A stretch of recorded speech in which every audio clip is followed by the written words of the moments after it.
Bismillahirrahmanirrahim. Assalamualaikum warahmatullahi wabarakatuh.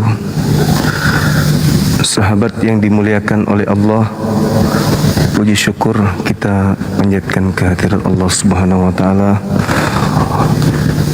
karena nikmat iman, nikmat Islam yang kita anut,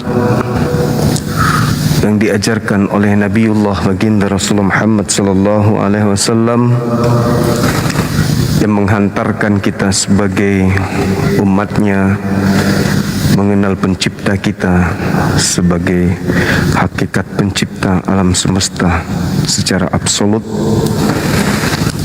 dan juga memperkenalkan kita terhadap kekuatan akal sehingga tidak mudah bagi iblis untuk mengajak kita kemudian kepada kesyirikan, menyembah selain kepada Allah Subhanahu wa taala. Sahabat yang dimuliakan oleh Allah, kembali malam ini sama seperti semalam, tema yang kita usung terkait dengan siapa eksekutor daripada penyaliban yang terjadi, apakah pahlawan atau penjahat.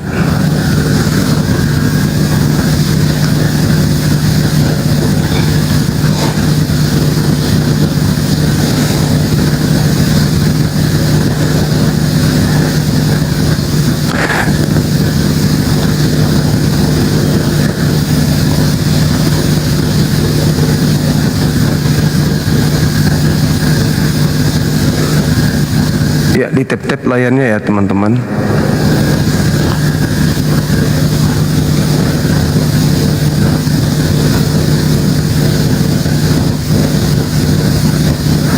Mudah-mudahan ada yang dari Oten yang mau menjelaskan kepada kita dengan cara yang baik, bukan dengan cara emosi, ya kan, tapi dengan cara-cara elegan sehingga mudah kita memahami penjelasan mereka.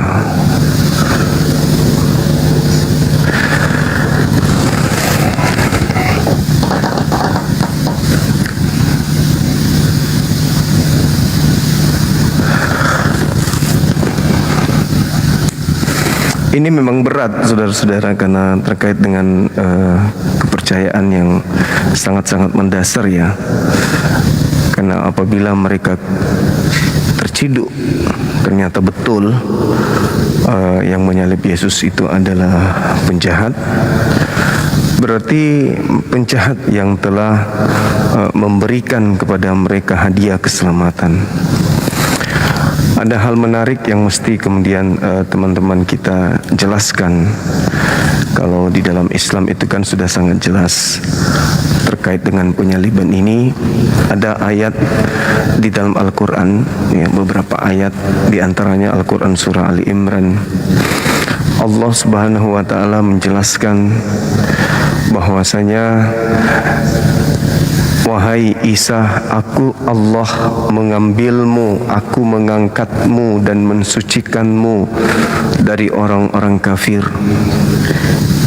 Aku mengangkatmu, aku mengambilmu, aku tidak izinkan kemudian orang-orang kafir menyakitimu. Ya, sehingga bagi kita umat Islam yang disalib ini bukanlah manusia suci. Yang disalib ini bukanlah hamba Allah yang kudus,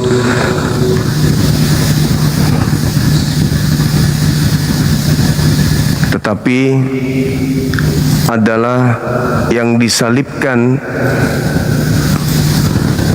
yang menggantikan daripada manusia suci tersebut. Isqalallah ya Isa bin Maryam, Isqalallah ya Isa, inni mutawaffik wa rafi'uka ilayya wa mutahhiruka minal ladina kafaru, itu kata Allah, wa jailul ladina taba'uk fawqal ladina kafaru ila yaumil qiyamah. Jadi orang yang memperjuangkan Nabi Isa alaihissalam bahwa beliau itu tidak disalibkan adalah orang-orang yang membentengi Nabi Isa alaihissalam dari orang-orang kufur. Syukran Ukhti Fatimah Fatmah.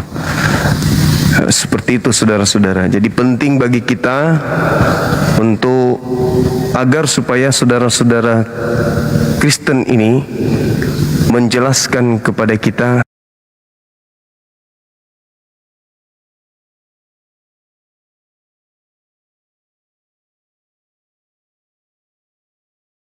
pelaku-pelakunya itu pahlawan bagi mereka ataukah itu adalah penjahat bagi mereka. Kita undang saudara kita dari Kristiani untuk menjelaskan.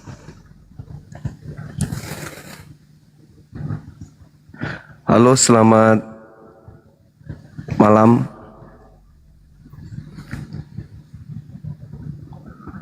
Cek.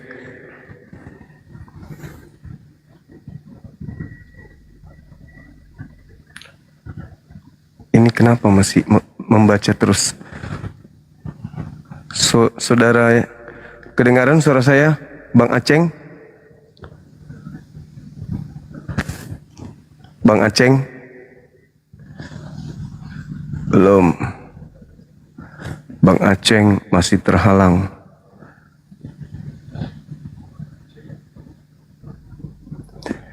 Ya, ini sangat penting untuk dijelaskan oleh saudara Kristen.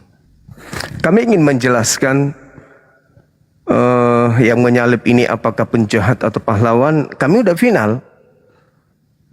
Mereka ini adalah orang-orang kufur yang menyalib, yang berencana menangkap, menyalib Nabi Isa alaihissalam. Ini adalah pembangkang. Dia adalah orang-orang kafir yang kufur terhadap ajaran Nabi Isa alaihissalam. Jadi tak ada yang perlu kami jelaskan terkait itu. Kenapa? Kami umat Islam tidak menerima penyaliban itu sebagai sesuatu yang harus kami imani karena itu adalah keselamatan. Tidak. Karena Allah mengatakan, aku membersihkan engkau, aku mensucikan engkau. Warafi'u. Arti yang menyalib beliau itu adalah orang-orang kafir. Bagi kami kafir itu tempatnya neraka karena mereka adalah penjahat.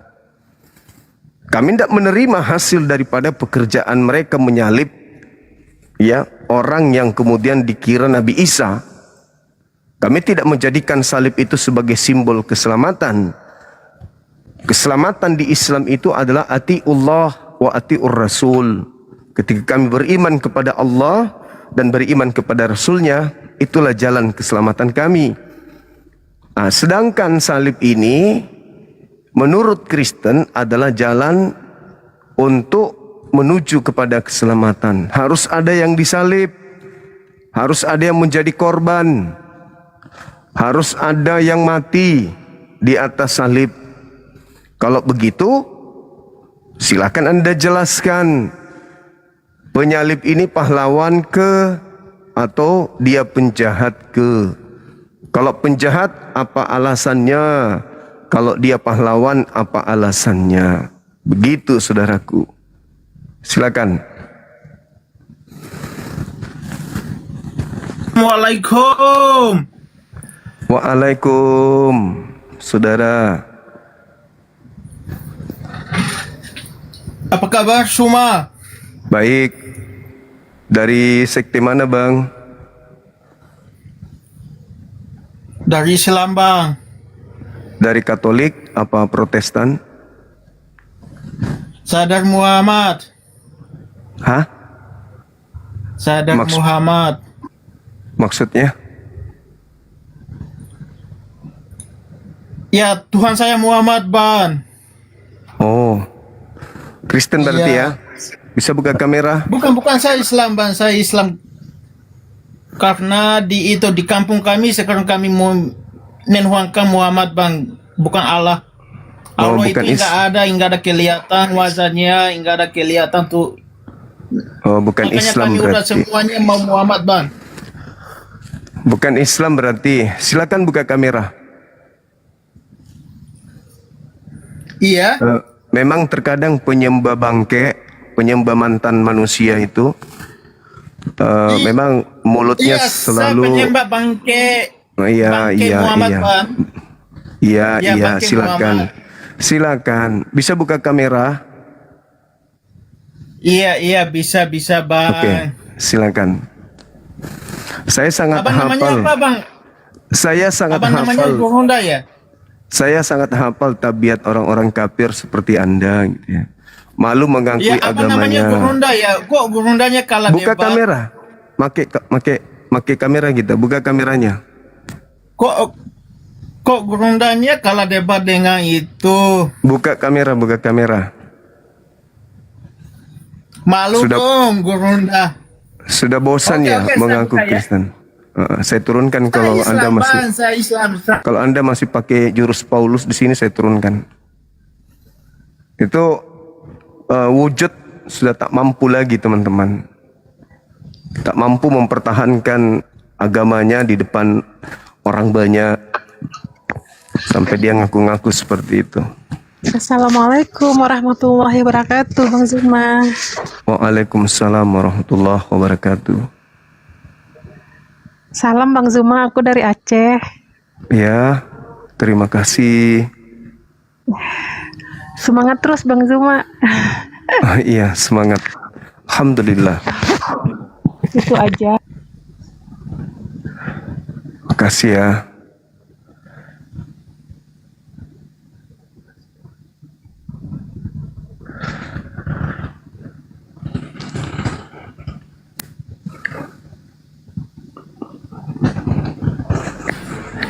Halo, selamat. Waalaikumsalam. Halo Bang. Dari agama mana ini? Dari Muslim Bang, dari Jawa Timur, Malang. Oh, siap. Gimana kabarnya abangku? Alhamdulillah baik. Udah Baik, gitu Masya aja Allah. Bang. Sampai Oke, turunin aja sip. nggak. Cuman ingin Makasih. bertemu aja. Siap. Makasih Bang ya. Ya, terima kasih. Assalamualaikum.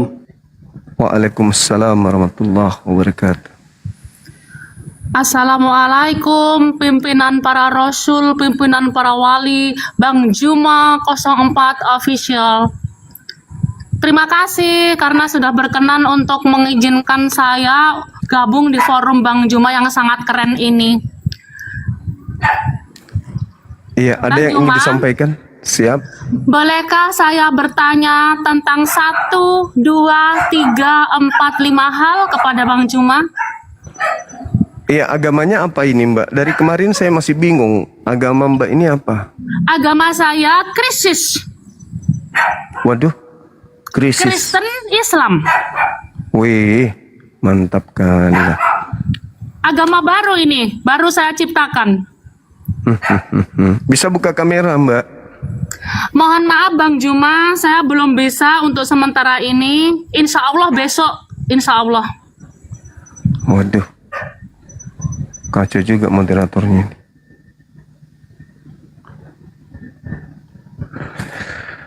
Agama krisis.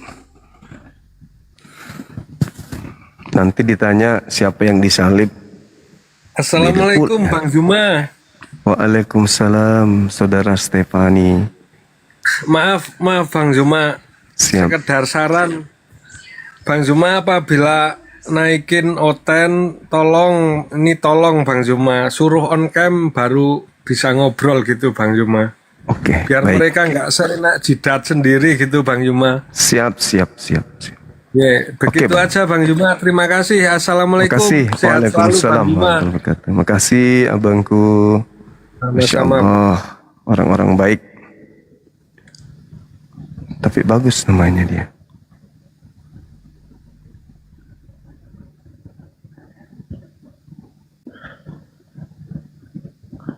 Ayo yang saudara non-muslim silakan minta permintaan, kita bahas materi ini karena ini sangat penting gitu loh.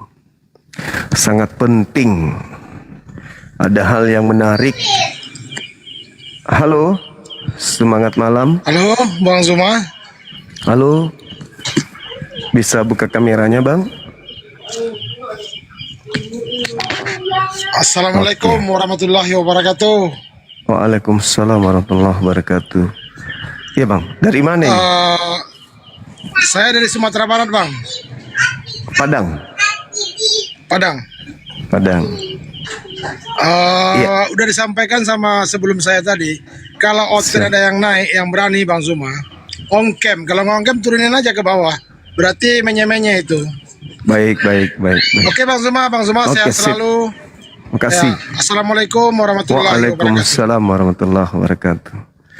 Oke, sudah 2 yang minta untuk buka karema.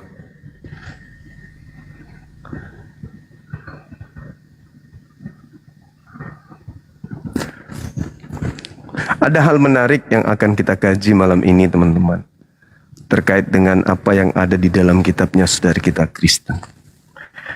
Nanti kita akan bahas, kiranya saudara Kristen kita itu mau diarahkan, tidak histeris, tidak panik, tidak menghujat dan seterusnya.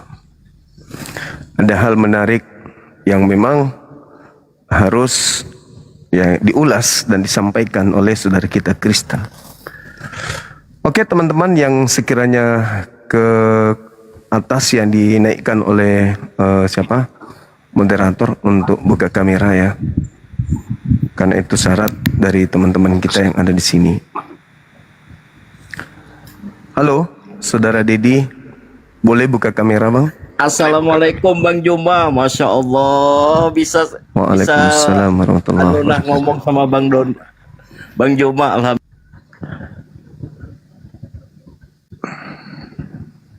Sorry ya Bang ya, moderator ada di bawah. Jadi kalau misalnya Muslim naik itu kelihatannya langsung diturunin tuh sama hostnya. Jadi nggak enak kan, abang lagi ngomong belum selesai ngucap kata-kata tiba-tiba turun. Jadi mending nggak usah untuk sementara ini. Halo. Waalaikumsalam. Dari sekte mana, Mbak Ino? Dari Bone. Bone. Pada itu pelek Bone. Iya. Agak kereba. Ada semua. Apa yang ingin disampaikan? Itu saja, salam kenal dari Abang Suma. Waduh, iya, Masya Allah, salam kenal salah suruhku melebi puluh Bone. Malampis sungat tak magatik ke buting. Amin. Amin. Assalamualaikum. Waalaikumsalam warahmatullahi wabarakatuh. Ma gigi silo kuna desi senama naising bahasa Indonesia lang kok. Makidaki jana mo menre apa toka perek milo di silong sifat bicara kunyehe. Tania saloki anu ayasa mabalu lipas sabde. Ma gigi lamar rupa. Mari ngerak kalau baca. Halo.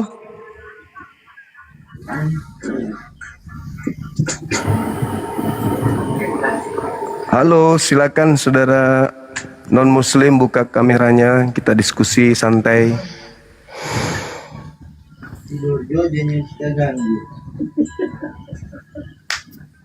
Halo. Halo. Puangnya, gila kesini. Sang itu malah asah.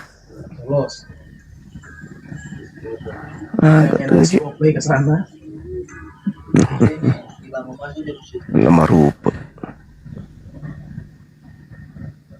Ini 1 jam ini hanya untuk melayani, memilih dan memilah. Ajak bawa nawaseng.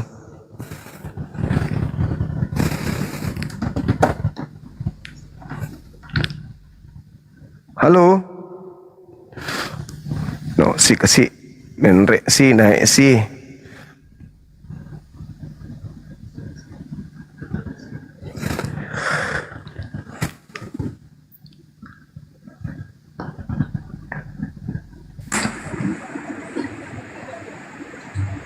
Halo. Assalamualaikum. Selamat malam. Abang Tinja. Oh, ya. Oh, saya kayak kenapa? Keluar.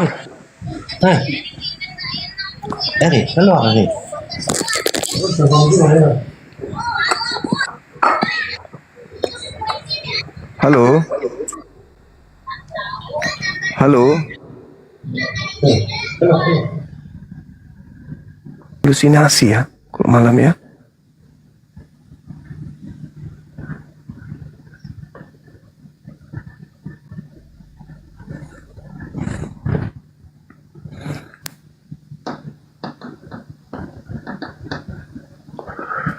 Makasih Uhti Fatma. Halo, selamat malam. Halo. Ya kan? Banyak orang halu kan? Halusinasi.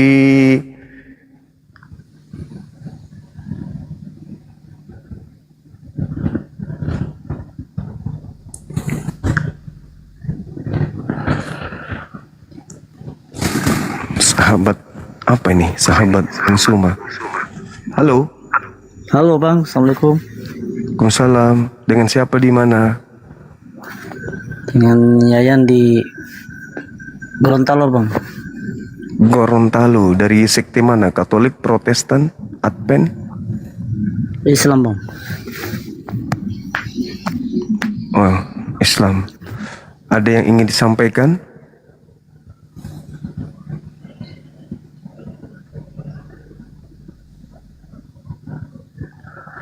Banyak kali permintaan ini.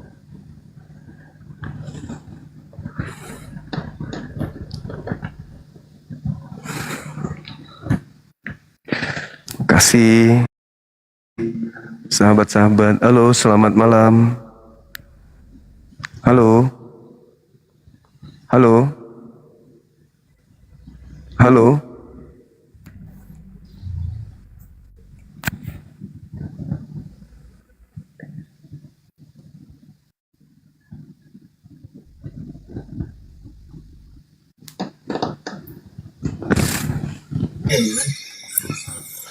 Selamat malam, saudara Kebinirin.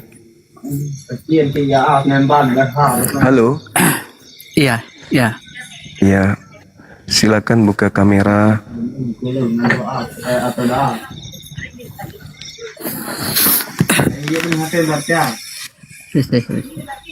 Buka kamera, Bang. Ya, gelap di sini Bang. Enggak masalah pun. Sabar. Iya.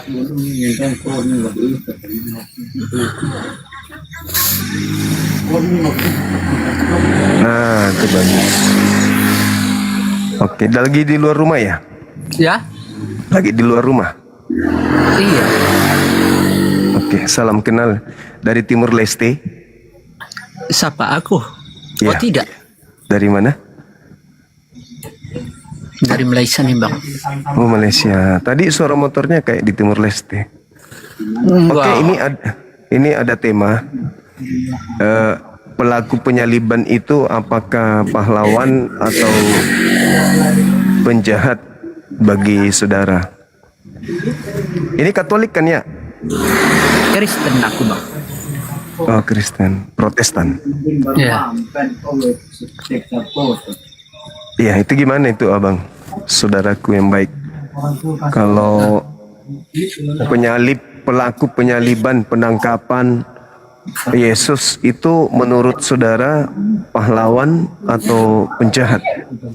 Karena mereka ini adalah oknum-oknum yang sangat berjasa di dalam menangkap Yesus, mengeksekusi, dan kemudian mati, lalu bangkit, nebus dosa saudara, dan menjadikan saudara sebagai anak Tuhan. Bagaimana menurut saudara, mereka pahlawan atau penjahat? Penjahat, nah itu Bang.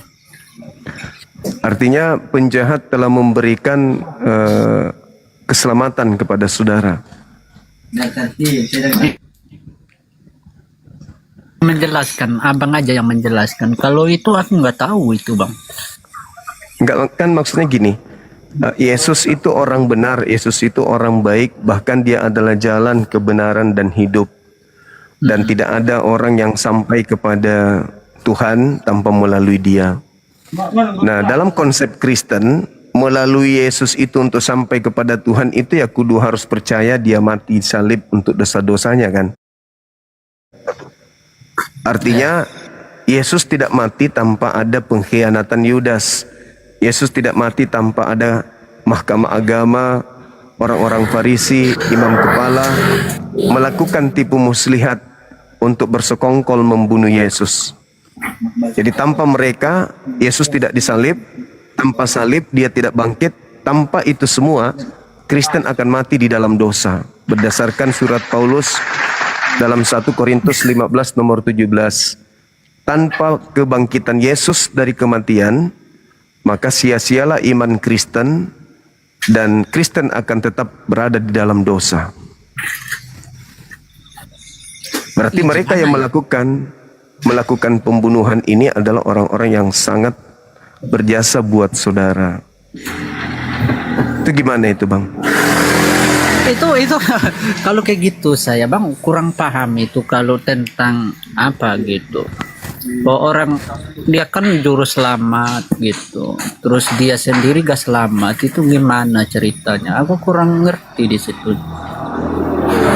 Ya itu dia. Artinya dia mati terkutuk demi dosa-dosa Kristen kan. Yang membunuhnya ini loh yang kita pertanyakan.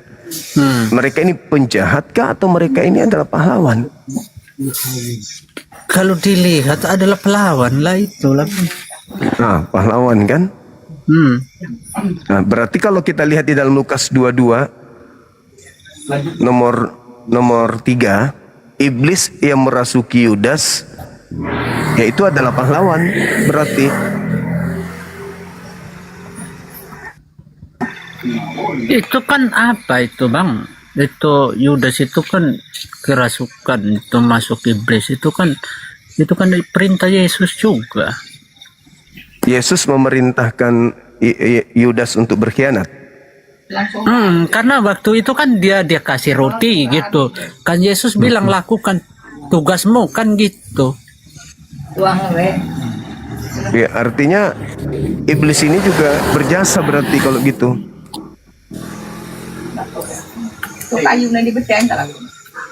Itu kan kemauan Yesus sendiri juga, suruh si Yudas itu suruh apa gitu, lakukan pengkhianatan, apa yang dia ingin lakukan gitu.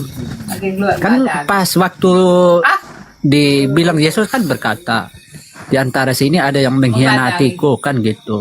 Makanya mereka itu kan selalu bertanya gitu, siapakah? Makanya Yesus sendiri menjawab itu, siapa yang ku kasih roti dialah yang pengkhianati itu. Makanya si Yudas itu makan roti, terus Yesus suruh perintah si Yudas melakukan gitu. Berarti Yesus ini memerintahkan Yudas untuk berkhianat. Berarti juga melibatkan iblis di situ. Iya. Berarti iblis ini termasuk yang berjasa. Iya. Gitu. Iya. Oke. Iya, setahunya saya, Bang. Iya. Iya. Masuk ini barang, Bang. Artinya ya orang Kristen harus berterima kasih kepada iblis juga. Iya.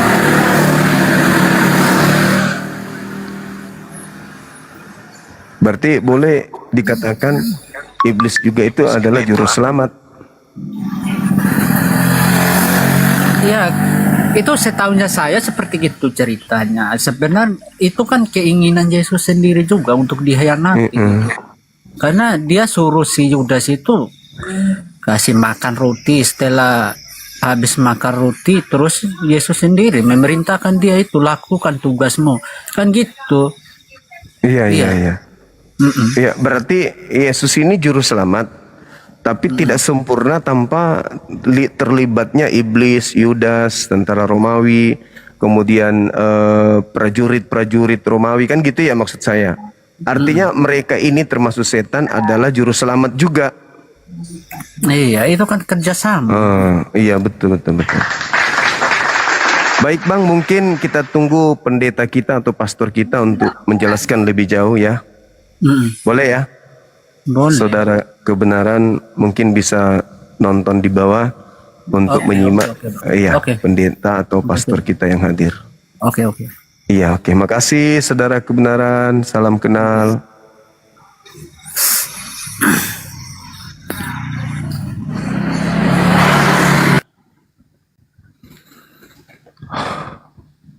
Kristen yang jujur ini. Kristen yang jujur. Ini Kristen yang jujur. Betul, nama beliau itu kebenaran. Kenapa? Karena dia menyampaikan kebenaran. Harusnya begitu. Jadi apa ya? Harusnya memang bagaimana penjahat-penjahat ini dikatakan sebagai penjahat, sedangkan Bluetooth connected. beliau menyelamatkan kalian. Itulah yang betul, bahwa mereka juga itu adalah pahlawan, kan gitu. Assalamualaikum warahmatullahi wabarakatuh. Assalamualaikum, Gurunda. Waalaikumsalam warahmatullahi Ini saya mau minta konfirmasi nih, boleh? Ya. Ini video bener apa enggak nih? Nah, di Makassar ini ada korban 40.000 jiwa, satu kubur, satu lubang. Pelakunya Kristen. Tolong tunjukkan di mana ada 40.000 jiwa orang Kristen dikubur, pelakunya Islam. Korban 40.000 jiwa, 100% umat Islam di dalam satu lubang. Yang mematikannya adalah anak-anak Kristus. Sebaliknya saya minta jangan 40.000 jiwa, 10 orang atau 9 atau 8 atau 7 atau 6 atau 5 atau 1 yang dilakukan oleh orang Kristen mengatasnamakan Al-Quran. Kamu bisa mengatakan sekarang Kristen itu terzolimi, bisa. Kenapa? Karena kamu hidup di mayoritas Islam. Kamu merasa, wah kami ini apa? Andai coba kalian yang mayoritas di Nusantara ini, masihkah anak-anak kami bisa berjalan dengan tenang ke masjid? Andai kalian yang duduk menjadi 01, 02, 03 di negara ini, apakah masih bisa didengarkan toa di masjid membacakan Al-Quran? baik Gurunda, abangku. Bener nggak di Makassar ada 40.000 jiwa dibunuh oleh Kristen Prosetan? Ada di Kota Pinrang itu pemakamannya. Oh. Ada, cari aja di YouTube. Korban 40.000 jiwa di Sulawesi Selatan. Sterling sekali mereka ini ya. Sterling 40.000 jiwa loh. Diapain bang? Ya, di sate. Dibunuh Yuni sama Protestan. Bang, itu mungkin karena itu bang. Karena ada setan di lubang hidung kita, ternyata setan yang di lubang hidung kita itu Tuhan mereka di lubang hidungnya. Jangan bilang di kitab Ayub. Tidak bagus itu.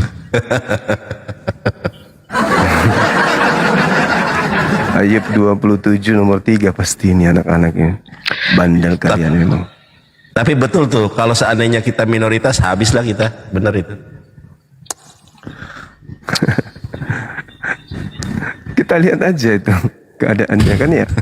Kan gitu. Yang tidak mutu, yang tidak mau viral tunduk. videonya nih. Iya. Bang, yang aku kirim sama abang itu, yang Prosetan naik ke Kemal Yonatan Nandar yang buka celana itu bang, itu viralin aja bang. Di Kemalnya, di sini tempat Yonatan Nandar. Rudalnya jelek, kecil. Ngeri liatnya kayak belut listrik. Kayak lombok botok, kayak lombok biji, tapi hitam.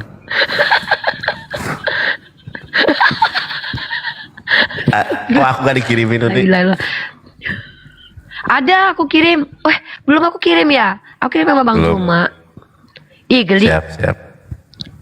Kalau dia jalik ya Allah. Kalau dia itulah itu kelakuan mereka. Kayak semen Bosowa, semen Tonasa ya bagus. Ini enggak. Kayak belut semen. Kalau sementonasa itu kan berdiri kokoh dan kuat. Ini enggak, melempem kayak kain sarung, udah gitu hitam lagi. Iya. Gimana mau Belum Lagi ada bahas apa, ini ya Bang? bang ya. Oten kayaknya udah pada punah. ini yang ngajak PK ini ada 500-an orang ini PK terus ini. Iya. Gimana Bang? Ada yang ini Oten udah nemu mangsa? Tadi sudah ada yang naik mengakui kalau para penyalib Yesus itu adalah pahlawan. Karena tanpa mereka katanya Yesus tidak disalib, Yesus tidak dibangkitkan. Siap. Ada tadi barusan sebelum kalian naik. Mantap. Namanya nama akunnya kebenaran lagi kan ya? Kebenaran namanya. Kebenaran semua. Ya mau tidak mau harus. Gimana dong? Berkat kerja mereka Aku di mereka tempat Nandar aja diselamatkan lah. kan gitu. Guys, Siap. kita di tempat Nandar aja guys.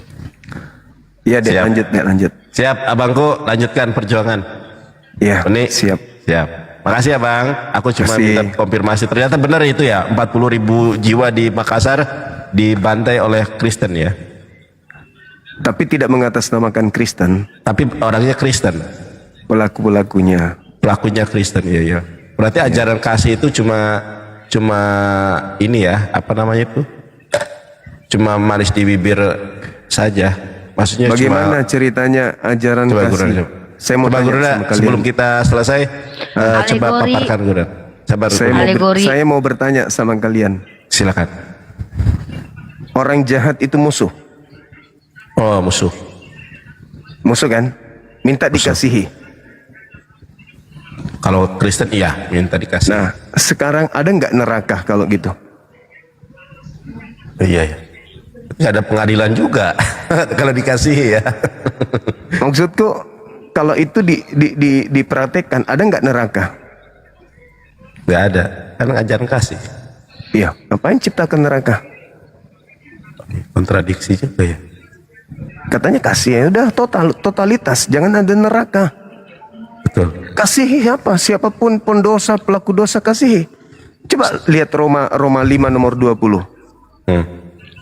Coba lihat di situ. Roma. Coba baca dulu. Roma. Coba dibaca di situ. Apa yang dituliskan di situ? Roma 3:20. Nomor 5. Roma 5. Ya. Roma 5:20. Tetapi hukum Taurat ditambahkan. Silakan Uni aja. Silakan nih. Tetapi hukum Taurat ditambahkan supaya pelanggaran menjadi semakin banyak, dan di mana dosa bertambah banyak di sana kasih karunia berarti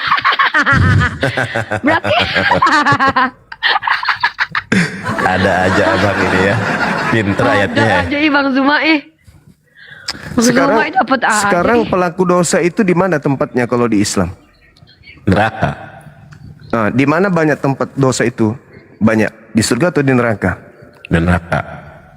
Di mana kasih karunia Tuhan akan berlimpah-limpah? Iya, bingung nih. Enggak. Begini ya. Tadi di mana dosa semakin banyak, di situ kasih karunia akan berlimpah-limpah. Pertanyaan saya, di mana dosa itu banyak? Di surga atau neraka? Di neraka. Nah, siapa yang mengatakan bahwasanya di mana banyak dosa di situ kasih bertambah banyak? Paulus. Enggak, itu kitabnya itu kan? Iya, Paulus. Nah, silakan aja ke neraka karena di sana kasih karunia Tuhan melimpah-limpah. Jangan ke surga. Iya, benar. Berarti di neraka mereka ini ada kasih ya. Ya, di mana mereka kan mengejar kasih karunia. Di mana dosa semakin melimpah, disitulah kasih karunia akan melimpah. Di mana dosa bertambah banyak, disitulah kasih akan melimpah-limpah, kan gitu. Benar nggak dalilnya sih? Jangan-jangan kalian salah baca. Benar. Ini saya bacakan boleh. Baca ulang lagi. Tetapi hukum Taurat ditambahkan supaya pelanggaran menjadi semakin banyak, dan di mana dosa bertambah banyak, di sana kasih karunia menjadi berlimpah-limpah. Mau nggak kalian kasih karunia makin berlimpah-limpah? alokasinya mau, cuma ini dosa masalahnya. Iya, itu kalau mau kalian itu dikasihi supaya berlimpah-limpah kasih Tuhan sama kalian, ya lakukan apa? Menurut dalil Dosa. itu. Dosa. Aku nggak mau, amit-amit. Iya, makanya itu kan kitab Kristen itu. Kitab Paulus. Tapi Paulus ini banyak blundernya, Bang. Paulus ini banyak blundernya. Ya urusan mereka lah itu, kita undang mereka untuk menjelaskan. Siap, Guru dah. Terima Ada kasih. pertanyaan Ini saya. Ini kan boleh, kalian dua orang ini aku mau kasih PR. Siap, boleh. Nanti kalau sudah tahu jawabannya, tolong dipiralkan. Siap. Kalian tahu sebelum penangkapan Yesus, Ya. Sebelum penangkapan ada Yesus. sosok malaikat datang memberikan kekuatan sampai dia ketakutan, keringatnya seperti titik darah. Tahu? Tahu. Dalam Lukas. Pertanyaan saya nih, Lukas 22. Pertanyaan saya kepada kalian berdua. Apa kekuatan yang malaikat berikan kepada Yesus? Disalibkan tanpa ada dampak sedikit pun, atau diselamatkan dengan kekuatan malaikat itu? B. Sebelum malaikat itu datang, Yesus mampu membangkitkan orang mati, orang buta melihat, orang lumpuh berjalan, badai menjadi tenang, air menjadi anggur. Ini sebelum malaikat datang. Ketika malaikat itu datang kepada Yesus memberikan kekuatan sejenak sebelum penangkapan, apa efek kekuatan yang kemudian malaikat berikan kepada Yesus?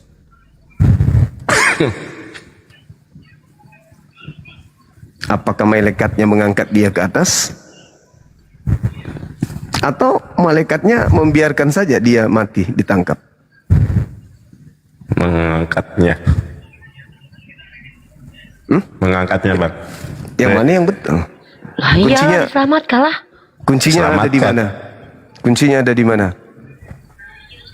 Baca terus Lukas 22, temui data nomor 53. Oke, kita baca langsung. Silakan. Uni baca nih, Uni aja deh. Suaranya merdu kalau Uni.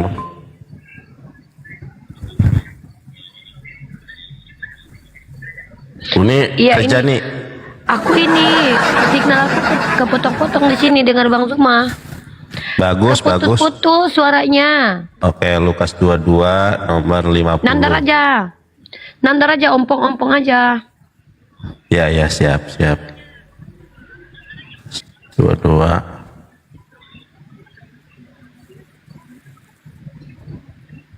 Lukas 22 tapi nomor 50. kalau dikumpul-kumpulin semua ayat, 53. memang Kristen ini agama 53. pro sama orang-orang jahat loh Bang. Pesundal masuk surga. Biarin dalam aja, 1 Petrus pasal biarin 2, aja nanti yang 19. tanggung jawab. Saya cuma bertanya Zuma, dalil itu Bang. tadi. Ya. Tadi kan kasih karunia kepada orang-orang berdosa. 53 coba. Tunggu, sabar dulu. Enggak, Uni Baca Lipa coba, ini Dinda. nilai dia. Nih. Oh iya, ternyata benar kok. Nih teman-teman ya, kalau Yesus tidak disalib nih.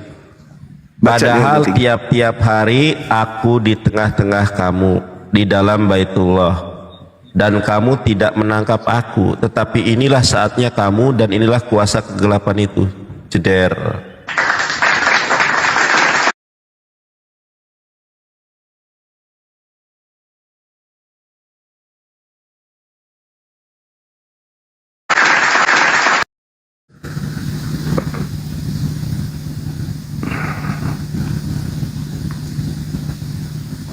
Kok langsung terputus? Kemana adik-adik tadi ini? Oke teman-teman sekalian, silakan saudara non-muslim ke atas. Kita berdiskusi hal-hal yang penting. Ya ini penting, sekali lagi ini adalah hal yang penting.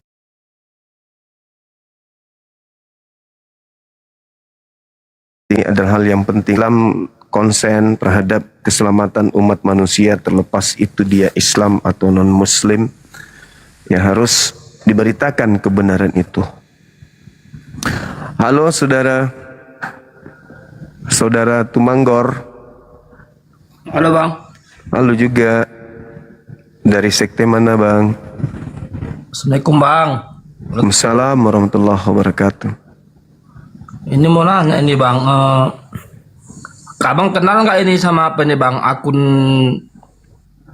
Kituns? Tituns? Ya di TikTok. Iya. Tituns enggak? Ya. Enggak kenal bang. Kenapa emang? Itu kayaknya ajarannya apa itu bang ya? Nggak Islam, nggak Kristen, nggak Yahudi. Dia kayaknya apa, pengikut Imam Mahdi. Aku bosan nonton bang. Pengikut Imam Mahdi? Iya, sesat kayaknya itu bang. Sekte baru ya? Iya, dia Kituns double. Aku ketik ini bang di bawah ya. Dia akunnya Kituns. Ini bang, aku T itu. Iya. Aku tidak kenal bang. Itu, bang. Aku nggak kenal bang. Mungkin sekte baru kali, aliran Iya, baru. Dia mau agama baru bang. Kayaknya dia menjelek-jelekkan Muslim bang.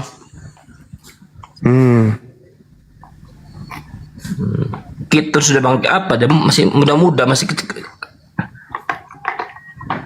Aku bilang tadi coba dialog sama Bang Juma, aku bilang nggak dibalasnya, nggak dibacain.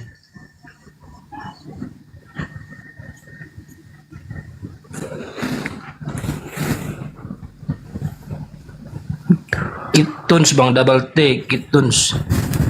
Kita ini juga bang.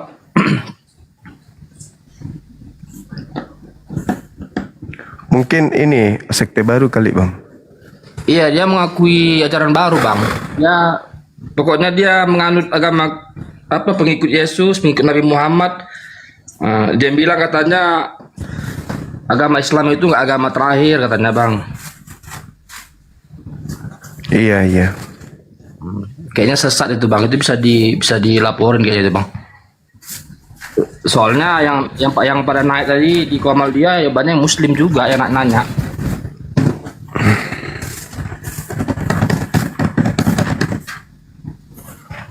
Bisa dibantu nggak bang itu kalau bila dia apa dilaporin bang? Saya yang laporin. Ya tahu orang-orang abang gitu kan, dari api gitu. Kayaknya sesat itu bang. Iya, coba nanti saya ini ya, kalau sudah mencuat di permukaan ya. Iya ya bang, makasih bang ya. Iya. Assalamualaikum. Waalaikumsalam warahmatullahi wabarakatuh.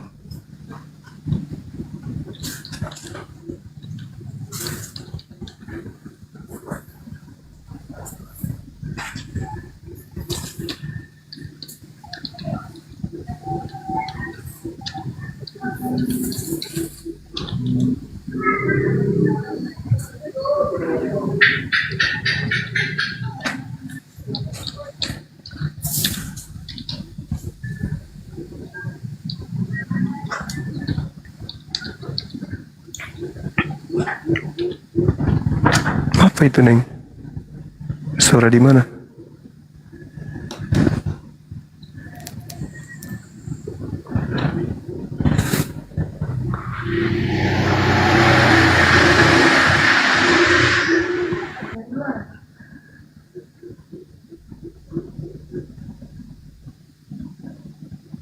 Kakak mana? Siapa?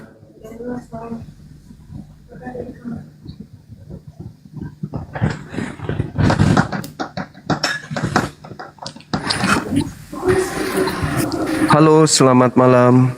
Halo, assalamualaikum Gurunda. Waalaikumsalam. Tadi mengenai si Kitun itu Gurunda, dia kan masuk juga ke lab-lab Kristen. Habis caci-caci jelek-jelekannya Islam di sana. Terakhir udah ada di labnya siapapun, ada juga labnya si Edis. Dia katanya Islam. Jadi kenapa kau nggak percaya lagi Islam, kata si Edis. Islam itu rusak, amburadul, memang perusak, macam lah kata-katanya di sana. Dites dia secara Islam, memang pandai dia baca, pandai dia memang. Anak ini lebih kurang umur 21 atau 22 tahun umurnya. Tapi setiap orang naik itu ke roomnya itu asik kau-kau aja itu sama kita itu. Dia nggak tahu di atas siapa, bagaimana tuanya orang dia di atas, bagaimana asik kau itu. Saya 2 kali naik ke lab dia turunkan. Karena dia saya tentang terus. Tuhan kalian siapa? Kitab kalian apa? Jadi kita katanya kalau manusia itu tidak mengimani yang imam yang terakhir ini, yang dari Inggris ini akan mati berdosa lah begitu. Jadi ini memang ajarnya sesat ini, ajarnya sesat. Jadi tatkala di Rom dia ada Islam, dia bicara Islam, bicara ada Kristen, Hindu. Cuman dia mengarahkan ke arah di orang itu. Kalau ditanya bagaimana imamnya itu kan tunjukkan itu pakai bukan kopiah, bukan pakai sebo namanya itu kalau zaman dulu. Nah, anak itu pun gitu juga tuh. Jadi kayaknya penyesat ini Gurunda, penyesat. Ini memang saya selalu naik turunkannya. Tapi kalau kita misalnya ada pancing-pancing dia, bagaimana agama kalian, bagaimana kira-kira itu lama tuh. Tapi begitu dia nyerang, dia mengatakan apa? Dia mengatakan Ka'bah replika. Assalamualaikum. Wassalamualaikum warahmatullahi wabarakatuh. Ka'bah itu replika. Air Zanjam itu semangat bang, banyak air Zanjam itu air agama-agama yang sesat merajalela. Ya. Nah, itu yang saya bantah. Nah, dia terus turunkannya saya. Mana mungkin sebegitu jutaan orang bisa meminum air Zanjam itu katanya. Sumurnya pun kedalamannya 30 meter. Lebarnya sekitar 4 meter. Katanya begitu. Jadi nggak tahu dia kebesaran Allah itu seperti apa. Dan di Mekah itu kan air Zanjam itu cuman diminum. Bukan untuk masak, bukan untuk nyuci, bukan untuk mandi. Untuk minum cuma. Kalau kita rungkatkan aja nih ya, teman-teman. Hah? Enggak bang, saya bicara sama ini tetangga. Iya. Begitu Gurunda, begitu. Tapi begitu dia menyesatkan kita agama Islam, saya pikir kita udah ambil tindakan. Kalau saya naik, kita udah turunkannya. Gitu. Ada tuh lagi si Al-Majid, begitu juga. Al-Majid melaga dia orang Arab. Tapi statusnya apa, agamanya apa kita pun nggak jelas. Tapi Arab tahu dia, ngaji tahu dia. Ini harus diberantas juga nih Gurunda. Iya bang. Nanti kita berantas, kita belikan pupuk urea bang dengan TSP. Oke, baik. Iya. Oke. Siap. Terima kasih ya, saya turun ya, Gurunda ya. Iya. Oke, Iya bang. Assalamualaikum warahmatullahi wabarakatuh. Sehat selalu. Waalaikumsalam warahmatullahi wabarakatuh.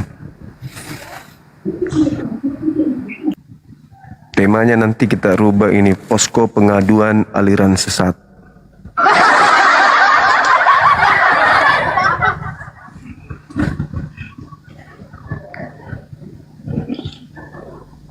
Yang kayak gitu-gitu itu cocoknya ke MUI, Majelis Ulama Indonesia. Bukan di sini. Saya tidak bersentuhan dengan orang-orang seperti itu aja. Saya diceritain, orang di rumah diceritain, pekerjaan saya diceritain, apalagi saya sibuk dengan orang-orang kayak gitu. Ke MUI bang, ke MUI, Majelis Ulama Indonesia. Di situ, kalau aliran sesat itu di situ. Kalau di sini kafir yang sesat baru di sini. Gitu. Assalamualaikum. Waalaikumsalam warahmatullahi wabarakatuh. Gitung bang, Iya gitung. bang. Iya. Gitung aliran sesat. Ya. Ini saya ingin minta kepada abang saja, kalau boleh nanti kalau abang punya masa tukar tema tentang Yesus dan Paulus. Soalnya saya ingin belajar dari abang. Iya. Iya. Ya itu aja bang. Assalamualaikum. Waalaikumsalam warahmatullahi wabarakatuh.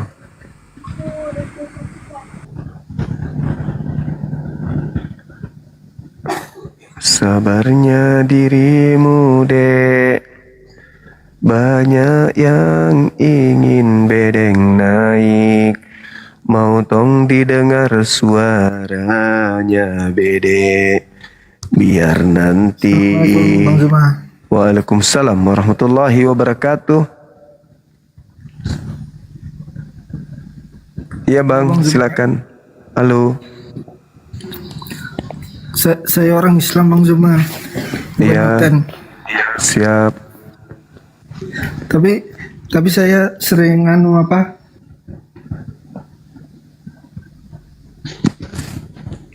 Sering mimpi.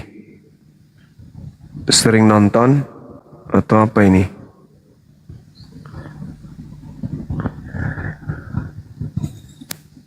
Assalamualaikum Bang Zuma. Bang, jadiin aku moderator biar aku tedang-tedangin orang-orangnya buruan Bang.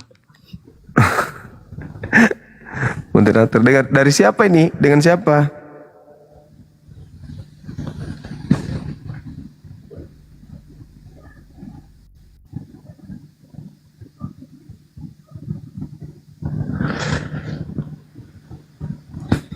Iya, ini kalau ini ya kita rungkatkan aja ya, kita pindah ke komal teman-teman kita yang muslim. Kayaknya saudara Islam juga tidak mendukung saya untuk solo. Assalamualaikum Abang Juma. Waalaikumsalam warahmatullahi wabarakatuh. Iya, kalau boleh janganlah. Kalau boleh izinkan aku menangis. Ada aja.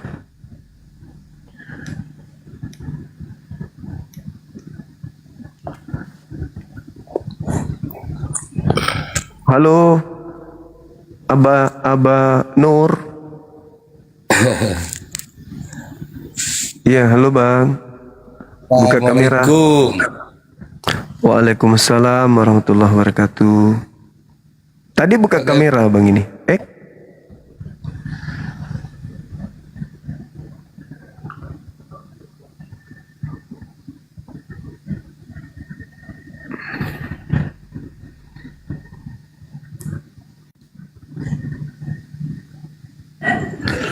Halo.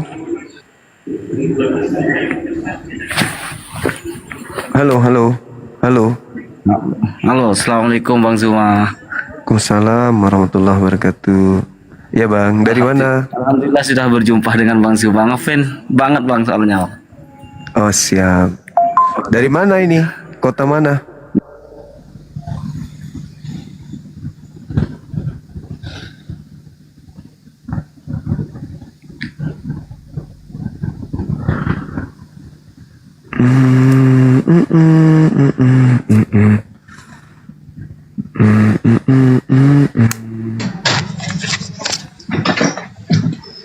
Assalamualaikum Bang.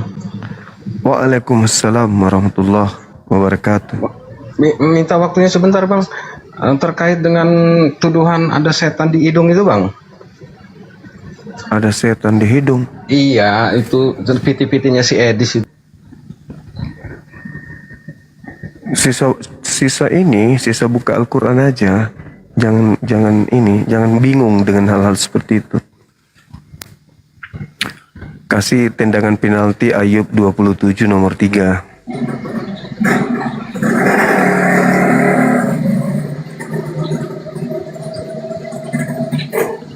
Halo, selamat malam.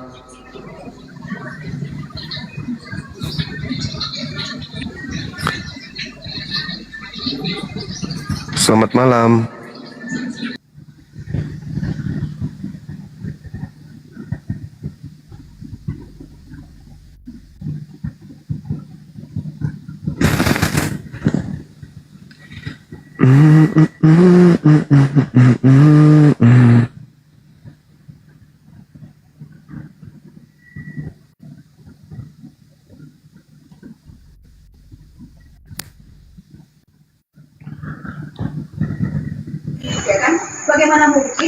Assalamualaikum Bang. Waalaikumsalam. Ya bang. Siapa?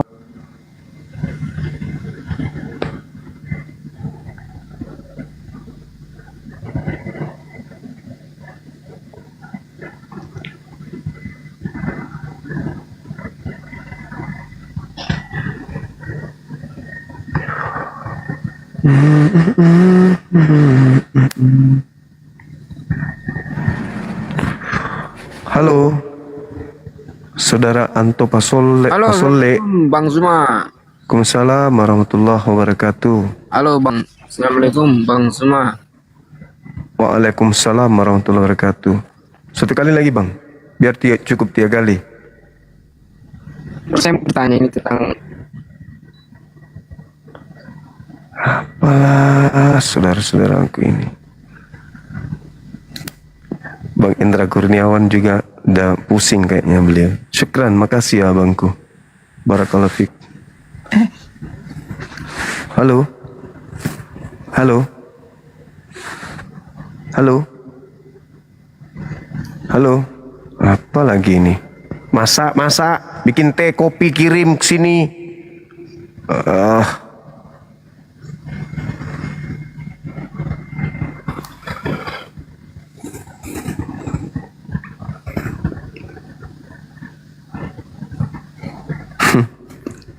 Ketawa yang di bawah.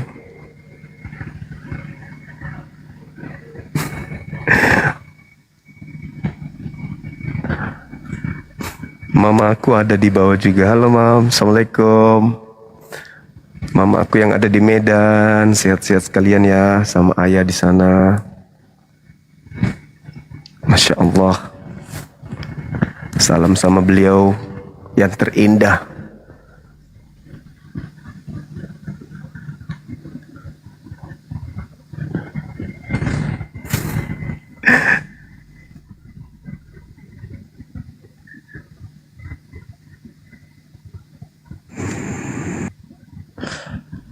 Mana orang-orang itu?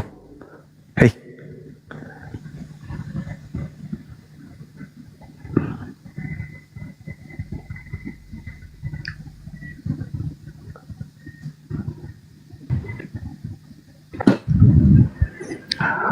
Halo, Assalamualaikum warahmatullahi wabarakatuh, Gurunda. Waalaikumsalam warahmatullahi wabarakatuh. Iya. Buat yang di bawah ini saya mohon maaf bukan yang nggak sopan. Pokoknya kalau Muslim naik saya turunkan ya. Karena ini Bang Juma udah hampir setengah jam, udah hampir sejam, bahkan yang naik Muslim terus. Di bawah itu udah ada lu typingan di situ banyak. Yang Muslim jangan naik dulu. Kasih kecepatan Gurunda buat diskusi. Beliau cuma mau diskusi di sini sama Oten. Yang penting kita di bawah edukasi aja, edukasi kita terima, kita ambil. Tunggu usah naik dulu Muslim. Izin ya sebentar Bang Juma ya. Selamat Saya pantau di bawah ya Bang Juma ya. Ya, makasih saudara. Terima kasih Gurunda. Assalamualaikum warahmatullahi wabarakatuh. Malam. Waalaikumsalam warahmatullahi wabarakatuh. Iya, bisa buka kameranya bang. Saudara Bob, ganteng kali abangku ini. Maaf, gak bisa. Buka lah bang. Saya turun aja kalau gitu. Oke. Kok bisa? Bisa padahal abang ini tuh bisa. Iya, wajahku terlalu jelek bang. Oh bukan mau pertandingan wajah ini abang. Oh, saya juga pun jelek makanya pakai masker. Kalau ganteng Iya, aku buka saya ini. nggak bawa masker soalnya. Tutup pakai apa? Kain horden gitu, handuk. Ya, buat apa? Ya jelek ya harus sembunyi lah bang. Aduh, bagaimana ini abangku ini? Padahal menarik tema kita untuk Ya malam ini. gimana? Aku tidak pede gitu dengan wajah saya. Bukan mau pamer wajah kita. Kita cuma mau bahas ini abang. Oh, bahas aja lah. Buka lah. Kapan-kapan. Oh, Ya mirip Rocky Gerung lah. Saya mirip Rocky Gerung gitu aja. Ya udah bagus itu. Artinya ahli logika. Mantiknya bagus. Silakan bang, buka kameranya bang. Yang penting jangan buka sarung, buka kamera aja. Ayo. Tidak bisa bang. Kok nggak bisa pula nih aku minta ya? Saya turun aja kalau gitu. Oke. Ayolah, Kalau Bang. Anda buka masker, saya mungkin bisa. Oh, kayaknya mau menghujat abang ya. Enggak. Ngapain udah. menghujat? Makanya Saya buka sudah kamera. jelek, kok menghujat orang gitu. Buka kamera, kita diskusi kan gitu. Halo saudara Hi. Saya turun aja kalau gitu. Iya, silakan saudara Terima kasih. Rocky. Iya. Ya. Rocky Karung, silakan turun. Halo saudara Hi.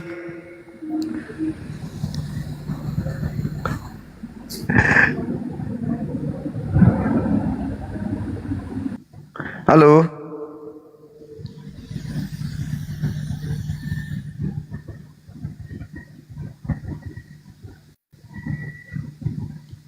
Halo.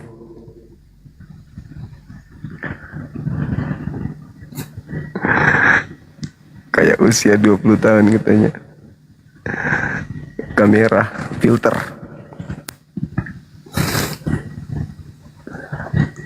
Silakan saudara-saudara non-muslim naik, kita bahas ini. Ini menarik sekali untuk kita bahas. Kristen itu agama yang kalau dalam kaidah Islam dikenal dengan agama syiar, yang menginginkan seluruh manusia kemudian untuk menjadi pengikut Kristus kan gitu ya. Makanya ada yang disebut amanat agung. Orang-orang Kristen diminta untuk mengajak orang lain menjadi Kristen. Kami dianggap sebagai domba sesat. Nah, kami tentu tidak ingin begitu saja digembalakan. Kami harus mendengarkan apa sih keistimewaan agama Kristen yang diajarkan kemudian untuk diberikan kepada seluruh bangsa ini. Sedangkan yang kami lihat Kristen keselamatannya itu dengan melalui pembunuhan terhadap Tuhannya sendiri. Jadi ini hal yang menarik. Dengan kata lain, kehadiran saya di sini ya membantu teman-teman misionaris untuk menjelaskan isi Bible supaya tidak usah lagi kemudian bersusah-susah memurtadkan orang dengan memaparkan kebenaran Kristen melalui Komal seperti ini. Apalagi yang nonton 3.000-an, belum lagi yang ada di YouTube. Maka Anda kemudian dengan mudah bisa memurtadkan orang bila mana yang Anda sampaikan itu adalah betul-betul kebenaran. Gitu. Oke, selamat malam Kensi. Malam.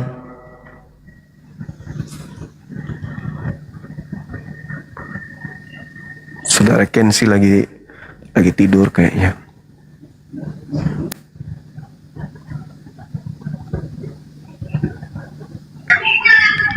Halo.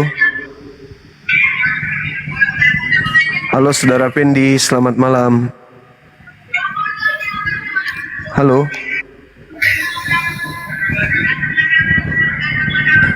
Halo.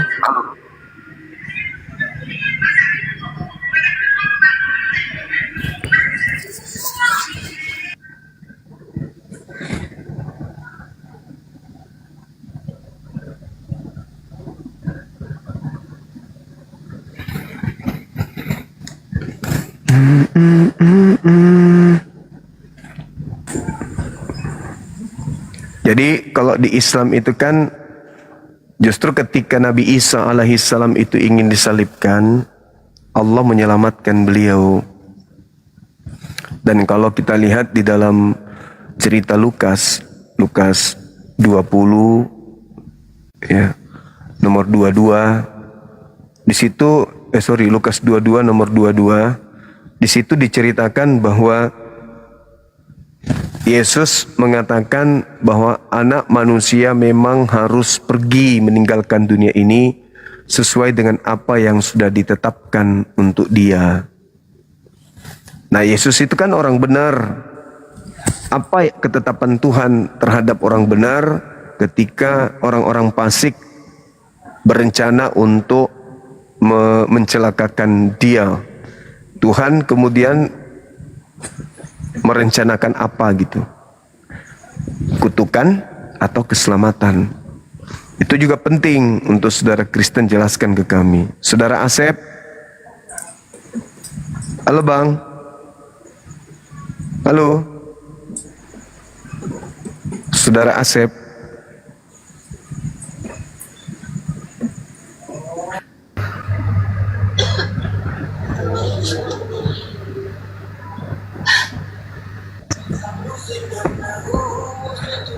Saudara Ceper.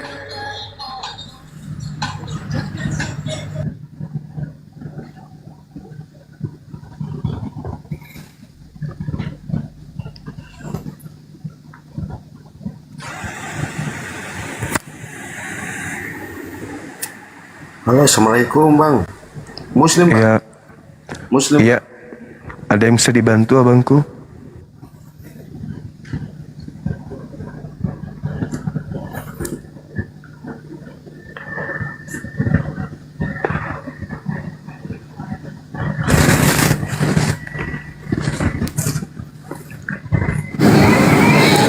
Assalamualaikum Halo. Bang Zuma. Waalaikumsalam warahmatullahi wabarakatuh ya Bang Yanto. Gimana kabarnya? Baik, sehat, alhamdulillah.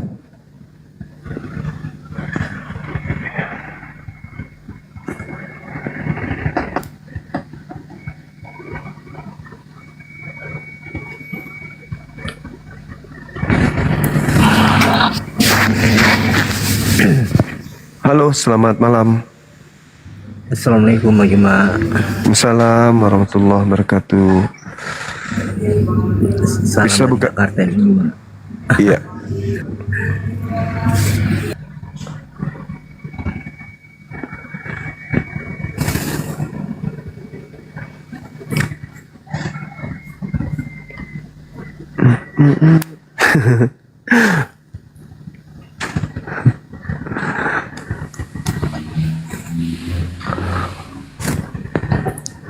Halo, saudara Jali. Salam. Ya. Ya, halo Bang. Dari Protestan atau Katolik? Islam Bang. Oh, iya iya iya.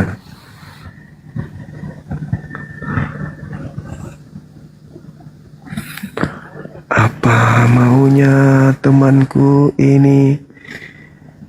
Bencikah kalian kepadaku?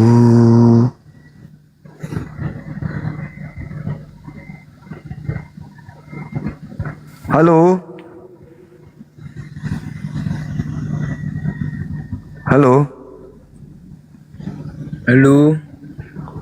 Ya, selamat malam. Assalamualaikum Bang Juma. Waalaikumsalam. Dari sekte mana, Abang? Bang Juma. Siap. Stay di Jakarta Bang Juma. Oke. Masya Allah. Ada hal penting? Ini jaringannya Bang Juma. Iya. Mungkin ada hal penting yang mau disampaikan, Bang? Bang Juma ini. Halo Frankie, mana lu? Semangat malam. Halo. Ya, buka kameranya Bang. Biar kita nggak ngantuk. Ayo. Gak bisa Bang. Oh, nggak bisa. Dari sekte Nggak bisa, mana Om ini? Kem. Ya, ya, ya. Dari sekte mana Abang ini? Katolik. Katolik. Oh, syukurlah. Katolik. Iya, iya. Kita bisa angkat tema ini, Abang? Iya. Silakan. Eksekutor salib itu bagi abangku, apakah dia pahlawan atau dia adalah penjahat bagi abang Frankie? Maksudnya pahlawan gimana nih? Salib ini kan jalan keselamatan buat saudara Frankie kan? Yesus mati untuk nebus dosa Bagi umat Kristen ya. Iya betul. Nah kalau misalnya tidak ada pelaku-pelaku untuk membunuh Yesus, menyalib Yesus, kan dosa abang nggak ditebus. Karena tak ada yang melakukan pembunuhan terhadap Yesus, tak ada yang menyalibkan.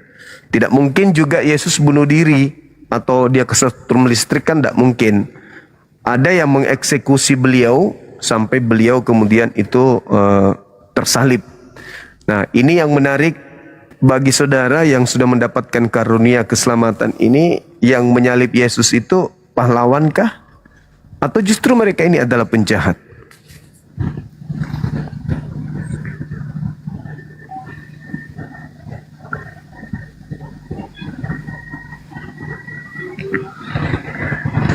Itu kan sebagai penebusan dosa umat manusia. Iya, itu dia. Makanya saya katakan pelakunya ini penjahat atau pahlawan.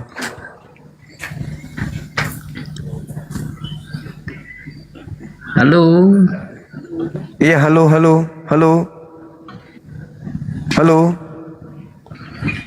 Pelakunya itu pahlawan Sebagai atau penjahat? penebus dosa. Iya. Sebagai penebus dosa, berarti mereka ini pahlawan bagi saudara. Pahlawan yang menyalibkan Yesus ini pahlawan.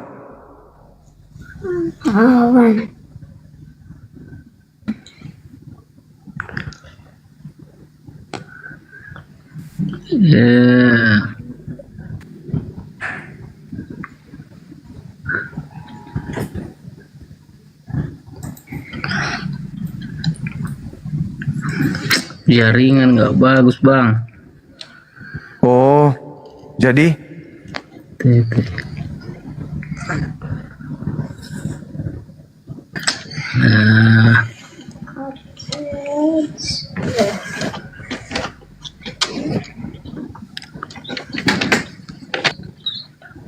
agak macet jaringannya, Bang Juma. iya, gak bagus jaringan berarti.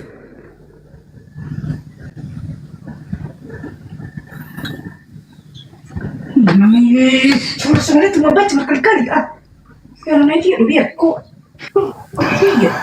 Assalamualaikum warahmatullahi wabarakatuh. Waalaikumsalam warahmatullahi wabarakatuh. Sehat, Bang? Sehat, alhamdulillah.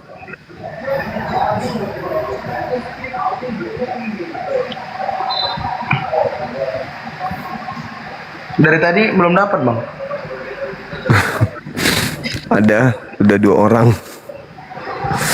Tapi bingung mau jawab apa. Yang satu mengakui kalau memang iblis itu pahlawan.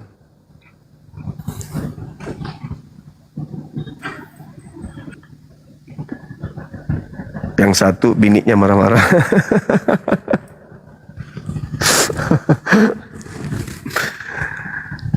Atau gimana ya? Apa berat temanya atau gimana? Padahal ini penentu. Ini penentu. Jangan menjual sebuah produk kalau ternyata produk gagal kan gitu. Kalau produk gagal ngapain dijual, susah-susah mati masuk neraka. Halo saudara. Oh kodong. Oh melek. Nasi sakut jah.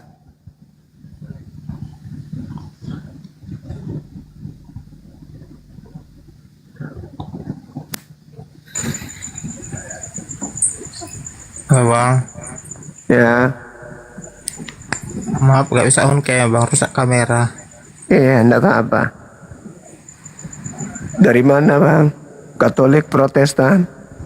Protestan Bang. Kristen? Kristen. Protestan berarti ya? Iya Bang. Oke.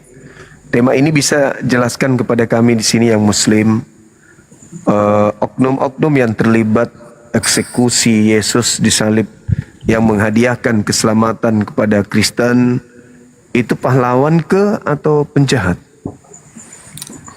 Oknumnya penjahat lah Bang. Orang dia menangkap Yesus disalibkan. Berarti oknum-oknum ini penjahat? Iya. Berarti penjahat berjasa membebaskan Kristen dari kutuk dosa? Bukan gitu Bang, memang oknumnya yang salah menyalib. Harusnya kalau memang nggak suka jangan disalib atau apa. Nah kalau tidak disalib kalian dosanya gimana?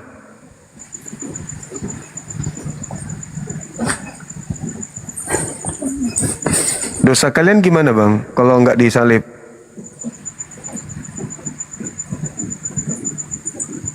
Gimana tuh? Kan jawabannya kan tetap oknumnya yang salah. Iya, berarti orang-orang salah ini berjasa untuk menyelamatkan kalian.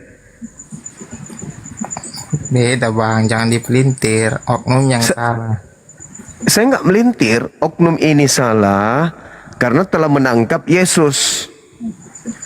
Betul? Betul. Nah, tapi hasil dari penangkapan yang dilakukan oleh mereka orang salah ini menyebabkan kalian sebagai Kristen itu selamat. Benar nggak?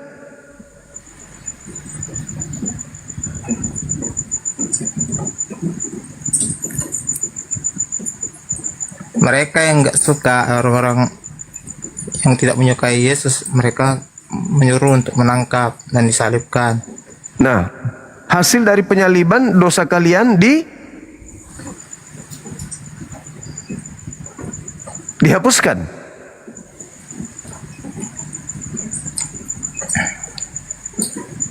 Berarti pembunuh Yesus ini, penyalib Yesus ini orang-orang yang berjasa terhadap keselamatan kalian. Maka kalian harus mengucapkan apa kepada mereka?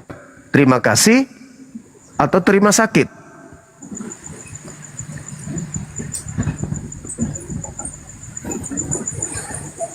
Ayo bang, semangat bang, semangat. Anda setiap hari berterima kasih karena Anda diselamatkan. Anda memuji kepada Yesus. Anda lupa bahwa di belakang Yesus itu yang berjasa itu ada Yudas, ada iblis, ada imam kepala, mahkamah agama, orang-orang Farisi yang berkongko-kongko menyerahkan Yesus untuk dibunuh demi keselamatan kalian sebagai seorang Kristen. Apa susahnya bagi Kristen, bagi gereja mengucapkan terima kasih kepada iblis yang sudah merasuki Yudas? Karena dia adalah pahlawan. Gara-gara dia kalian selamat. Gara-gara kalian kemudian bisa menjadi anak-anak Tuhan. Gara-gara kalian bisa punya Tuhan bernama Yesus. Masa sulit untuk berterima kasih kepada iblis? Baca Lukas 22 nomor 3. Lalu iblis merasuki Yudas, sehingga Yudas kemudian terpengaruh untuk menyerahkan Yesus kepada imam kepala yang susah untuk mencari Yesusnya di mana sembunyi. Karena Yesus menghindar dari mereka sebelum hari Paskah. Anda sekarang ini bukan lagi hamba Tuhan loh. Sekarang ini Anda adalah anak Tuhan. Hebat kali kan posisi kalian, karena apa? Karena adanya iblis yang bekerja sama dengan imam kepala, mahkamah agama, menghadiahkan Yesus sehingga dia disalibkan, dan ternyata penyaliban itu adalah tujuannya untuk menyelamatkan kalian orang-orang Kristen. Apa yang Anda berikan kepada iblis yang telah menyerahkan Yesus untuk dosa kalian? Itu maksudnya. Berterima kasih. Lucu kali abang, ini masa kita terima kasih sama iblis. Nah, makanya kenapa Anda menerima pekerjaan iblis? Anda yang lucu. Pekerjaan iblis kok diterima sebagai jalan keselamatan. Pekerjaan si jahat Anda jadikan sebagai simbol agama. Bahkan dengan percaya diri menggantung salib di leher. Di rumah ada salib. Bahkan di rumah ibadah kalian ada salib. Padahal itu adalah lambang yang dihasilkan dari kerja keras iblis untuk mencobai Yesus. Berapa kali iblis mencobai Yesus, ingin membunuh Yesus, tak berhasil. Nanti setelah dia merasuki Yudas, katanya berhasil, dosa kalian ditebus.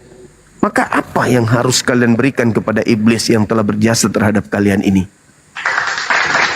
Buatkan lencana, buatkan penghargaan piagam, atau apa? Atau sekedar ucapan terima kasih, iblis, terima kasih, berkat kalian dosa kami ditebus melalui penyaliban.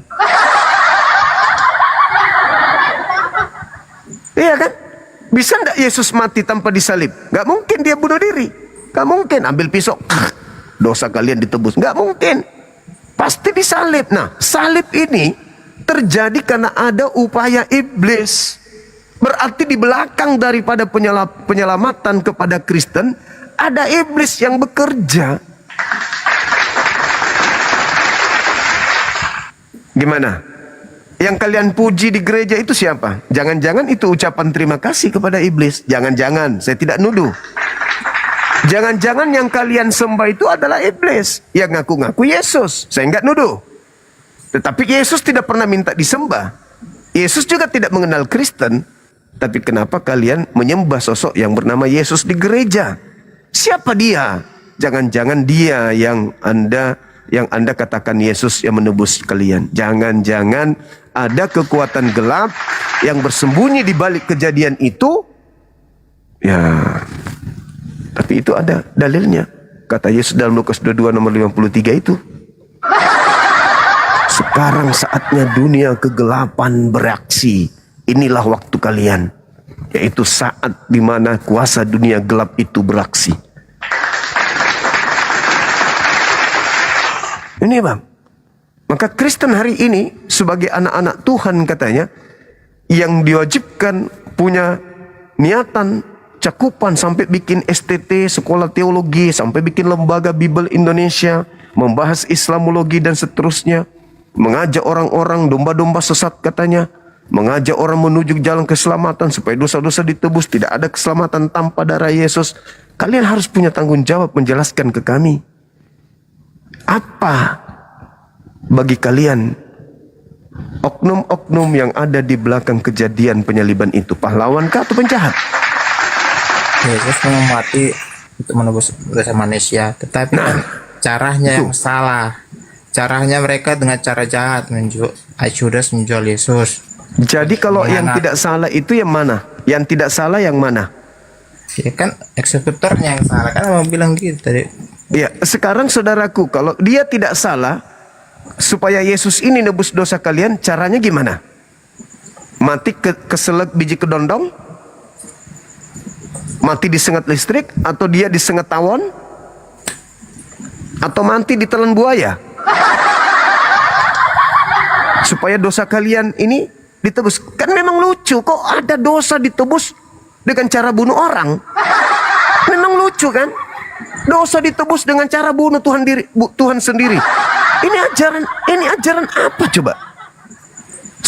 Sedangkan Yesus itu disalibkan, diusung penyaliban ini dari orang-orang yang benci kepada Yesus, sampai iblis juga ikut terlibat. Sekelompok orang dari sana memanfaatkan keadaan itu sebagai simbol keselamatan. Nah, tanggung jawab kalian menjelaskan.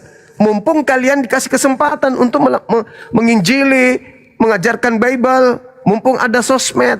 Nah, buktikan kalau Kristen itu agama benar dengan menjelaskan kepada kami yang menjadi sasaran kalian untuk dimurtadkan ini, bahwa mereka yang membunuh Yesus itu adalah pahlawan. Cuci otak kami supaya kami bisa terima, coba. Oh, mereka adalah orang-orang yang jahat. Nah, bagaimana orang yang jahat bisa memberikan sebuah hadiah keselamatan kepada kalian? Mana yang betul? Pahlawan atau penjahat?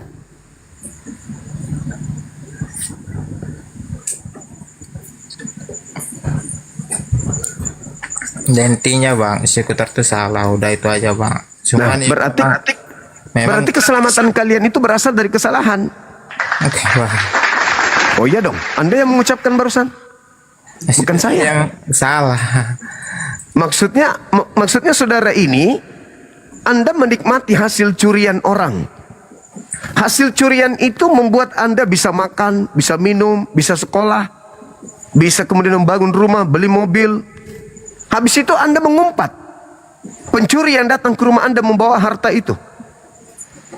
Moral apa yang Anda punya? Kemanusiaan apa yang ada dalam diri saudara? Ketika ada orang datang bawa mobil truk, menurunkan duit ke rumah Anda supaya Anda bisa makan, bisa hidup, bisa bikin beli rumah, beli tanah, menafkahi keluarga. Tapi ternyata Anda mengumpat. Kenapa Anda mengumpat? Karena barang yang dibawa orang itu adalah barang curian. Dia mengambilnya secara jahat dengan membunuh orang lain. Habis Anda ditanya, yang datang membawakan harta kepada Anda itu pahlawan atau penjahat? Oh, itu penjahat. Sambil Anda makan hasil dari curiannya. Oh, itu penjahat. Sambil Anda main HP. HP Anda gunakan dari hasil uang yang dikasih sama penjahat. Apa itu namanya? Kebenaran itu. Itu namanya kebenaran.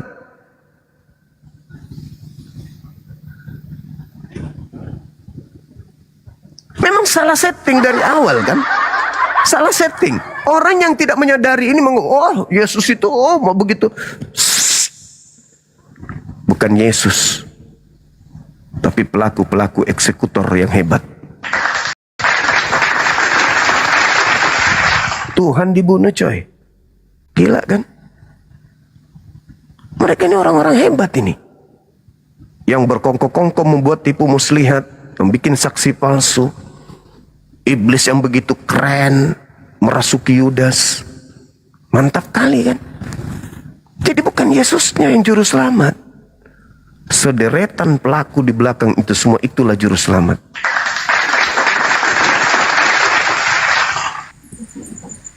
Inilah kan mempelintir aja, salah paham. Ya udah, saya kasih kesempatan saudara saya menjelaskan kepada saya titik posisi gelar bagi mereka yang menyalibkan itu sekaitan dengan manfaat dari pekerjaan mereka untuk kalian Kristen. Silakan. Saya diam, saya ingin dengar.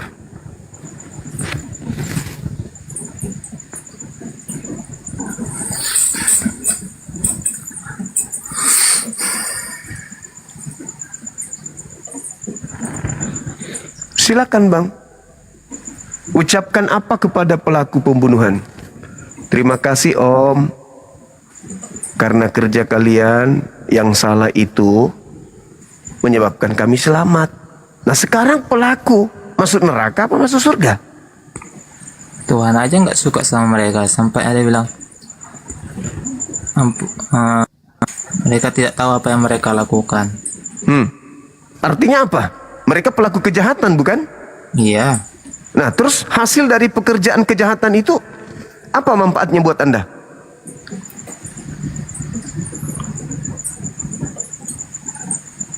Menghadiahkan keselamatan. Anda katakan penjahat. Mereka itu pahlawan. Orang jahat kayak dia. Nah karena itu kenapa kamu menerima hasil dari pekerjaannya?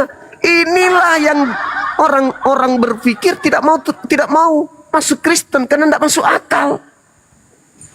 Coba Anda baca tuh. Baca 1 Korintus 15 nomor 17. Tanpa kebangkitan, sia-sialah kepercayaanmu, sia-sialah imanmu. Tanpa kebangkitan, kamu akan tetap hidup di dalam dosa kalau tidak ada kebangkitan. Piye carane bangkit tanpa disalib? Sedangkan Filipi 2, dia taat sampai disalib. Apa akibatnya setelah dia disalib? Seluruh nama di atas di bawah kolong langit ini tunduk bertekuk lutut kepada Yesus. Hebat kan? Jadi yang pahlawan di sini siapa, Rek? Siapa yang pahlawan di sini? Yesus apa iblis?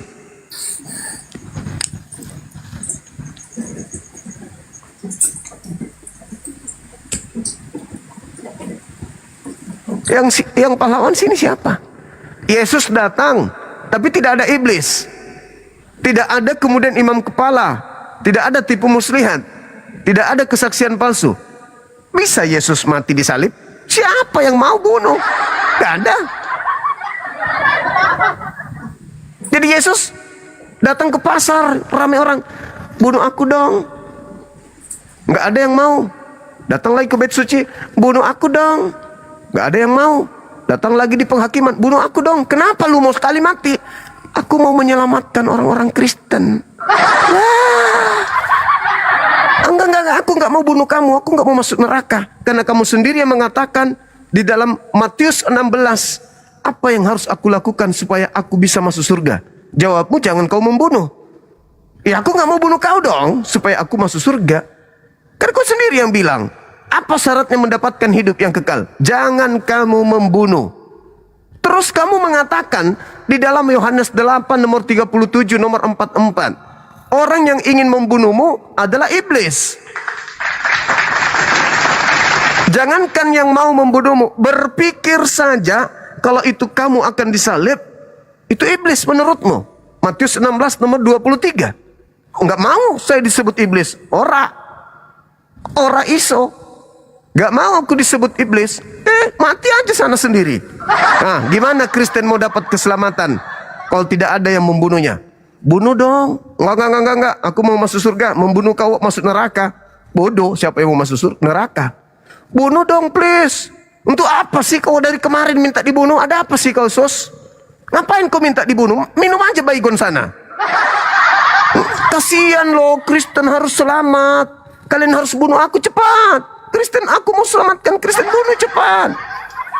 Orang pada tak mau karena membunuh Yesus adalah sebuah kejahatan. Ayo.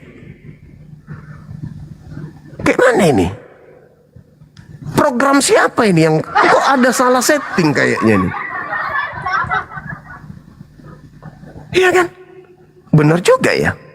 Kalau saya bunuh Yesus, saya penjahat. Tapi kalau saya tidak bunuh, orang Kristen tidak selamat. Demi keselamatan Kristen, aku rela masuk neraka. Ketebak!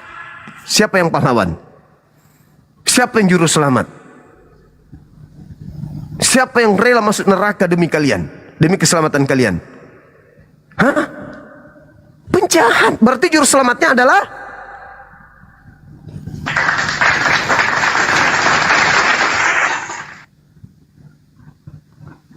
renungkan, pikirkan. Gunakan ini. Makanya Al-Quran itu menerangkan wa qaulihim. Aku hukum mereka karena ucapan mereka, kata Allah. Inna qatalal masiha ibn Maryam Rasulullah wa ma qatalu wa ma salabu. Dihukum orang-orang yang mengatakan Nabi Isa itu disalibkan. Di mana ucapan Yesus mengatakan dihukum orang yang mengatakan Isa? Nomor 23. Penyala iblis. Nah, dihukum iblis. Orang yang berkata Yesus akan mati disalib. Itu kata Quran. Wa qaulihim. Aku hukum juga mereka karena ucapan mereka. Hanya gara-gara berkata Nabi Isa disalibkan, dihukum oleh Allah. Yesus ternyata juga mengatakan hal yang sama. Penyala iblis. Karena kau memikirkan apa yang dipikirkan manusia, yaitu Yesus akan disalib.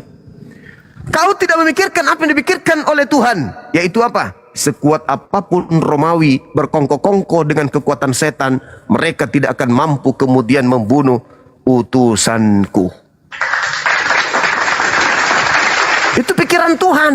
Tidak ada yang bisa menyentuh Yesus. Tapi pikiran kalian, Yesus disalib untuk dosa kita. Ya udah, kalau Yesus disalib untuk dosa kalian, maka yang menyalibkan itu apa?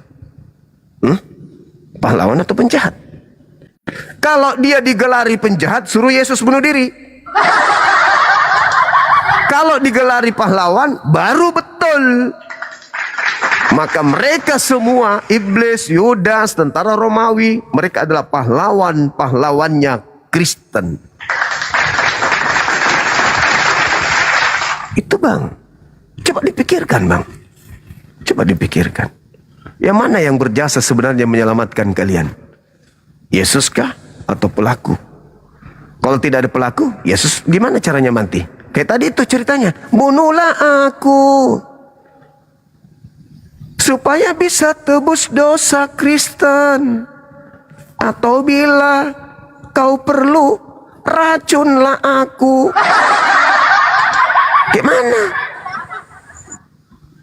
Mana yang betul? Ayo pendeta-pendeta, kalian sekolah sampai kalian sekolah sampai S2, S3. Datanglah ke sini. Jelaskan ini. Kalau ada titik terang, mungkin target-target kalian untuk memurtadkan Islam itu bisa terpenuhi. Ya minimal 0,1%. Ayo, hadir di sini. Jelaskan kepada jemaat kalian. Ini penting. Karena Al-Quran yang mengulas itu juga. Isqalallah ya Isa inni mutawaffik wa rafi'uka ilayya wa mutahhiruka minal ladina kafaru. Al-Quran juga mengurai tentang salib itu. Ini dua arah, bukan satu arah.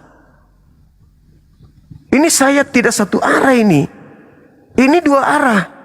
orang yang berpikir Nabi Isa itu disalib, mengatakan dia disalib, itu dihukum oleh Allah. Wa qaulihim, kata Allah. Yesus juga berkata hal yang sama. Yang berpikir Yesus itu akan disalib, itu adalah iblis. Kalau ada nubuatan untuk Yesus untuk disalibkan, tolong naik ke sini, terangkan kepada saya. Kenapa orang-orang yang ingin membunuh Yesus, di dalam Yohanes 8 nomor 37, Yesus katakan pembunuh-pembunuh, orang-orang yang ingin membunuh Yesus itu adalah orang yang tidak memiliki firman di dalam dirinya. Katanya nubuat. Katanya nubuat. Kalau nubuat berarti sudah ada firmannya.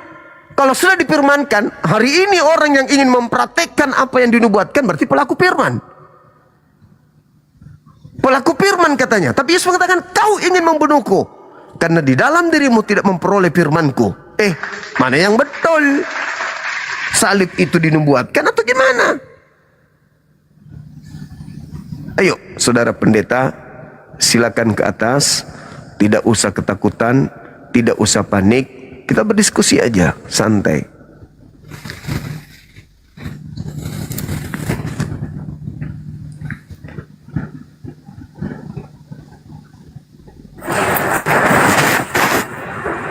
Halo, buka kamera, silakan. Apa ginong? Kongkong. Woi kongkong. Buka kameranya. Gigi pas Sunda laga. Woi kongkong. Buka kamera, jangan diturunkan, jangan diturunkan. Buka kamera. Buka kamera, ndak usah kayak gitu kali. Harusnya itu kau malu. Ternyata agamamu begitu, bukan kau maki-maki. Buka kameramu, saya nggak takut sama kamu. Nggak perlu kau gitu kali. Kau tinggal buka kameramu, kita bahas ini.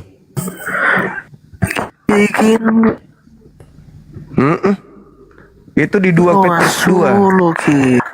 2 Petrus 2, 19, 18, 20, 21. Kristen itu disebut babi di situ dan juga anjing.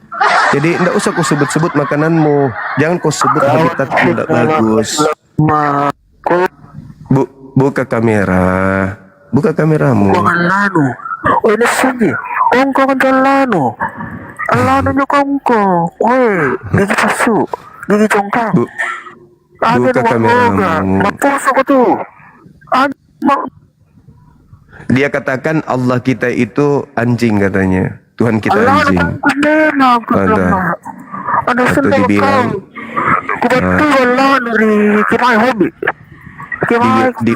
dibilang saya anak haram dan dia mengancam saya mau datang di tempat wisata saya. Dengarkan teman-teman. Turunan iblis. Parakang. Aku betul ini ya, jangan diturunkan supaya Indonesia tahu. Inilah cerminan mereka. Ini wakilnya ini. Wakilnya, jangan diturunkan. Inilah cerminan agama yang sebenarnya, agama mereka ini. Kita bahas data, kita bahas Al-Quran, datang-datang bawa orang tua saya juga. Katanya saya anak haram. Berarti orang tua saya ke bawah-bawah. Terus dia ngancam, ingin ke tempat wisata saya, mau merusak di sana. Coba aja. Saya bayar kalau kau datang. Ku bayar kau. Ku bayar. Ku cium kepalamu kalau kau berani datang.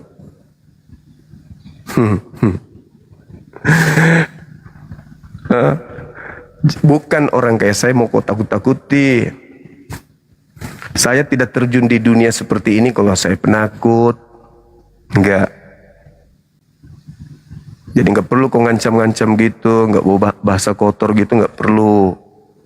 Kau jelaskan aja. Kan kau yang nikmati salib. Kenapa kau tidak jelaskan? Kau jelaskan aja, oh salib itu memang begini bagi kami. Udah kau jelaskan. Jangan kau marah, ngamuk. Karena saya tidak pernah takut. Percuma saja kau ngamuk-ngamuk. Saya tidak ada takutnya. Tidak ada ya saya mau takut sama kamu. Kau permalukan aja diri kau itu.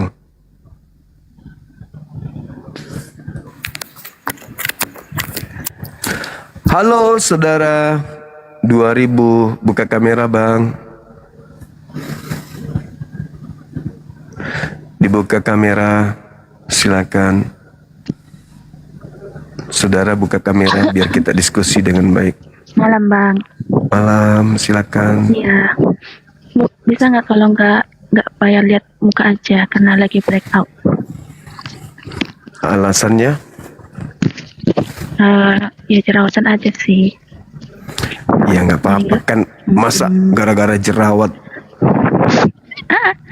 Iya. Dalam nama Yesus tinggal doakan. Insya Allah binghabra kata bra, gitulah sembuh itu. Di dalam Markus 16 itu, siapa yang percaya dalam nama Yesus tinggal tumpangkan tangan di orang yang sakit, dia akan sembuh. Bahkan minum racun tidak mati. Itu tanda-tanda orang percaya. Tapi ternyata kalau Anda percaya tapi tangannya tidak menyembuhkan jerawat, berarti dalil itu bohong kan gitu. Buka aja kamera. Mana tahu dengan buka kamera lihat Bang Suma jerawatnya lari. Malu melihat Bang Suma. Ayo.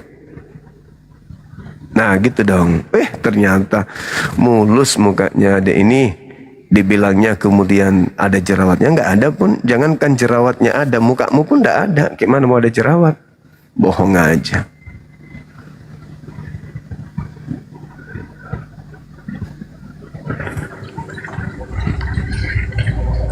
Bening kali mukanya dibilang ada jerawatnya. Halo saudara GJL. Halo bang. Halo juga.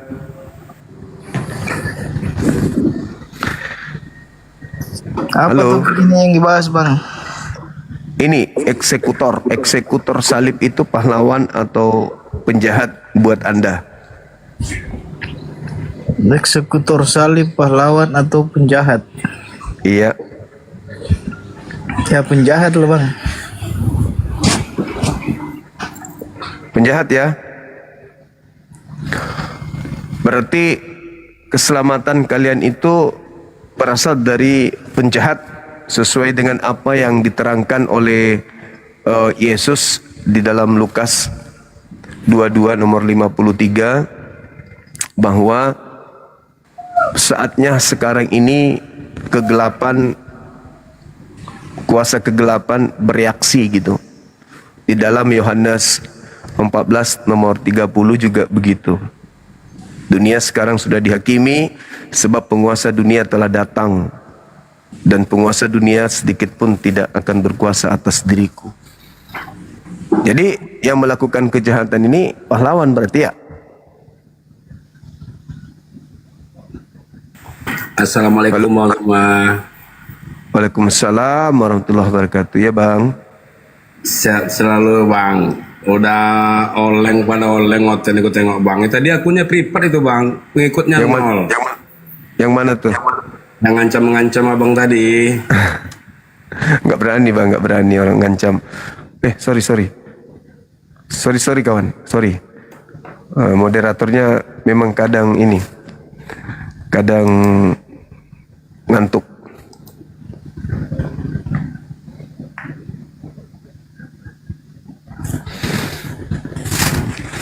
Nggak berani kalau mau ngancam langsung pakai akun asli.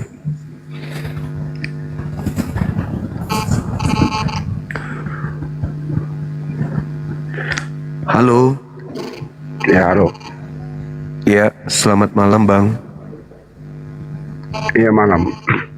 Bisa buka kameranya, silakan. Biar kita diskusinya lebih asik. Ngapain buka kamera sama kamu? Kabing kadrun yang hanya ngerocos. Bicara ajaran agama orang itu rocos, sembarangan, sepraut. Ya, abang lah yang luruskan kalau saya salah bang. Iya, kamu ngomong isi kitab orang. Ya, abang lah jelaskan di sini. Ngapain mau jelasin sama kamu? Otak kamu itu kan menurut keyakinan kamu. Enggak, abang jelaskan kan ada perintah beritakanlah Bible ke seluruh makhluk. Iya, tapi nggak bisa, kamu kan punya imannya, kamu itu kan udah sama dengan iman kita. Jadi Justru jangan karena bicara. itu yang diperintahkan kan beritakanlah Bible kepada seluruh makhluk, pergilah ke seluruh dunia, jadikanlah seluruh manusia jadi Iya. pengikutku. Kita mau beritakan, tapi kamu itu punya ruang hati, ndak bisa terima. Kamu tahu, Atau kamu karena cuma ajaran ngerocos. Anda yang tidak masuk akal. Ya, Ajaran Anda mungkin yang tidak bisa masuk di akal. nah, Masuk otak akal nggak dan- kalau abangku? otak Masuk dan- akal nggak kalau Tuhan otak- dibunuh sama ciptaan? dengar dulu. Ruang hati kamu dan otak kamu. Jangan ke hati dulu. Seperti masuk seperti akal itu. nggak? Kencing Masuk akal unta. nggak Kamu Tuhan tahu. dibunuh sama ciptaan abang? Masuk akal nggak Tuhan Otak dibunuh? dan ruang hati kamu. Aduh, abang ini sakit, parahnya sakitnya parah. Jiwa Anda itu sudah penuh setan di dalam. Saya bertanya, masuk akal nggak Tuhan dibunuh? Kamu itu masuk punya akal nggak ajaran- Tuhan dibunuh? Saya kan bertanya, abangku. Masuk akal nggak Tuhan dibunuh, bang? Jawab aja dulu. Kalau masuk akal, berarti ajaran Anda memang benar-benar berdasarkan akal. Tapi kalau tidak masuk akal, berarti agama Anda tidak masuk akal. Jangan mute, jangan mute.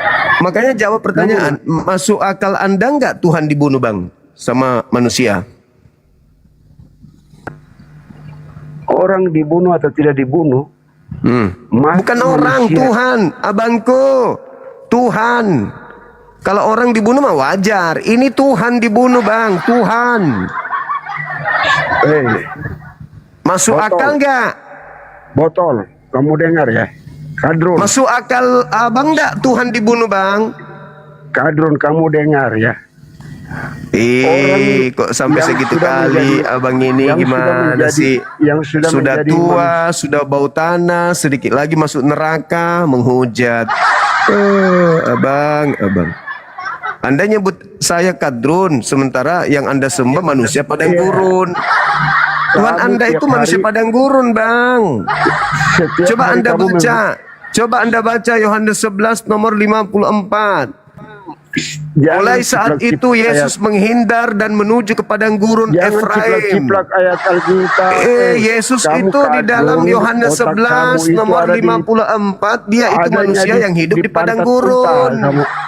Kambing. Paulus juga menuju ke Damsek, Kambing, kisah para kambing. rasul menuju ke Kamu- padang gurun. Kamu setiap hari itu Agama cuma Anda itu ngerocos. lebih pantas disebut Ngerocos. penyembah makhluk padang gurun, abangku. Jangan menghujat. Setiap hari ngerocos, mau hujat-hujat ya agama kita ya.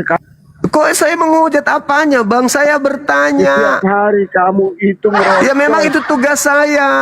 Itu tugas saya. Saya diutus untuk itu. Itu kan Saya ini diutus untuk Diutus apa? menjelaskan, Diutus apa? Oleh untuk setan. membersihkan Yesus dari orang-orang kafir kayak Anda. itu anak kamu itu setan setiap hari.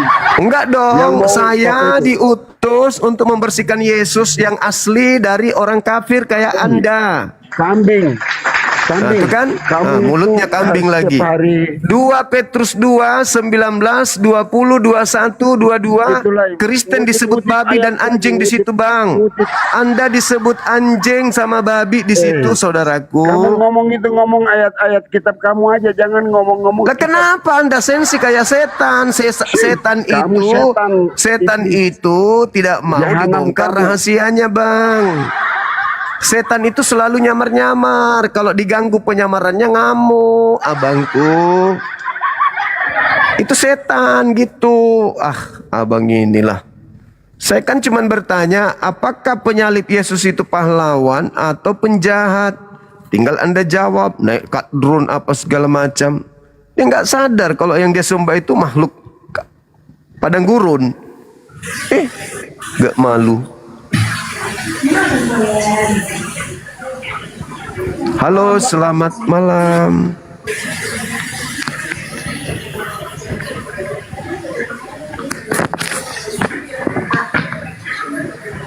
Halo.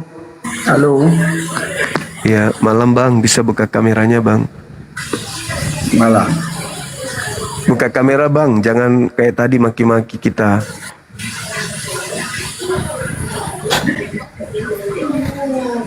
Ayo bang. Semangat bang, semangat.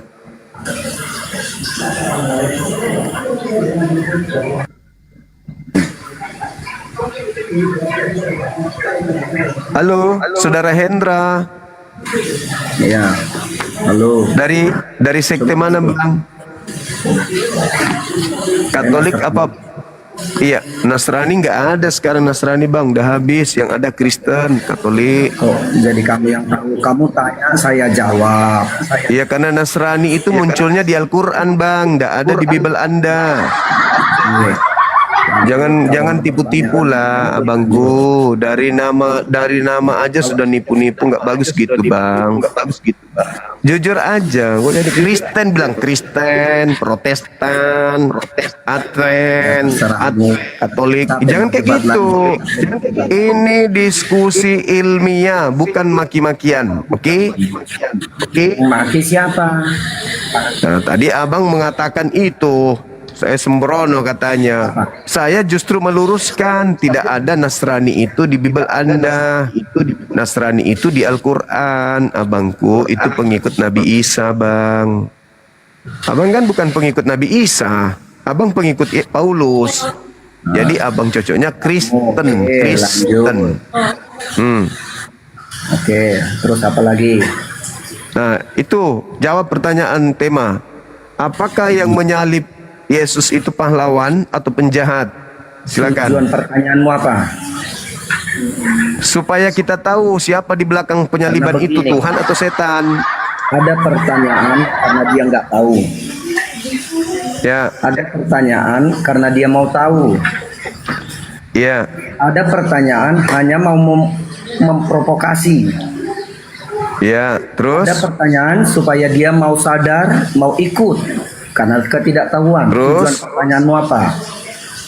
Tujuan pertanyaan saya ingin tahu apa yang bercongol di dalam diri Anda sampai Anda percaya kepada karya setan. Jawab. Bahasamu ada lebih baik dari congol tadi. Kamu tanya bahasa lebih baik. Lukas 22 nomor 3. Iblis merasuki Yudas sampai dia menyerahkan Yesus. Itu loh. Makanya belajar. Orang yang berpikir Yesus akan disalibkan, kata Yesus, itu adalah iblis. Makanya saya ingin tahu apa yang merasuki abang sampai percaya kepada karya iblis. Silakan Anda jawab. Makanya aku tanya tadi, tujuanmu ini sekarang apa? Setelah kamu tahu. Saya kan sudah, abangku. Mau sadarkah? Atau hanya menguji? Tujuanku itu pingin tahu apa alasan Anda beriman percaya kepada karya iblis. Oke, setelah kamu tahu kepercayaan itu, terus bagaimana lagi? Supaya misionaris itu tahu diri, jangan lagi punya aksi memurtadkan orang Islam. Hubungannya denganmu? Iya, hubungannya dengan saya jelas, perintah Tuhan saya untuk kemudian menyeru kepada manusia untuk menuju kepada jalan kebenaran, menghindarkan mereka, ta'muruna bil ma'ruf wa yanhauna 'anil munkar. Udah benar. Sekarang Anda enggak usah ke situ. Anda jelaskan aja, Bang. Jelaskan aja. Kenapa Anda menerima karya iblis itu aja dulu. Sudah benar Tuhanmu? Malah kemana-mana Bang ini. Sudah benar Tuhanmu? Jelaskan aja dulu kenapa. Dengar. Anda bertanya, saya menjawab. Kenapa Anda menerima karya iblis? Setelah kamu tahu tujuanmu untuk apa? Kalau nggak bisa, silakan turun ke gereja, isap ibu jari pendeta, habis itu bayar perpuluhan. Silakan turun. Nah, itu lebih bagus daripada Anda naik di sini. Saya nggak bisa jawab, Bang Zuma. Terlalu sulit bagi aku. Sulit. Edis TV aja pura-pura aja lewat, tapi nggak sanggup naik. Sulit. Karena materi ini adalah jantung pertahanan kami. Ini Bang Suma mencoba untuk menjebol pertahanan satu-satunya, yaitu syalib. Ternyata syalib pun itu adalah sesuatu yang tidak bisa dipertahankan berdasarkan akal. Sulit, susah.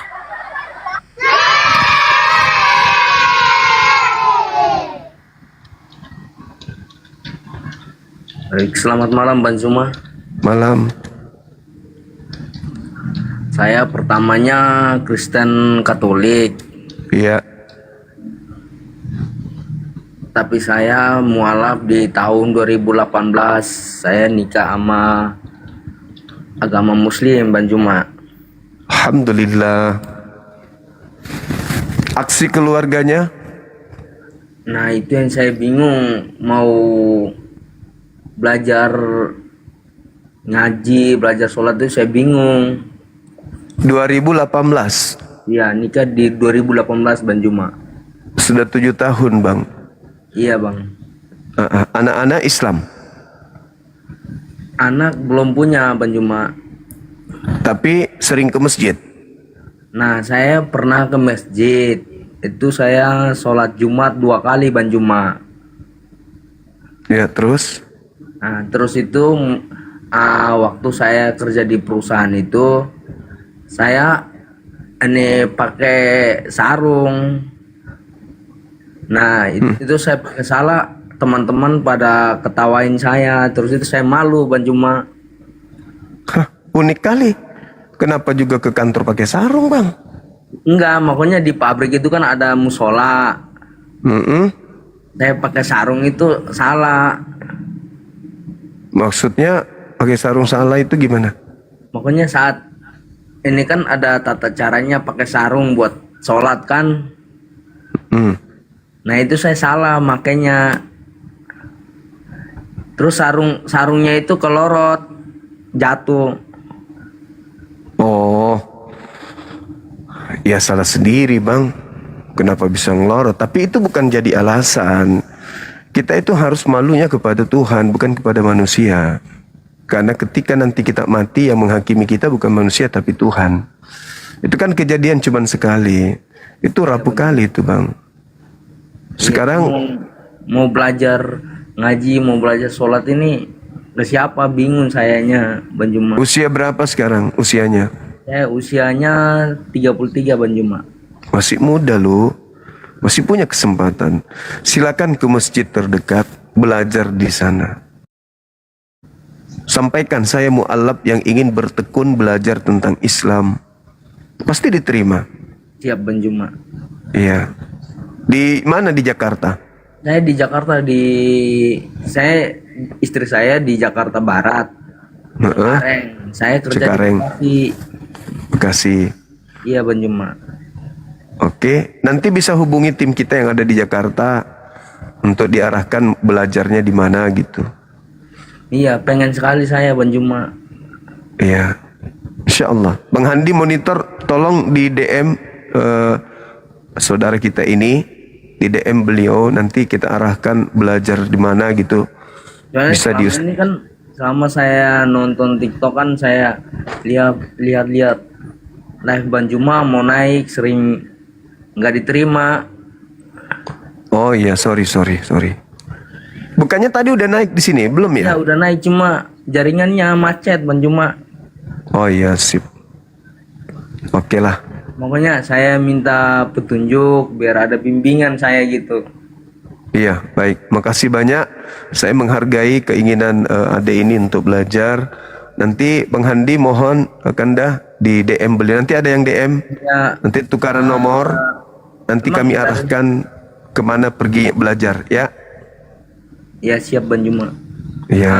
Untuk makanya kalau kan dalam agama Kristen itu nggak boleh, dalam agama Muslim itu nggak boleh makan daging babi ya Bang Zuma. Iya.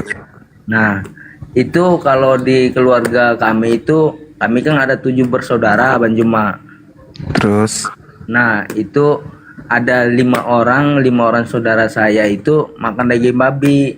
Terus 2 orang itu saya sama kakak pertama saya itu kalau makan daging babi itu semua pada bengkak habis. Badan semua pada bengkak gitu Bang Zuma. Alhamdulillah, beruntunglah. Artinya terhindar dari makanan haram tersebut. Nah, kakak ini Islam, Kristen. Kakak itu masih Kristen. Masih Kristen. Tapi waktu nikah itu kan saya sempat kabarin keluarga di kampung, di NTT Bang. Iya. Nah, saya kabarin ke sana, saya bilang saya mau nikah sama seorang agama muslim. Terus orang tua saya jawabnya, kan kamu yang jalanin, bukan orang tua yang jalanin, gitu Bang Juma. Oh, alhamdulillah. Artinya orang tua tidak melarang anaknya untuk pindah keyakinan. Iya, betul. Ya udah gitu aja deh. Nanti ada tim saya yang DM kamu. Nanti terima dibalas, bisa tukaran nomor di Jakarta. Kalau perlu nanti jumpa sama Bang Zuma juga. Insya Allah bulan depan saya di Jakarta. Bang Juma, ini boleh nggak saya cerita dikit ya Bang Juma? Boleh. Ini pengalaman saya waktu tahun 2019 itu Bang Juma. Iya. Nah itu kan saya nikah sama janda Bang Juma. Iya. Nah itu almarhum suaminya itu emang orang ibarat kata fanatik agama juga, agama muslim sih. Siap. Nah dia pesantrennya di ujung Kulong. Nah itu tahun 2019 tanggal 23 malam itu saya diimpiin Bang Juma, ada semacam 2 tampak bayangan yang datang ke saya Bang Juma.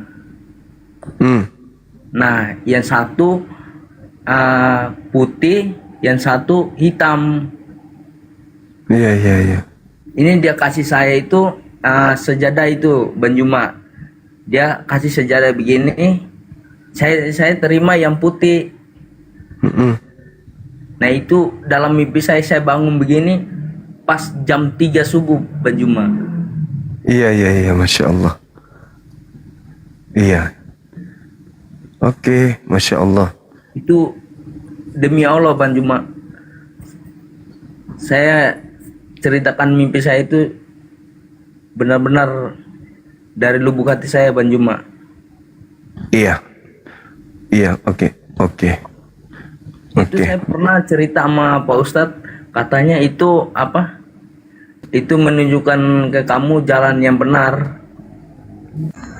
Iya, bisa jadi. Malah kemana beliau? Teman-teman Luwu Utara, teman-teman Palopo, Assalamualaikum warahmatullahi wabarakatuh. Sehat-sehat kit semua di, jangan lupa makan kapurung ya. Alhamdulillah. Halo anak desa, apa kabar? baik, malam. Iya malam. Bisa buka kameranya Bang? Di sini udah mati lampu, boleh nggak ya? On cam kayak tadi itu ya? Boleh. Off cam kayak tadi ya, boleh ya? Mati lampu. Buka aja. Iya, dinyalakan aja lampunya Bang. Saudara adik tadi yang mualaf ini, tolong di DM ya Bang Handi. Kita butuh data beliau. Iya, dibuka aja kameranya Bang. Karena teman-teman bawah itu mintanya kita buka kamera gitu loh. Tadi off cam tuh Pak. Soalnya di sini kalau dinyalain kamera, kayaknya teman-teman yang tidur itu mengganggu dia.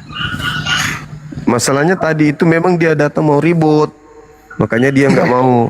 Mau ribut kan mualaf nih. Gimana tuh Bang Zuma? Bukan yang sebelumnya, sebelum tadi itu yang ngata-ngatain saya kadron. Jujur aja saya baru masuk nih Bang, baru ikut yang terakhir ini tadi yang mualaf ini. Oh ya udah. Silakan. Kita bahas Bang, tema ini. Ya. Saya mau nanya eksekutor salib pahlawan. Maksudnya gimana ya Bang?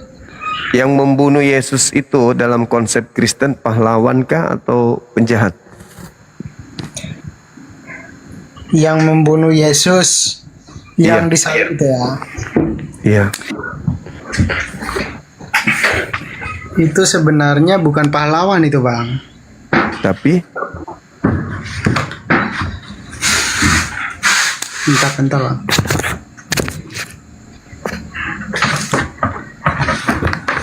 Saya turun dulu Bang, soalnya saya di lantai 2 ini, biar nggak mengganggu teman-teman ini. iya. Sekalian buka kamera, kalau di bawah kan tidak ada temennya lagi kan. Tanda.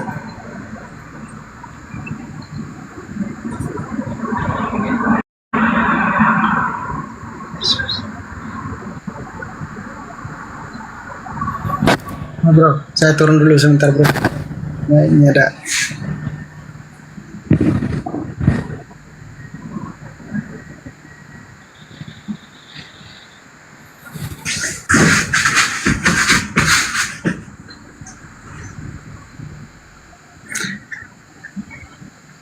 Oh, halo Bang Zuma. Halo juga, saudara. Eksekutor salib pahlawan itu memang ada dalilnya ya? Dalilnya sebagai pahlawan nggak ada, tapi dalilnya disebut sebagai anak iblis ada, hamba setan ada. Di Bible apa di Al-Quran Bang? Apa di hadis? Di Bible. Oh di Bible. Yohanes 8, iya. Yohanes 8 ya Bang? Iya. Nah, coba saya buka ya Bang ya. Silakan buka satu perikop dari data nomor 37. Oke siap Bang. Yohanes 8 ayat berapa Bang? 37 sampai seterusnya satu perikop. Yohanes 8 ayat 37 sampai Buka seterusnya. kamera aja Bang, nggak seru kali saya ngomong sama gambar gitu. Tenang Abang Zuma yang paling ganteng di sini juga kan, percuma kalau dihidupin kamera juga gelap Abang. Nggak apa-apa lah, minimal saya bisa lihat ada gerakan. Kalau ini nggak ada sama sekali. Yohanes berapa tadi? Yohanes 8 ayat 37 ya Bang ya. Iya. Ntar ya Bang ya. Saya tuh kangen tuh sama Bang Zuma sebenarnya. Ntar ya Bang. Ya, makasih. Ya udah ketemu nih Bang. Nah, Saya, silakan. abang baca apa? Abang lah yang baca. Ya udah. Yohanes 8 ayat 37 ya Bang ya. Iya. Aku tahu bahwa kamu adalah keturunan Abraham, tetapi Ya. kamu berusaha untuk membunuh aku karena firmanku tidak beroleh tempat di dalam kamu. Nah, berarti orang yang mau membunuh Yesus itu orang-orang yang tidak memperoleh firman di dalam dirinya kan? Yang iblisnya tadi mana? Katanya ada Nomor 4-4-nya. Yohanes 8 ayat 44 gitu ya. Iya, kan satu perikop itu Bang. Siap-siap Bang Jumat. Sorry ya Bang ya, saya ini dulu ya. Saya pengen cari tahu sebenarnya. Saya bukan berdebat agama nih, karena saya memang bukan di bidangnya Bang. Saya pengen tahu aja kebenaran. Ayat 44. Untuk 35. Bentar ya Bang. Yohanes 8 ayat 44. Biarin typing di bawah marah nggak apa-apa ya. Saya kan pengen tahu kebenaran sebenarnya. Benar nggak sih? Iya.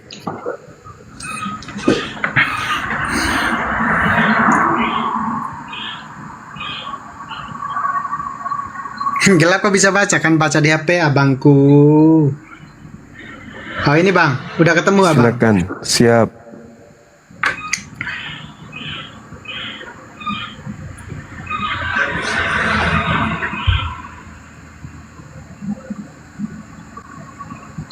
Oh berarti saya baca dulu dari ayat 43 biar nyambung ya Bang ya. Iya. Kalau saya ayat dengar. Nah, kalau langsung di ayat 44 kan saya nggak tahu nyambungannya dari mana. Benar nggak sih Bang? Betul. 43 42 ya. Yohanes 8 ayat 42.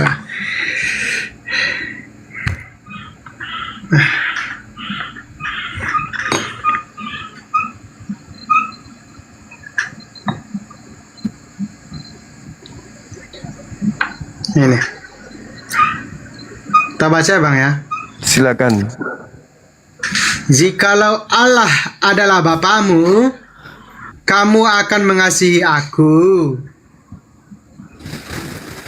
Sebab aku keluar dari datang dari Allah. Benar nggak sih? Betul. Nah, begini Bang. Jikalau Allah Bapamu, kamu akan mengasihi aku. Sebab Tidak. Sebab aku keluar dan datang dari Allah. Iya. Itu saya bisa pahami konteksnya, Bang. Iya. Dan Kalau- aku gimana, Bang? Kalau mengasihi itu ada niatan membunuh nggak? Mengasihi nggak ada sih, Bang. Nah, makanya orang-orang yang mau membunuh Yesus itu adalah orang yang bapaknya iblis. Bukan gini, Bang. Yesus itu sebenarnya datang dari Allah, bukan Allah ya. Dari Allah, Bapaknya. Kalau tidak melalui Yesus itu tidak bisa datang langsung kepada Bapa, karena dia datang dari Allah, dari Bapaknya. Dengan cara apa kita melalui Yesus? Kita bunuh dulu. Atau kita ikuti ajarannya? Betul. Ikutin ajarannya, karena memang ajaran Yesus tidak ada yang. Nah, tadi di situ di Yohanes 8 orang yang mau membunuh Yesus itu disebut sebagai orang yang tidak memiliki firman di dalam dirinya. Ya benar, karena dia datang karena dia sebagai firman yang diturunkan dari Allah. Iya. Itu dia sebagai firman, iya, Bang. Iya. Dan orang-orang yang ingin membunuhnya adalah anak-anak iblis. Benar. Sekarang saudara sebagai Kristen pingin Yesus itu mati atau pingin Yesus jangan mati? Sekarang dia memang mati tapi dibangkit dalam 3 hari, Bang. Bukan dia itu. Bukan Bang. itu, abangku. Yang mau membunuh Yesus itu adalah anak-anak iblis. Anak-anak iblis. Saya angkat, Bang. Bentar, Bang. Biar enak kita ngomong kan. Abang kan minta yang mau membunuh Yesus itu anak-anak iblis. Nah, sekarang kalau melihat keadaan betapa besar kemudian upah daripada penyaliban itu atas kematian Yesus. 1 Korintus 15 nomor 17. Apa kata Paulus di situ? Sia-sialah kepercayaanmu jika tak ada kebangkitan, dan kau akan tetap berada dalam dosa kalau tidak ada kebangkitan. Gini. Ya benar itu. Kayak gini, Bang. Contohnya seperti ini, Bang. Tunggu. Maka muncul pertanyaan. Apakah saudara mau Yesus dibunuh atau saudara mau Yesus jangan disalib? Gini, Bang, ya. Kita bahas yang mana dulu ini? Yang Yohanes berapa dulu ini? Menurut Yesus Abang ini. yang tadi yang mau membunuh Yesus itu adalah anak-anak iblis. Saya mau tahu saudara ini anak-anak iblis atau anak-anak Tuhan. Maka muncul pertanyaan, Anda mau Yesus disalib, dibunuh, atau Anda mau Yesus jangan dibunuh? Bukan gini, Bang. Abang ini framingnya terlalu jauh. Kita bahas satu ayat dulu. Abang itu bacanya cuma satu ayat. Saya tidak framing loh. Bang. Di dalam Matius 16, orang yang berpikir Yesus akan disalib itu disebut iblis oleh Yesus. Gini, nah, Bang. saya gimana silakan. Kita bahas dulu yang Yohanes, nanti baru lari ke Matius, Bang. Saya jawab semua, Bang, sesuai dalil, Bang. Jangan framing dulu. Silakan. Iya, ini yang Abang bilang ini Matius 8 ayat 42 ini seterusnya. Saya baca di sini, jikalau Allah adalah Bapamu, kamu akan mengasihi aku. Aku itu konteksnya Yesus, Bang. Iya. Ya, ngerti kan maksud saya? Iya. Sebab aku keluar dan datang dari Allah. Allah itu konteksnya Bapakku. Iya. Bapaknya Yesus yang datang dari surga. Iya. Abang itu ngerti maksudnya. Dan aku datang bukan atas kehendak dia sendiri, kehendak Yesus sendiri. Iya. Ngerti nggak? Ngerti. Nah, melainkan dialah yang mengutus aku. Dia itu apa? Tahu nggak konteksnya? Dia itu adalah Allah. Iya. Karena memang tertulis di Yohanes 3, tidak ada satupun yang datang kepada Bapa aku. Iya. Benar nggak? Iya. Benar nggak? Iya. Nah itu yang kita bahas. Jangan framing dulu ke tempat lain, Bang. Nah sekarang yang menurut Yesus yang tadi data itu yang mau membunuh Yesus itu anak setan atau anak Tuhan? Yang mau membunuh Yesus jelas itu anak setan. Oke, Sebab sekarang Yesus itu bangkit dalam 3 hari, Bang. Oke, sekarang Dalam 3 saya hari tanya. dia bangkit, turun ke surga, duduk di sebelah kanan Allah untuk menebus dosa sekarang manusia, saya Bang. mau tanya, Lain saudara. hal dengan Muhammad, Bang, tidur di kuburan sampai saat ini, Bang. Sekarang saya mau tanya kepada saudara, Anda mau Yesus mati atau Anda mau Yesus itu jangan disalib atau disalib? Apakah Yesus itu manusia berhak untuk memutus dia untuk mati apa hidup? Saya tanya saudara loh, apakah saudara mau Yesus mati atau Yesus jangan mati? Ya dia mati untuk menembuskan dosa manusia. Berarti Anda mau Yesus mati? Sesuai kehendak Bapa di surga. Tadi Yesus menyebut yang mau Yesus mati iblis. Begini, saya menyebutkan. Gimana dong? Gini, sebutkan ayatnya kita bahas. Jangan framing dulu. Anda mau mati Yesus. Yohanes 8 tadi itu loh. Ayat berapa? Iblis lah yang menjadi bapakmu. Tadi nomor 37. Bang Zuma yang paling ganteng. Di situ dikatakan itu biasanya kalian itu bahasanya ayat-ayat satu-satu. Minimal ayat sebelumnya. Yohanes berapa? Saudaraku. Makanya tenang. Siap, saya tenang. Ya, siap. Yohanes 8 nomor 37 itu awal perikopnya. Siap, saya buka dulu. Silakan baca. Yohanes 8 ayat 37. Saya baca sebelumnya karena memang ada lanjutan itu, Bang. Itu satu perikop. Anda jangan nyebrang ke perikop lain, saudaraku. Bentar ya. Yohanes 8 ayat 37. Itu kan awal perikop 37 itu. Oke.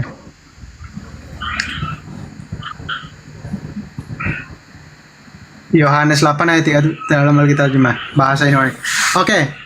Saya baca apa Bang Zuma yang baca? Kalau saya tidak terlalu hafal, tapi saya tahu. Di situ kan sudah ada Bible. Bahasa Ibrani, bahasa Yunani tahu. Saya tidak terlalu paham bahasa Ibrani dan bahasa Yunani. Bahasa Indonesia aja. Nanti kita gini ya Bang ya. Abang kan bertanya sama saya. Saya kan sebagai orang Kristen. Nanti saya berhak juga tanya sama Abang ya. Terkait materi ini kan? Nah itu kan mau menang sendiri Abang itu kalau mau. Ini kan dua arah ini. Ini dua arah ini, Dek. Dua arah. Dari mana? Islam di Islam mengajarkan salib. Orang-orang yang menyalib Yesus itu, Nabi Isa itu, orang-orang yang dihukum. Enggak Bang, gini Bang.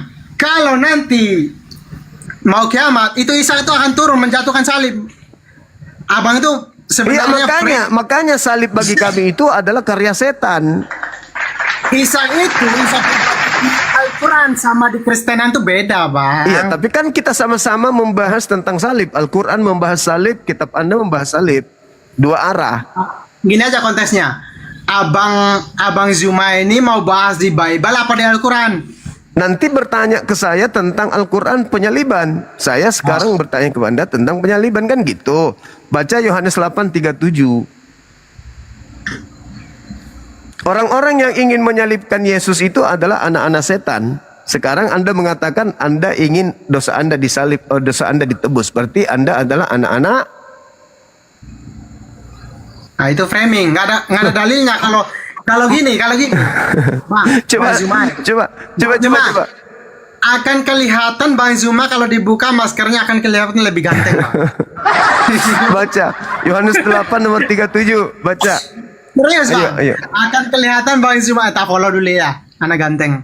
Tak follow dulu Bang Zuma, izin follow dulu ya, biar kita siap. Gini Bang. Nomor 37-nya itu Anda baca. Aku tahu. Yohanes 8 ayat 37 dalam Alkitab terjemahan bahasa Indonesia terjemahnya. Aku tahu. Ya. Bang Zuma baca apa saya? Saya nggak hafal, ini Bible saya ini kecil. Oh, ternyata ada Bible di Bang Zuma. Oke lah Bang, baguslah. Aku tahu bahwa kamu adalah keturunan Abraham, tetapi kamu berusaha untuk membunuh aku. Berusaha untuk membunuh aku karena firmanku tidak beroleh tempat di dalam kamu. Jadi orang yang mau membunuh Yesus itu adalah orang yang tidak memperoleh firman di dalam dirinya, betul? Betul. Betul Bang. Nah, sekarang saudara mau Yesus mati atau mau Yesus jangan disalib? Apa yang difirmankan oleh Tuhan, oleh Allah? Ya, tadi disebutkan Yesus, aku tahu kau adalah anak-anak Abraham, tapi karena kamu tidak memperoleh firman dalam dirimu, makanya kau ingin membunuh aku. Nah, saudara Benar, sendiri, sesuai kehendak Allah. Sesuai Oke. kehendak Allah. nah, saudara sendiri mau nggak Yesus itu disalib? Mau untuk menebuskan dosa kita, Kak, termasuk Nah, kamu, berarti- termasuk Abang Zuma itu disebutkan oleh Berarti menurut Yesus, orang-orang yang tidak beroleh firman di dalam dirinya kan, orang yang ingin membunuh Yesus. Yes. Nah, berarti Yohanes 8:44, iblislah yang menjadi bapakmu kan? Jangan di sana dulu, kita baca satu-satu. Silakan, silakan. Yohanes 8 ayat 37 sampai 44. Saya baca dulu satu persatu ya Bang ya. Iya, silakan. Siap. Yohanes 8 ayat 37 sampai 44 ya Bang ya. Bang Zuma ini sebenarnya kalau buka masker itu lebih ganteng sebenarnya. Cuman saya nggak mau buka masker abang ini. Saya mualaf Bang kalau buka masker Bang, sumpah.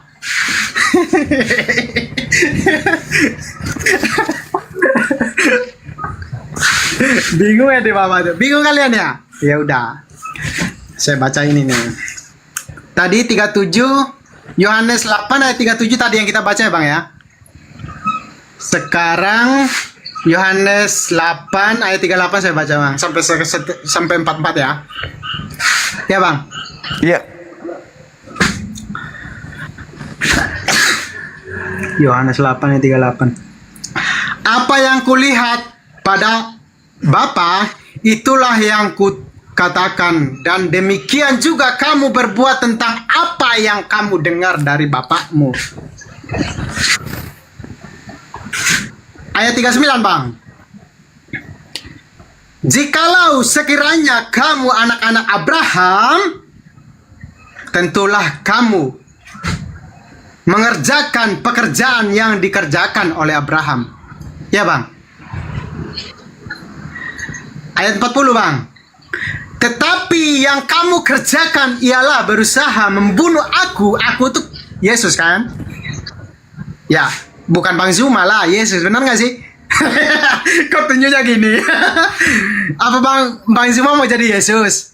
Biasa ikut Bang Zuma. Benar gak sih Bang? Yaudah, kita lanjutin. Jangan masuk hati Bang. Aku seorang yang mengatakan kebenaran kepadamu, yaitu kebenaran yang kudengar dari yang di atas. Yang di atasnya Yesus, Allah. Bukan Allah ya Bang ya. Allah sama Allah beda ya, pribadi yang berbeda ya Bang ya. Ishak sama Ishaknya kita juga beda ya Bang ya. Jadi jangan disamakan ya, abang yang ganteng. Pekerjaan yang demikian tidak dikerjakan oleh Abraham. Iya, emang iya, dia nggak dikerjakan apa yang kamu mengerjakan pekerjaan bapakmu sendiri. Jawab mereka, kami tidak dilahirkan dari zina. Bapak kami satu, yaitu Allah. Bukan Allah ya Bang ya, Allah. Benar gak sih Bang? Allah sama Allah beda, pribadi yang berbeda ya Bang. Karena Allahnya abang itu sujud juga ada di Al-Quran itu. Sujud juga sama Muhammad. Dia menyembah sama Muhammad juga. Saya itu nanti kita bahas lah masalah itu. Saya juga paham lah masalah itu. Kata Yesus kepada mereka, ini sampai ayat berapa tadi Bang? 44 ya, ini baru 42 ya Bang ya. Kata Yesus kepada mereka, jikalau Allah adalah Bapamu, kamu akan mengasihi aku.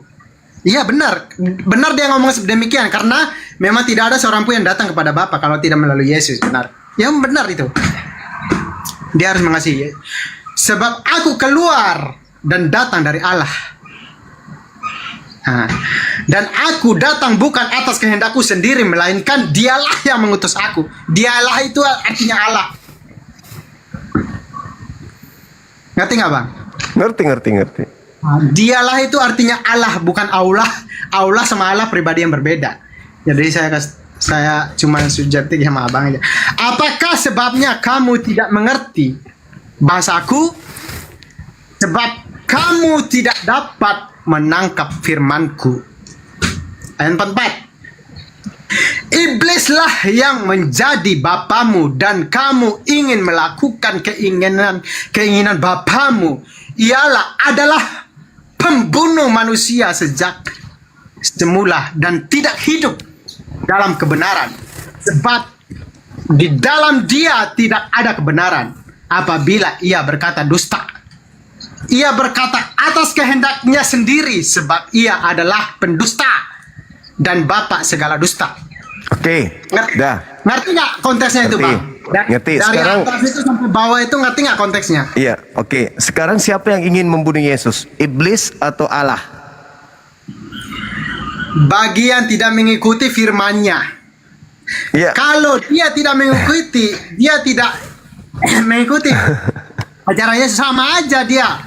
Karena Iya, memang maksudnya, siapa yang ingin membunuh Yesus? Iblis atau Allah? Nah, contohnya gini, yang ini membunuh Yesus, contohnya orang-orang Muslim seperti Bang Zuma itu.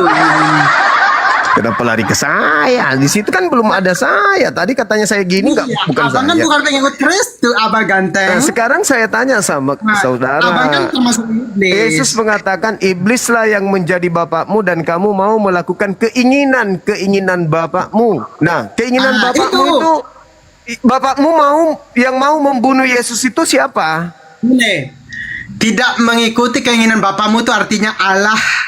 Ya, Allah mau Yesus dibunuh atau iblis yang mau Yesus dibunuh?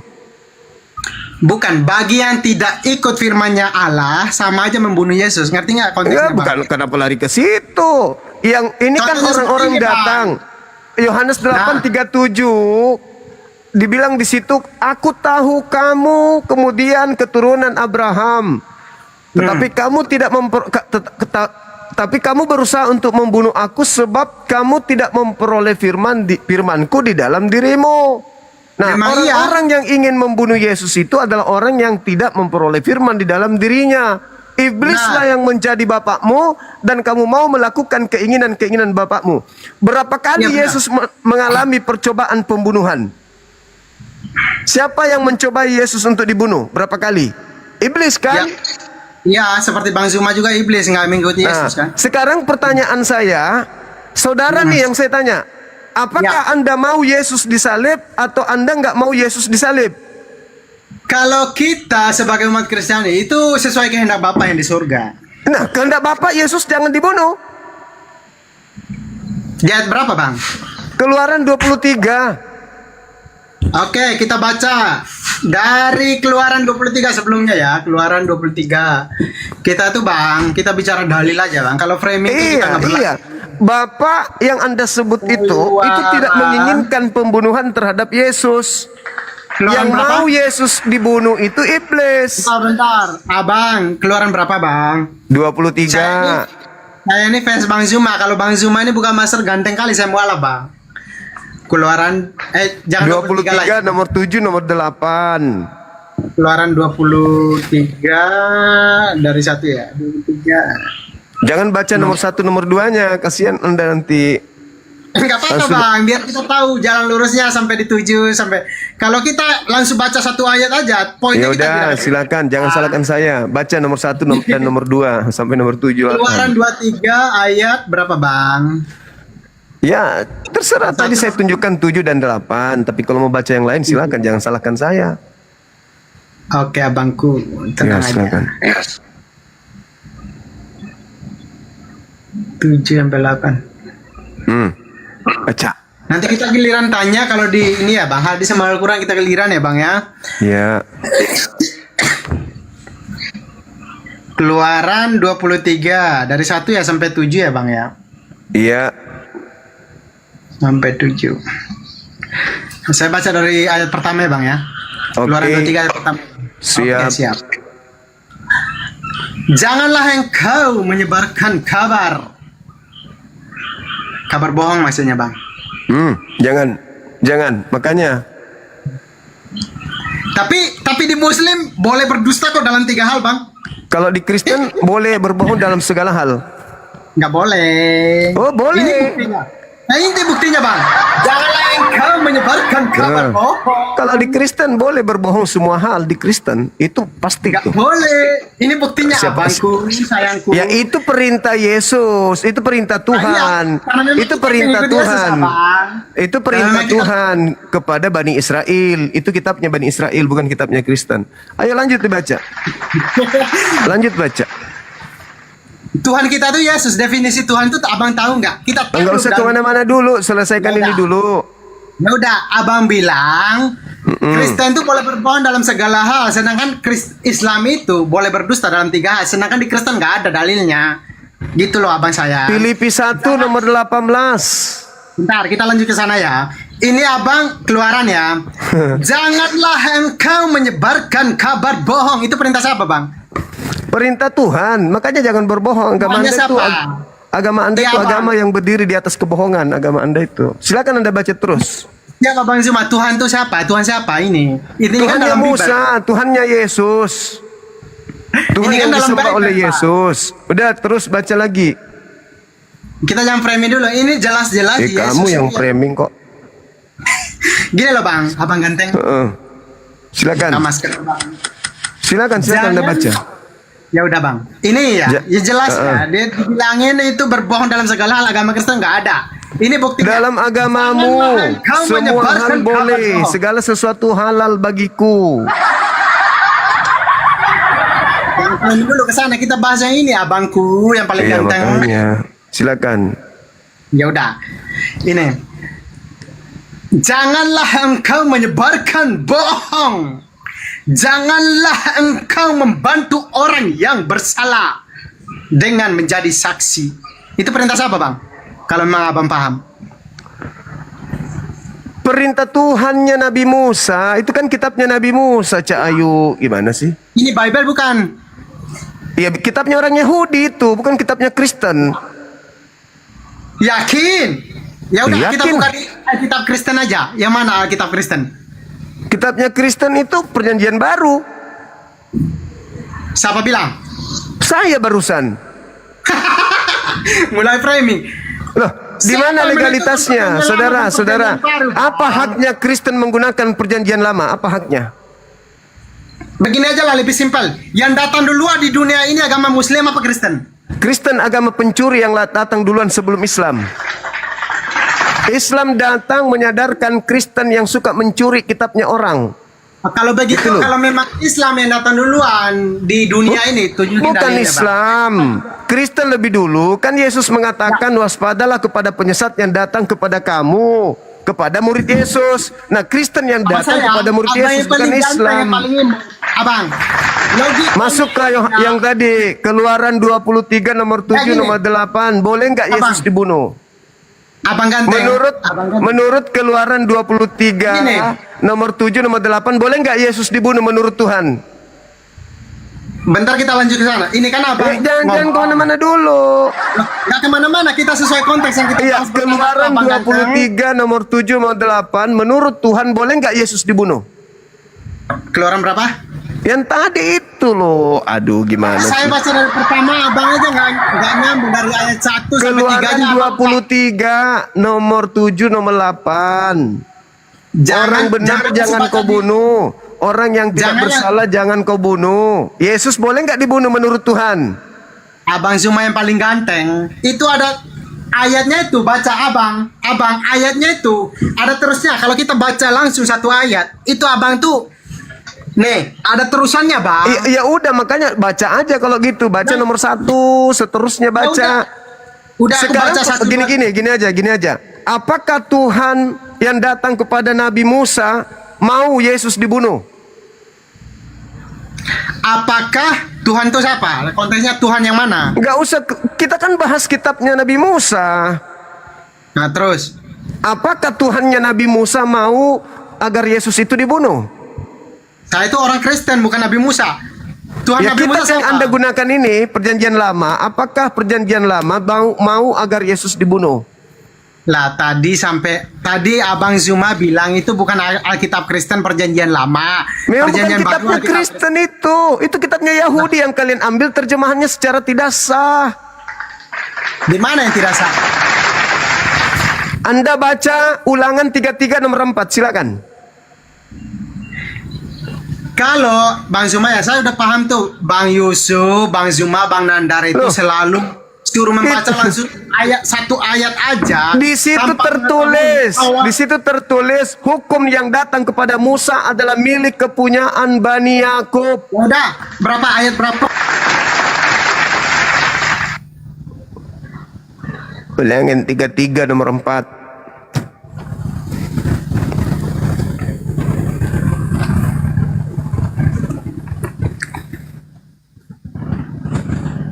Tidak ada, suaranya tidak kedengaran.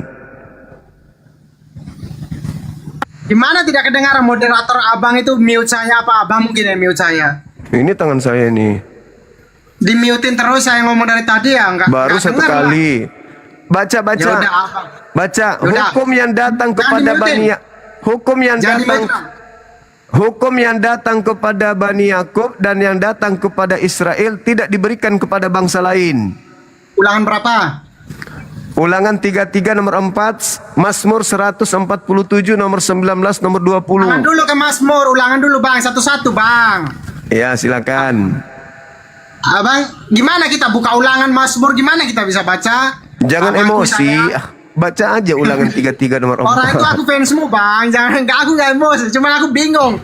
Dari ulangan Mazmur langsung baca, kan bingung aku Bang, mau baca yang mana? Ulangan 33 nomor 4 aja kalau gitu. Nanti baca Yeremia 31 sampai 34. 33. Nanti itu dibahas Bang. Ulangan 33 ayat 4. Ayat 1 sampai 4 ya. Saya itu pengen tahu kelanjutannya Bang. Saya kalau langsung di nomor 4 tuh saya nggak tahu kelanjutan dari atasnya seperti apa. Ya Bang. Benar nggak sih Bang? Ya. 1 sampai 4. Tadi kita bahas yang lain, lari ke sini ya bingung juga saya. Iya, makanya tadi Anda yang bertanya itu Tuhannya siapa? Nah iya, Abang aneh. bilang kan itu perjanjian lama itu kan bukan agama Kristen punya. Benar sih, Bang? Memang bukan. Nah, terus itu kitabnya Yahudi. Terus abangnya nanya perjanjian lama lagi terakhir bilang itu Alkitabnya kalian. Kalian tuh artinya abang itu ngomong sama saya. Benar gak sih? Iya, karena Anda sudah menggunakan kitab Kristen. Orang. Ini kitab kalian ini yang di dalamnya ada di mana kalau itu? Ada punya orang, yaitu orang Yahudi punya. Abang ganteng, dalilnya di mana kalau itu bukan Alkitab Kristen? Tunjukin satu ayat aja sama saya. Boleh ya? Boleh. Ulangan 33 nomor 4. Ini saya udah buka dari 1 sampai 4 ya. Nah, satu ayat katanya dimintanya dibacanya banyak. Lanjut. Karena gini Bang, kalau satu ayat aja itu abang itu framing minimal tidak dari akan pernah berubah maknanya. Biar kau baca kejadian sampai kitab. Ya udah saya baca dari 1 ya. Iya, panjang kali. Iya. Nah, inilah berkat yang diberikan Musa. Benar gak sih Bang? Coba lihat abang itu bukan enggak, nanti dibilang saya nih salah lagi bacanya. Bacalah di situ. Baca aja. Abang bukalah, jangan. Ini bukan Al-Quran Bang, harus pakai bahasa Arab aja dapat pahala tanpa tahu artinya Bang. Iya betul, pandai kamu. Silakan itu baca. Minimal lihat biar tahu artinya dari awal sampai akhir Bang. Iya silakan Anda baca. Anda ini sudah arti pun sudah terjemahan direvisi setiap saat pun kan Anda nggak ngerti gimana dong? Setiap saat gimana? Saya ini sering masuk ini Bang di room Yusuf Nandar. Abang Ya, cuma sudah. baru ini karena nggak pernah dinaik. Iya silakan. Karena memang saya itu sebenarnya fans sama Abang Zuma. Lebih ganteng lagi kalau Abang Zuma itu buka masker. Jangan masuk hati Bang. Manusia itu sama. Udah Bang, kita baca. Abang Zuma aja bacalah. Musa telah memerintahkan hukum Taurat kepada kita. Ayat ini Bang, ayat 1 Bang. Suatu milik bagi jemaat Yakub. Abang ulangan 33 ayat 1 sampai 4 kan? Iya. Ini Bang. Iya betul. Beda, Bang. Kok beda, Saya baca Bang? nomor 4-nya langsung. Intinya. Enggak, dari 1 sampai 4 Bang, biar ada nyambungnya Bang. Inilah berkat yang diberikan Musa hamba Tuhan itu kepada Bukan. orang Israel. Abdi Allah itu bang, bukan hamba bang. Ya, sama aja pun lah. Inilah berkat yang diberikan Musa, abdi Salah Tuhan. itu bang. Kepada orang Israel sebelumnya ia mati bang. Kepada orang Israel. Ya. Kepada orang Israel atau kepada orang di luar Israel? Kepada orang Israel bang. Ini bang. Anda sendiri orang apa?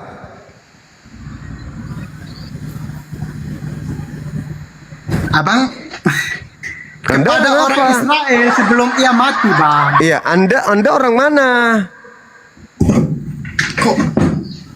Apa hubungannya sama saya? Ini kan orang Israel. Memang nggak ada hubungannya, itu kitabnya Musa. Orang Israel memang punya kitab. Udah aku bilang jangan kau minta baca selain daripada itu, nanti kena dijidat. Saya ini 18 tahun belajar ini. Gak usah keragukan. Berarti gini, saya tantang bahasa Yunani sama Abraham. Kita, ayo. Pendetamu suruh saya, kalau saudara mau saya bahasa Ibrani dengan Yunani, pendeta, kau suruh ke sini. Bang, nggak ada artinya 18 tahun kalau nggak tahu bahasa Ibrani sama Yunani. Bang. Pendetamu sudah masuk dalam kubur bahasa Yunani nggak ngerti, udah. Gini bang, saya orang awam aja lah bang. Saya nantangin bahasa Ibrani sama Inilah berkat yang diberikan Musa, hamba Tuhan itu kepada orang Israel sebelum Musa mati. Anda orang apa? Gak usah ke sana dulu. Orang Israel sama kita sama karena kita memang Nasrani. Orang Israel Anda bilang Anda sama? Begini, Anda orang mana? Inilah penyesat, pembohong, penipu. Makanya kalian itu disebut sebagai agama yang suka nipu. Dengarin, Muhammad kan Arab. Anda orang apa? Nabi Muhammad diutus untuk seluruh alam semesta. Ya ayuhan nas, inni rasulullahi ilaikum jami'a. Wahai manusia, aku diutus kepada kalian semua. Selesaikan dulu ini ayat. Abangku paling ganteng. Selesaikan dulu. Jangan framing dulu. Ya ini. Anda yang membawa Nabi Muhammad barusan. Ini dikatakan inilah berkat yang diberikan Musa kepada orang Israel. Anda orang apa? Anda mau nanya framing di situ orang mana sama orang Israel? Kok jadi framing? Ini kitab yang mengatakan inilah ajaran Musa hamba Tuhan yang diberikan kepada Israel. Anda orang apa? Ya udah kita bahas Al-Quran. Muhammad orang apa? Anda orang apa? Ini dalil. Astagfirullahaladzim. Anda kan tadi mengatakan saya mempertanggungjawabkan pernyataan saya. Kalian orang Kristen itu pencuri kitab. Bang Zuma, Kristen apa Muslim yang duluan ke dunia ini? Ini dalilnya bukan untuk Muslim, bukan untuk Kristen. Ini untuk Israel. Ini untuk Israel. Abang Zuma yang ganteng, ini dalil itu sadar nggak kalau kamu itu bacanya di Bible? Minimal di Al-Quran dalilnya, jangan di Bible. Nabi Musa di dalam Al-Quran surah As-Saf, ya bani wakala Musa, ya bani Israel, inni rasulullahi ilaikum. Nabi Musa berkata, wahai bani Israel, aku ini adalah utusan Tuhan untuk kalian. Wa qad ta'lamuna anni rasulullahi ilaikum ya bani Israel.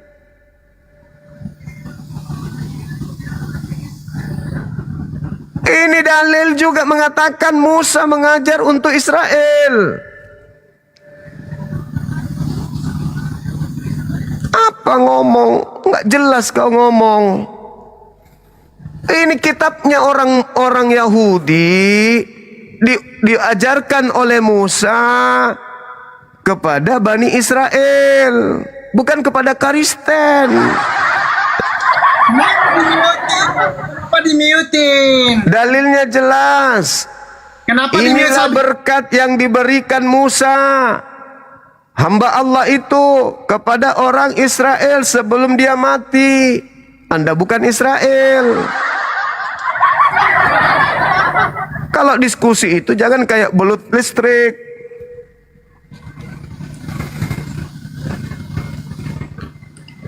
Jangan kayak belut sagu. Kan malu. Udah ketahuan kayak gitu malu.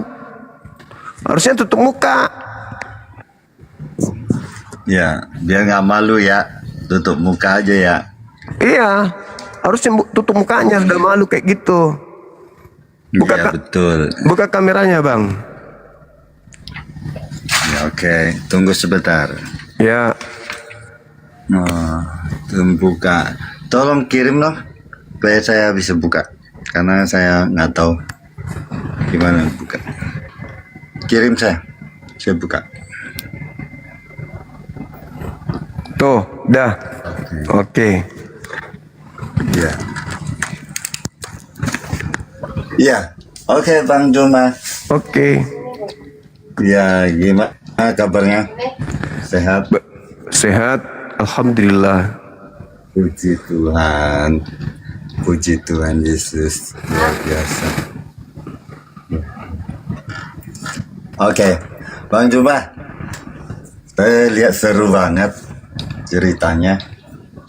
Dengan siapa tuh tadi? Oke, mau bahas kayak tadi atau bahas yang apa? Ini Bang, temanya Bang. Temanya apa?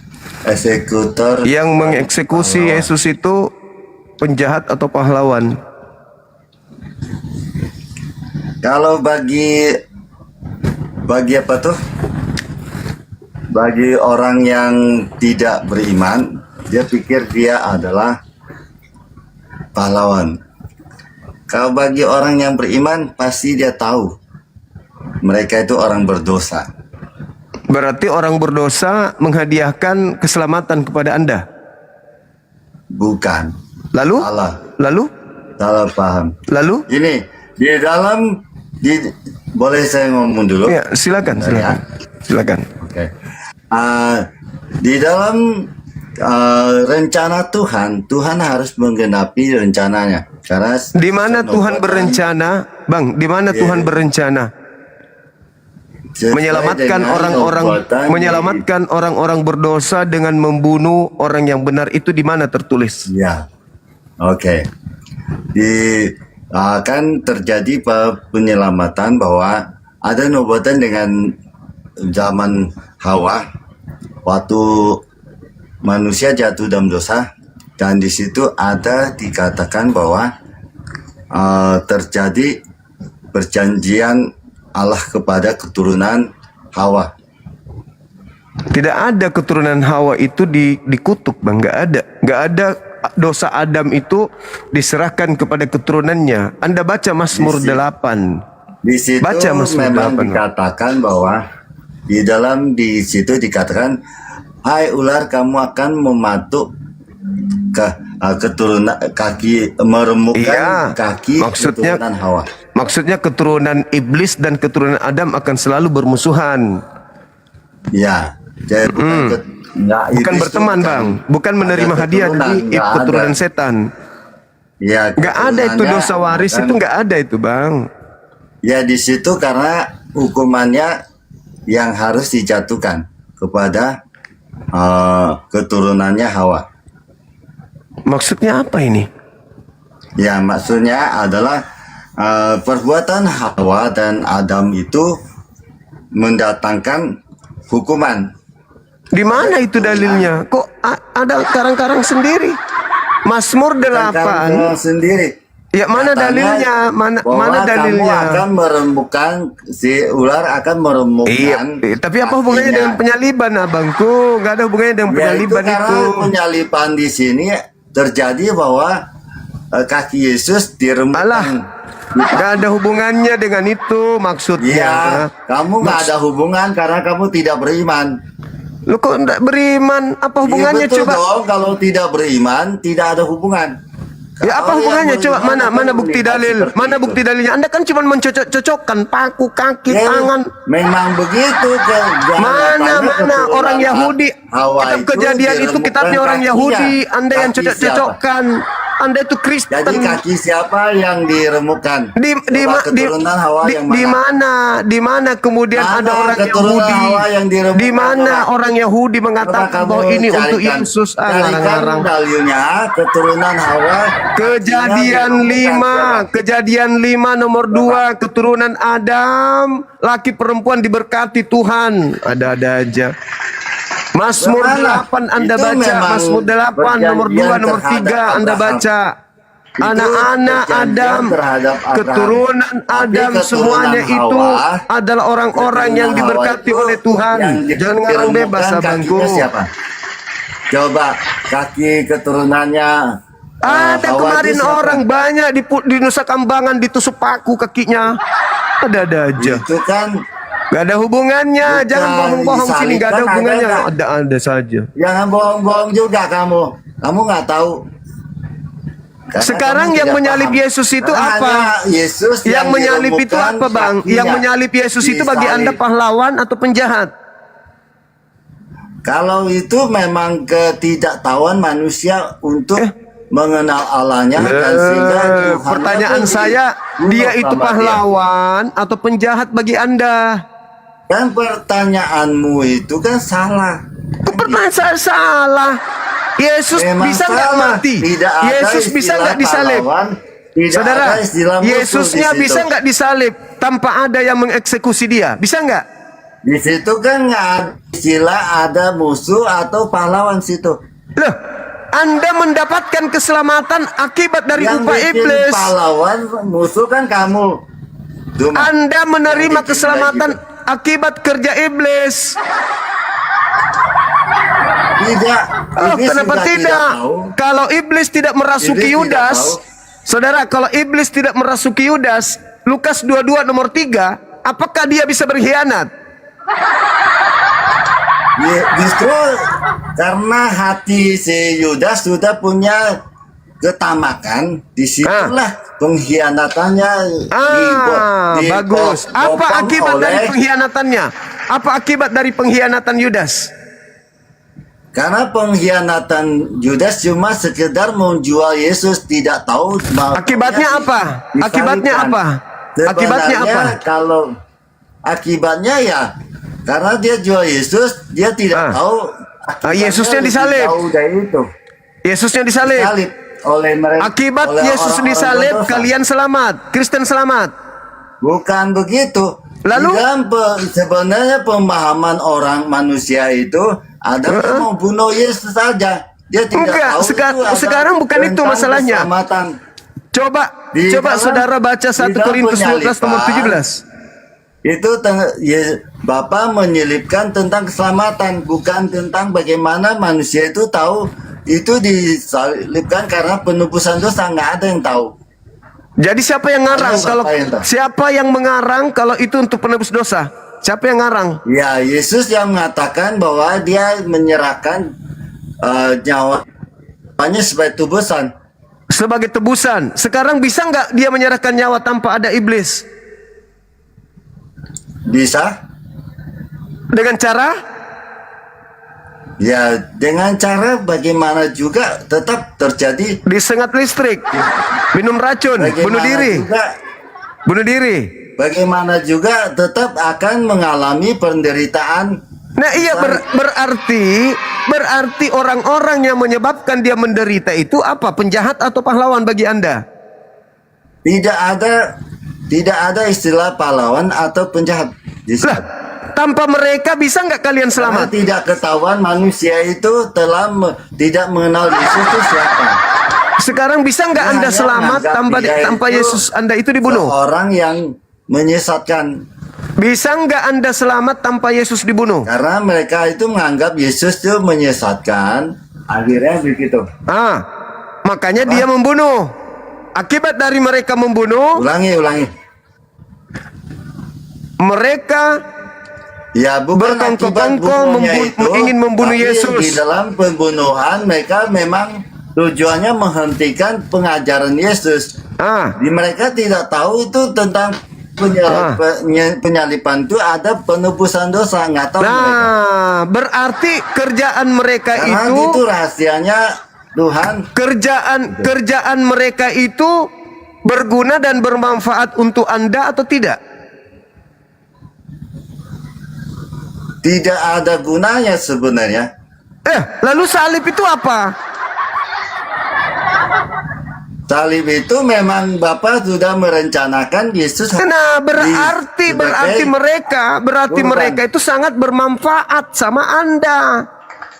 Tidak. Lah, tanpa Tidak, mereka di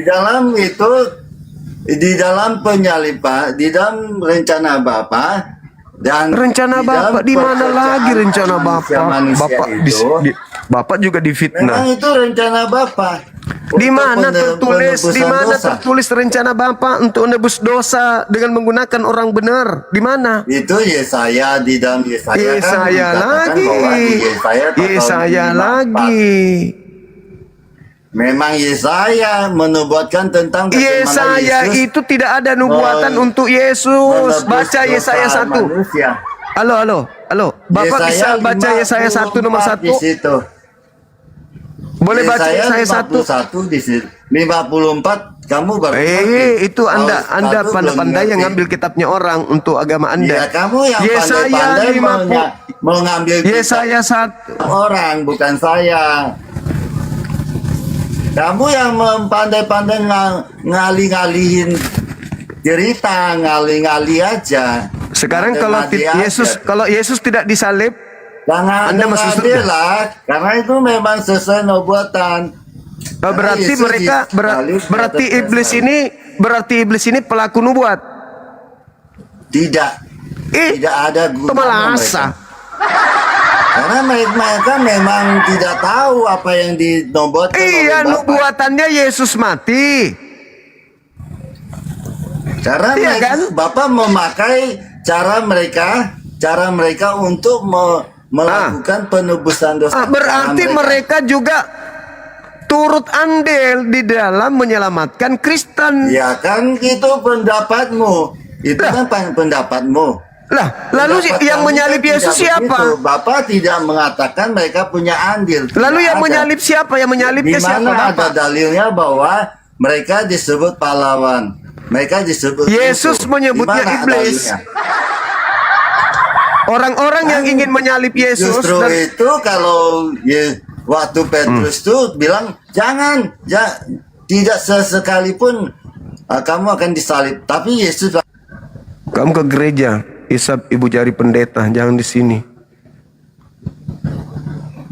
Ilmu ndak ada, ngotot aja tanpa ilmu. Masih mending manusia separuh matang yang tadi. Ya, baik. Ya, apa kabar nih? Baik, buka kameranya bang. Oh, harus buka kamera ya? Iya. Bang Suma nggak naksir saya kan kalau saya buka kamera? Enggak. Oh enggak ya? Oke, sebentar Bang Suma. Yuk, ngomong kayak orang mau buang air. Siapa? Tadi itu. Enggak. Kayak habis mabok.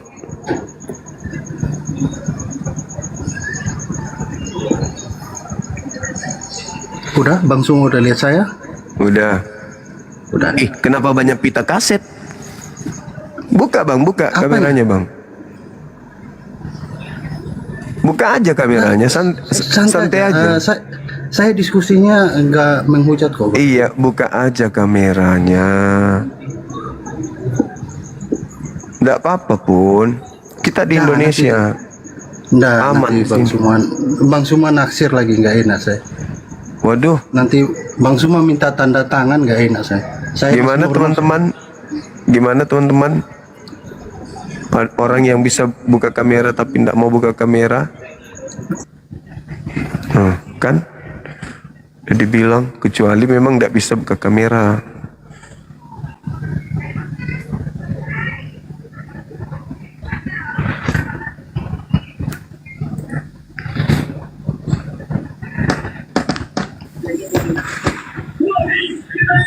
Ada yang buka kamera tapi kayak ulat bulu.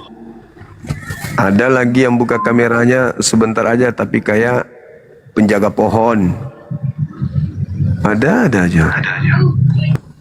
Ada lagi datang ngaku-ngaku oten, tapi nyerang-nyerang kadron, nyerang sendiri Tuhannya.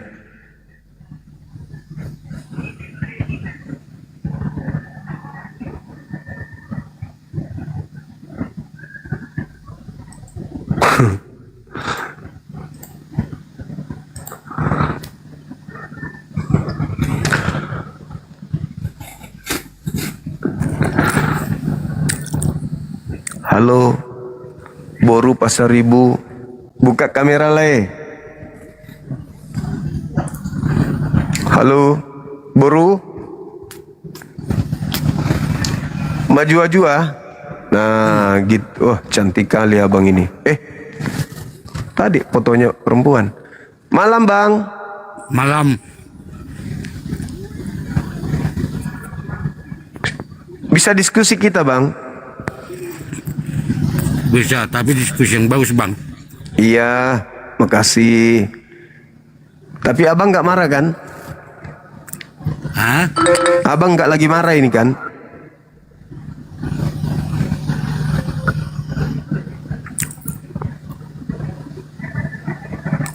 Abang lagi marahan sama makanannya atau gimana ini? Enggak bang, diskusi lah. Oh iya, oke. Dan ini malam ini kita bahas bang. Tentang orang-orang yang menyalibkan Yesus itu pahlawan atau penjahat menurut abang? Yesus. Yang menyalib Yesus itu penjahat atau pahlawan? Yang menyalibkan. Iya. Penjahat. Berarti penjahat menghadiahkan keselamatan kepada abang? Bukan penjahatnya, yang disalibkan itu menghadiahkan keselamatan. Tapi kalau tidak ada penjahat, dia nggak disalib. Oh, pas itu bang, abang pun kalian kasih sekolah nggak ada ilmumu. Ya, itulah manfaatnya bersekolah. Sekolah itu bermanfaat.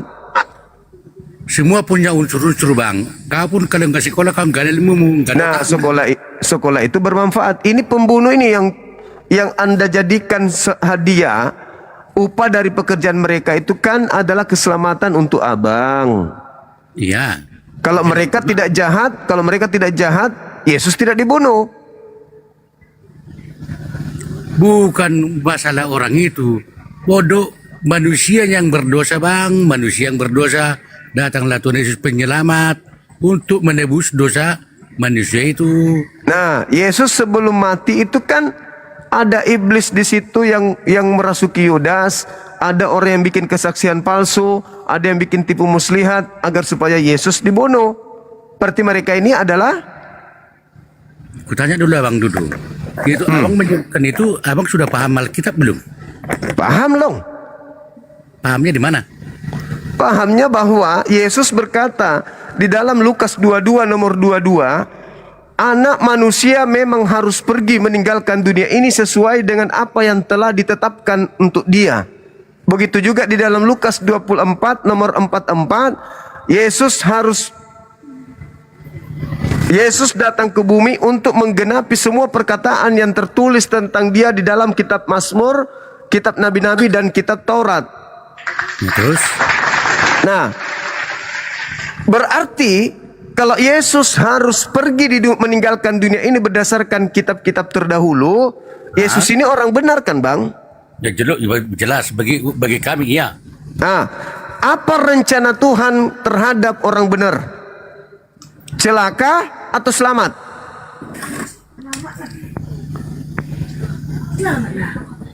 Ya, yang jelasnya yang selamat bang. Selamat. Ketika orang-orang Roma, Yahudi, iblis ingin mencelakai Yesus, Yesus celaka atau selamat? Selamat. Berarti yang disalib? Tuhan Yesus. Berarti nggak selamat dong. Wah, Loh, gimana abang ini? Abangnya salah pengertian begini. Loh kok jadi saya yang salah pengertian? Iya. Wih. Jadi gini biar abang lebih paham ya. Jangan itu dakwa yang tertulis itu bukan untuk dia. Untuk apa namanya? Biar supaya orang-orang yang hidup di dunia ini mengerti tentang kesehatan, apa itu artinya namanya dosa, itu dulu bang. Iya. Nah, berarti Anda selamat karena dia dibunuh. Bukan, ditebus. Tapi, ya itulah, bagaimana mau menebus kalau dia nggak dibunuh? Ditebus. Nah, Anda ditebus karena dia dibunuh kan? Mungkin abang pun nggak selamat karena sampai hari ini kalau nggak ditebus dosamu. Nah, sekarang berarti untuk menebus Yesus kudu mati dulu kan, Bang? Bukan mati, bangkit lagi. Ya mati dulu baru bangkit. Masa bangkit tak mati? Gimana sih abang ini?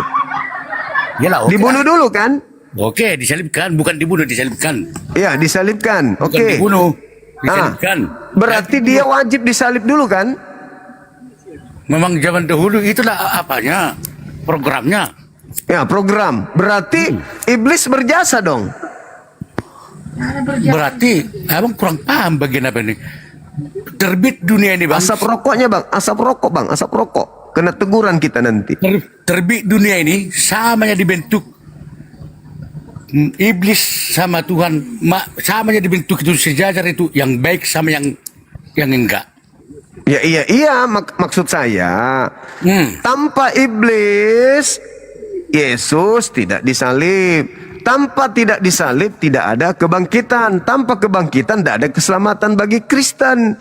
Berarti iblis ini berjasa bagi keselamatan Kristen, kan begitu? Begini bang, abang ngomongnya ngawur. Kok ngawur? Bisa nggak Yesus disalib? Bisa nggak Yesus disalib tanpa iblis? Begini, abang ngawur cara ngomongnya. Ya, begini, ngawur. Bagaimana ngawurnya? Bisa nggak Yesus disalib tanpa iblis, bang? Sekarang dari awal dulu kita bahas dulu. Sebelum disalib. Sebelum disalib, Yesus melarang orang-orang membunuh. Tunggu dulu, bang. Nah kan dari awal lah, bangku. Belum siap aku menjelaskan. Oh ya udah silakan. Bisa aku ngomong? Silakan bang. Dari dalam ajaran kami Bang Juma, siap. Sebelum hadirnya Tuhan Yesus sudah bolak-balik. Contoh, salah satu contoh Musa dan bela-bela nabi-nabi yang lain tidak dihiraukan manusia itu, tetap begitu-begitu. Nah, jadi semenjak kehadiran Tuhan Yesus,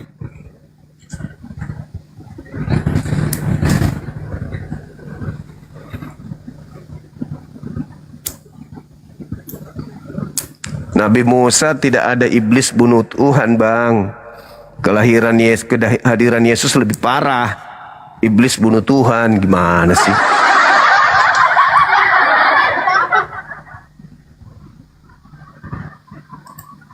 Neng, boleh? Buatkan abadnya sayang, boleh?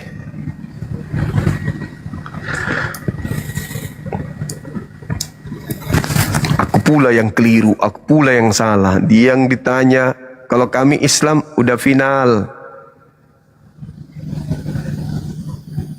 Yang membunuh Yesus itu penjahat, udah final kami. Kami tidak menerima upah dari kejahatan. Kalau kalian kan beda. Halo El Saddai. Ya, selamat malam Jumat. Malam. Gimana bang? Tentu abang sudah lihat tema kita malam ini.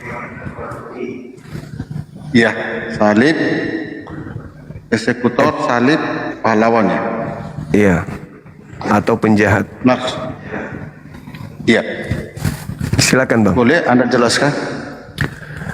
Kristen itu menganut paham dosa sudah datang dari Gan Eden, dibawa oleh satu manusia. Roma 5 nomor 12, turun ke bumi menjalar ke semua manusia katanya. Maka dibutuhkan korban penebus dosa sekali saja, yaitu manusia Yesus, untuk menyelamatkan dosa dunia. Nah, sebelum itu terjadi, di TKP, di tempat kejadian perkara pembunuhan terhadap Yesus, ternyata di situ terlibat iblis. terlibat imam kepala mahkamah agama, mereka melakukan kesaksian palsu, mereka melakukan tipu muslihat untuk membunuh Yesus. Sedangkan Yesus ketika ingin dibunuh, di dalam Yohanes 8 nomor 37 sampai nomor 44, Yesus mengatakan yang ingin membunuhnya itu adalah anak-anak setan. Berarti upaya pembunuhan ini adalah upaya anak-anak setan. Bahkan di dalam Matius 16 nomor 23, menurut Yesus, orang yang berpikir bahkan bahwa Yesus itu akan disalib, itu adalah iblis. Jadi orang-orang yang ingin membunuh Yesus adalah orang-orang yang Yesus sebut sebagai anak-anak setan, anak-anak iblis, gitu bang. Nah abang sendiri mau nggak Yesus disalib? Udah. Udah. Ya, menurut Anda kitab yang kami pelajari dan tertulis dalam Alkitab itu Anda percaya atau tidak? Saya percaya ini tulisan yang datang dari orang-orang yang tidak dikenal siapa penulisnya. Saya percaya. Oh, Anda percaya? Iya. Tapi saya tidak percaya ini firman Tuhan. Apakah menurut Anda Yesus disalib dan memang dia bangkit dan mati? Yang disalib itu bukan Yesus berdasarkan Bible. Nah, saya tanya dulu, ini kan menurut ajaran Kristen. Anda percaya tertulis di situ? Iya, saya percaya bahwa ada oknum yang disalib menurut Bible. Tapi yang disalib itu adalah orang yang dikutuk Tuhan. Oke, kita anggap Anda benar ya. Sekarang ya harus benar. Karena tidak mungkin Yesus itu kan menurut Anda. Itu kan menurut Anda. Kan yang disalib bang orang yang dikutuk Tuhan. Apakah Yesus dikutuk Tuhan? Yesus dikutuk Tuhan. Iya, apakah Yesus dikutuk sama Tuhan? Di mana di sana Yesus dikutuk Tuhan? Ah, itulah artinya bahwa bukan Yesus yang disalib. Oh, oke, saya anggap Anda benar. Ya harus benar, Bang. Benar. Boleh saya bertanya? Silakan. Oke. Anda percaya bahwa setan itu beragama atau tidak? Tidak. Kalau literasi Islam menyatakan bahwa setan itu masuk Islam? Oh, itu jin korin, itu jin bang, itu jin. Saya tidak bicara, tidak ada dijelaskan jin korin di situ. Nah, di mana Anda percaya hadis dan Quran kan? Dengarkan bang, yang namanya jin itu minal jinnati wan nas itu dua kelompok jin itu. Sama seperti manusia. Manusia itu kalau seperti Kristen itu disebut kafir. Sabar bang. Mulai di mute. Kalau ditanya jangan mulai sabar bang. Anda tidak menyelesaikan masalah ini. Ya. Tidak ada hubungannya dengan materi ini. Kenapa Anda takut dengan materi Karena ini? Anda bicara setan tadi. Anda bicara setan tadi, Masuk Islam itu Anda inilah yang pembunuhnya. Lah, berarti Anda sudah mengakui kan? Berarti setan yang membunuh Yesus. Dengan Anda mengakui setan membunuh Yesus dan Anda menerima upah itu, Anda harus berterima kasih kepada siapa? Anda harus berterima kasih kepada siapa? Hah? Pikir pakai ini. Kalau mau menghujat jangan ke sini. Karena Bible pasang badan untuk Anda. Saya akan tumpahkan semua isi Bible. Jangan ragukan pengetahuan saya tentang Bible Anda. Selamat malam, Bang Zuma. Malam, saudara buku Indonesia. Masya Allah, bagus namanya, Bang. Saya tertarik dengan diskusi seperti ini. Silakan. Oke, coba bikin kamera. Saya perlu kamera nggak ini? Iya, silakan Bang, dibuka kameranya, Bang. Saya udah buka, tapi nggak bisa ya. Saya udah buka tapi nggak bisa, Bang. Tunggu. 30 detik lagi Bang, katanya. Oke. Jadi menarik apa? Cuman yang naik itu mungkin tidak berimbang dengan Bang Suma ya. Jadi mungkin ada beberapa penjelasan yang miss dari penjelasan dari perspektif kekristenan. Jadi kita kalau beranjak dari tema ini ya, pertanyaan ini, eksekutor salib pahlawan atau tidak gitu kan? Iya. Oke, sudah bisa nyala Bang ya? Belum bisa. Oke. Jadi begini Bang Suman. Silakan. Konteks ketika kita bicara tentang penyalipan, maka kemudian kita akan refer kepada Abraham Covenant, Noah Covenant, kemudian David Covenant. Itu adalah perjanjian-perjanjian yang dibuatkan di dalam perjanjian lama. Kalau kita hanya berbicara sepotong-sepotong, kemudian mengambil satu ayat, kemudian memahami itu tanpa melakukan pendekatan hermeneutik terhadap sebuah teks, maka kita kehilangan pengertian dan pemahaman mendalam terhadap hal itu. Saya ikuti dari hampir berapa 30 menit atau 40 menit yang lalu. Saya melihat memang Bang Suma ini menjebak setiap orang yang diajak dialog berdasarkan, saya nyalakan ya. Sebentar, ini kok nggak bisa nyala nih Bang? Kenapa nih? Bentar.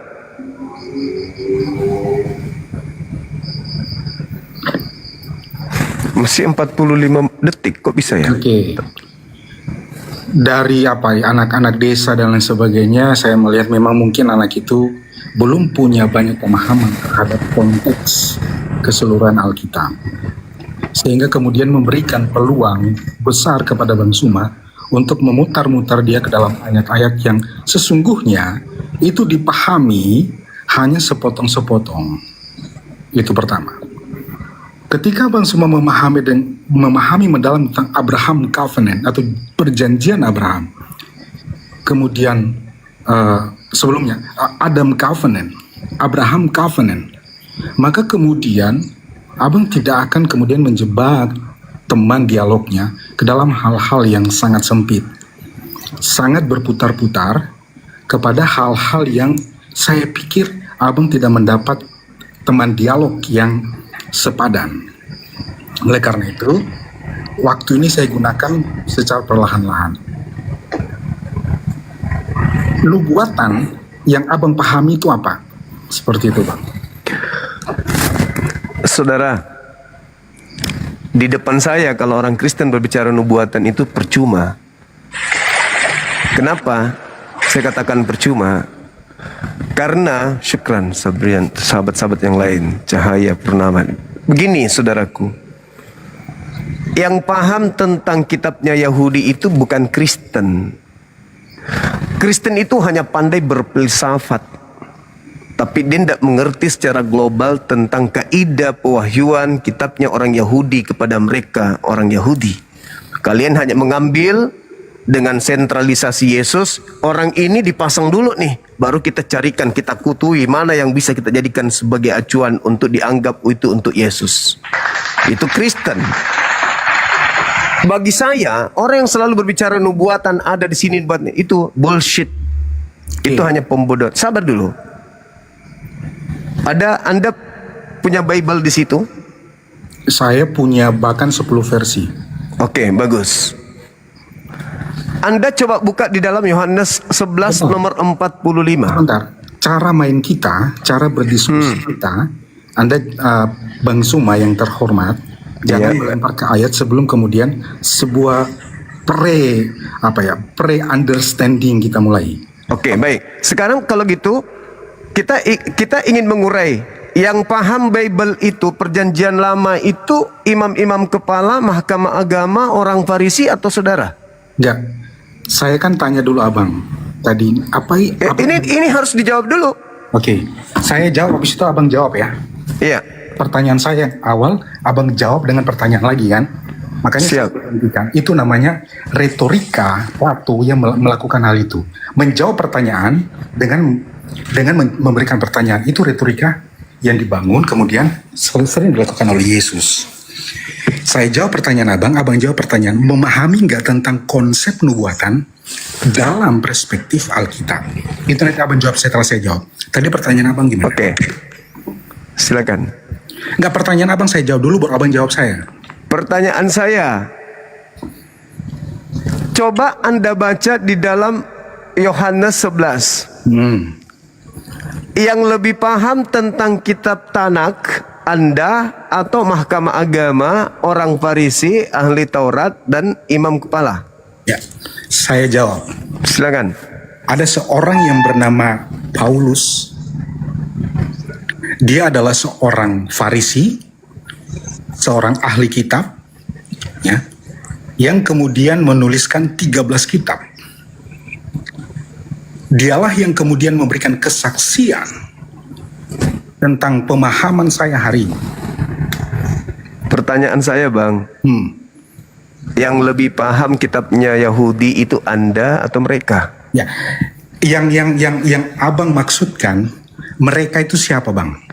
Mahkamah agama yang berhadapan langsung dengan Yesus, yang melihat mujizat Yesus, yang menyaksikan apa yang Yesus lakukan di tengah-tengah mereka. Saya catat, Bang, ya, saya catat ya. Ternyata yang abang maksudkan orang yang memahami tentang kitab Tanakh, kitab orang Yahudi adalah orang yang hidup di zaman Yesus, kan? Betul? Saya bertanya, hebat mana Anda dengan mereka orang-orang yang hidup di zaman Yesus, yang melihat langsung keadaan Yesus, yang menyaksikan langsung apa yang terjadi dengan Yesus, betul. Dan memiliki cakupan gerakan-gerakan di dalam politik keagamaan, politik kebangsaan mereka pada saat mereka di bawah tekanan penjajah Romawi. Betul. Artinya abang sedang berbicara zaman Yesus, betul? Yes. Kemudian abang membandingkan zaman Yesus dengan saya. Berarti 2025 tahun gapnya. Betul? Yes. Kalau abang bertanya, siapakah yang lebih memahami gitu kan? Tentu jawab saya pertama. Yang bisa memahami adalah penganut agama. Kalau kita refer kepada orang yang hidup pada zaman Yesus, adalah mereka yang menghidupi kitab itu. Bagus. Pada zaman Yesus. Oke. Tetapi pada zaman Yesus ya, mereka yang menghidupi kitab itu, yang membaca, ya, saya ini ke Israel, Bang. Di sana mereka tekun membaca yang namanya kitab itu dan menghayati. Nah, sekarang Bang ya, mereka memahami dari kemudian apa yang namanya messianic covenant, janji tentang kedatangan mesianik. Oke? Itu. Bahkan sampai sekarang orang penganut Yahudi ya yang tidak percaya Yesus, tidak percaya bahwa Yesus itu adalah juru selamat. Tetapi kemudian ada seorang yang bernama Paulus, seorang Yahudi, menulis 13 kitab, memberikan kesaksian itu dalam kitab-kitabnya. Kemudian saya mendapatkan dan saya membacanya itu. Bang, Paulus itu, Bang, adalah orang yang mengaku kedatangan Mesias Kristus. Ya, betul. Setelah Yesus berpesan ke muridnya, waspadalah kepada penyesat yang datang kepadamu memakai namaku dan berkata, akulah Kristus. Yang saya tanya di sini, yang lebih paham tentang kitab yang Anda katakan nubuat, Anda atau ahli kitab? Itu loh pertanyaan saya. Ahli kitab yang Bang Zuma masuk adalah kitab pada waktu zaman Yesus, kan? Yes, mereka jauh lebih valid karena mereka lebih dekat kepada Nabi Musa, apalagi dibandingkan bapak-bapak gereja hari ini. Bang, jauh, Bang. Musa hidup tahun berapa? 1400 kurang lebih sebelum Masehi. Paling tidak sebelum Anda lahir, sebelum gereja-gereja lahir itu mereka sudah ahli kitab. Oke. Ya, mereka sudah menjadi orang yang ahli Taurat. Mereka yang punya legalitas mengkaji Torah, kitab Tanakh mereka secara firman di dalam kitab mereka memang untuk mereka, bukan untuk Kristen. Jadi yang lebih tahu tentang kitab mereka ya mereka, bukan Kristen. Sampai sini saya sepakat. Sekarang jawab pertanyaan saya, udah cukup bisa memuaskan pertanyaan jawaban abang. Bisa sedikit lah. Sekarang ya, silakan. Kan kita sepakat. Buka kameranya, Abang. Sudah Bang, sudah saya buka nih. Belum nampak di sini, belum. Saya udah buka di sini yang kameranya udah kebuka, Bang, ini. Dari disimpan, Bang. Disimpan. Enggak ada nampak. Pas. Nah, gitu. Nah, jadi saya gelap-gelap gini aja, Bang, ya, udah. Enggak masalah ya. Oke, sekarang kita lanjut Bang. Ya mungkin saya tidak bisa memuaskan untuk jawaban yang abang inginkan yang kejar. Tapi mari kita kembali kepada pertanyaan saya, nanti kita akan kepada eksekutor salib pahlawan. Abang paham gak tentang nubuatan? Paham. Oke. Abang paham gak tentang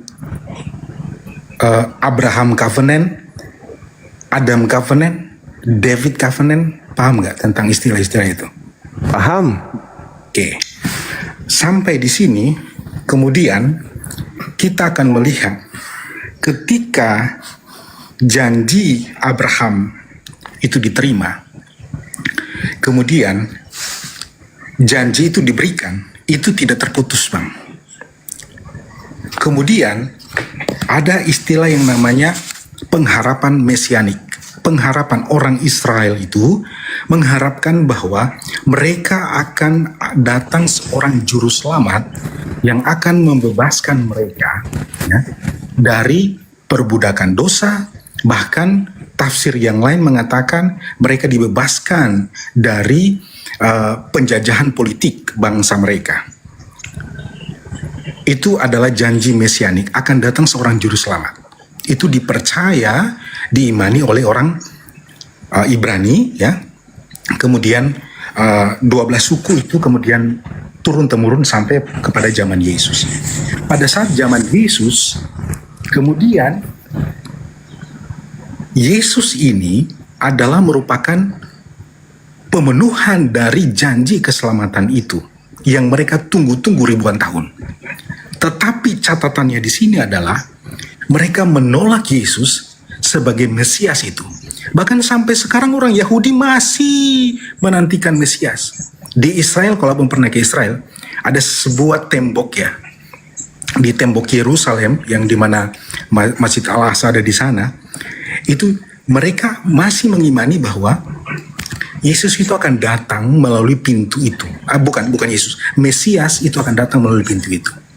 Tetapi bagi keyakinan orang Kristen, ya, bagi keyakinan orang Kristen, bahwa nubuatan yang dari Adam Covenant itu sudah digenapi dalam Yesus. Maka kemudian Yesus adalah Mesias yang dinanti-nantikan di dalam janji-janji sebelumnya. Sampai konteks ini, maka kita menggarisbawahi ada keyakinan yang tidak diambil oleh orang Yahudi, tetapi diambil oleh orang Kristen yang kemudian mengaku Yesus sebagai Mesias yang mereka janjikan itu. Gitu Bang. Oke. Jadi perjanjian-perjanjian ini, misalnya nih, kita ambil perjanjian Adam. Ya.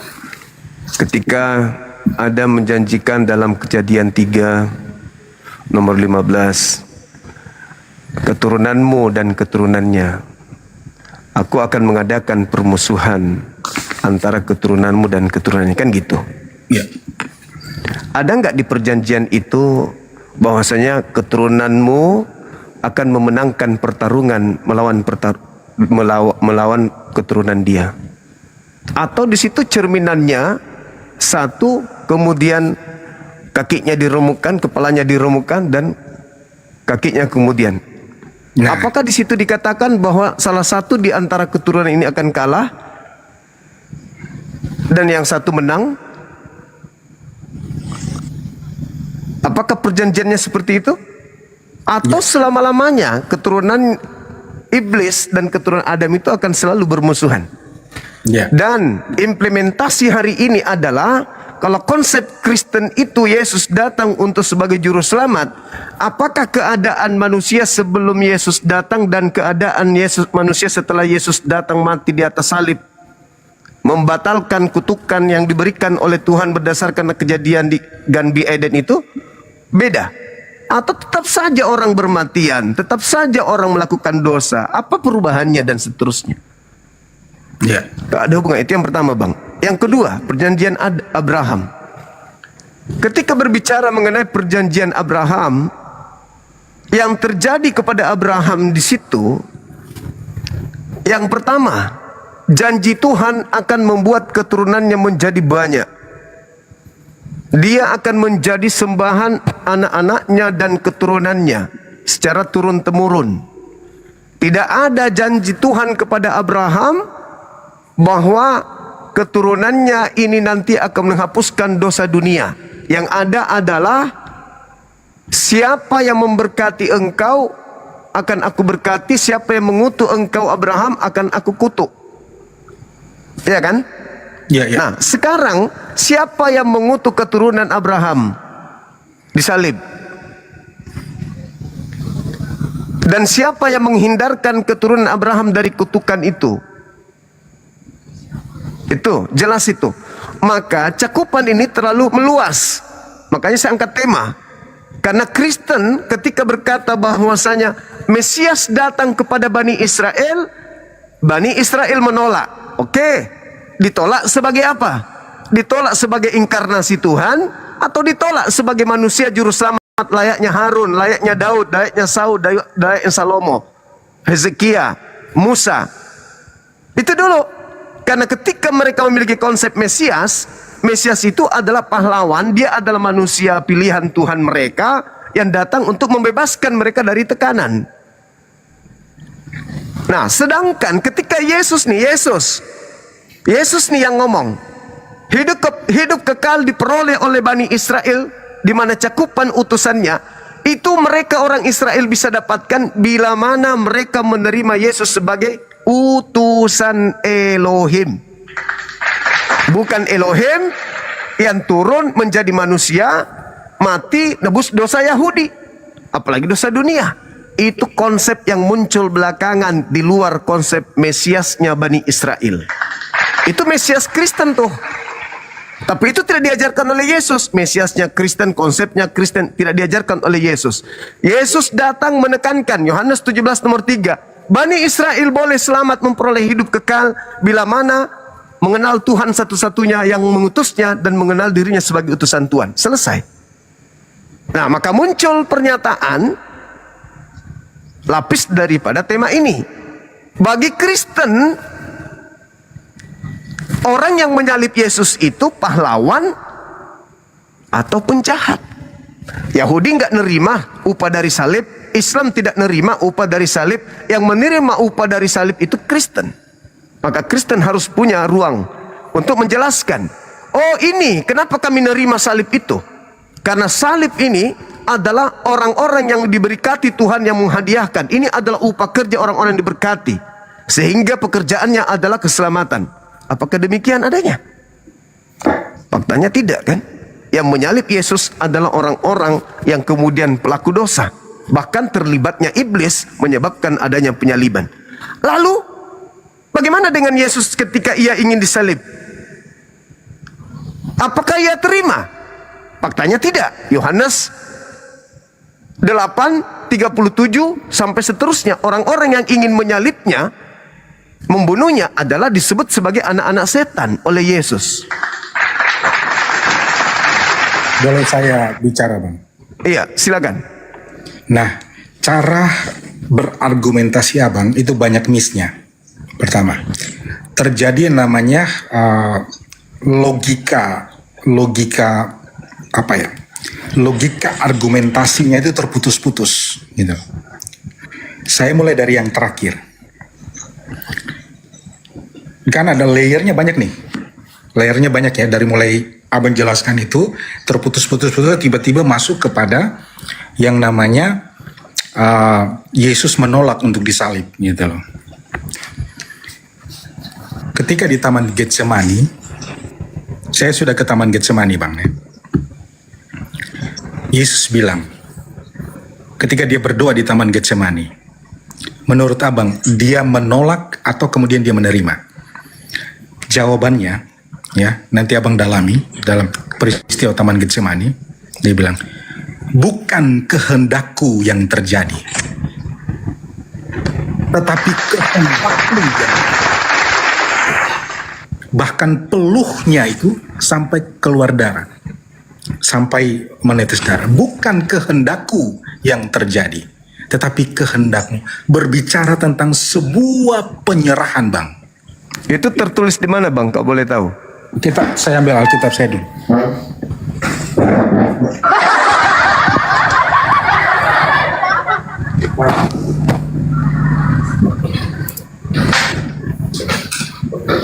Mau yang bahasa Inggris atau bahasa Indonesia, Bang? Bahasa Indonesia aja, Bang. Oke, Bang.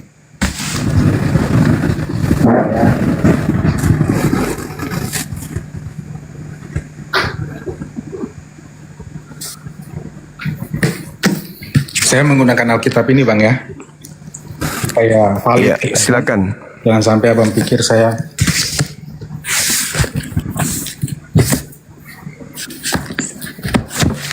ini layernya kan banyak ya. Jadi penjelasannya itu tidak bisa terputus satu-satu. Tapi saya saya ikut cara berdiskusi Abang yang lompat-lompat ya. Tapi saya mencoba mengikuti ritme ini dengan pelan-pelan menunjukkannya.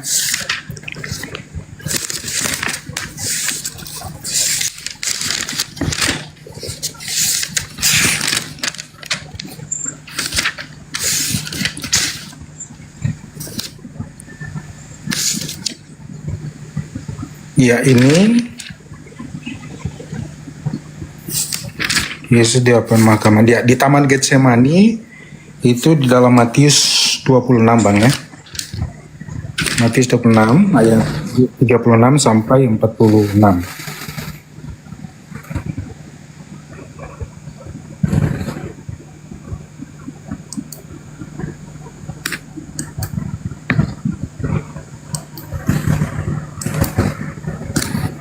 Maka sebentar ya.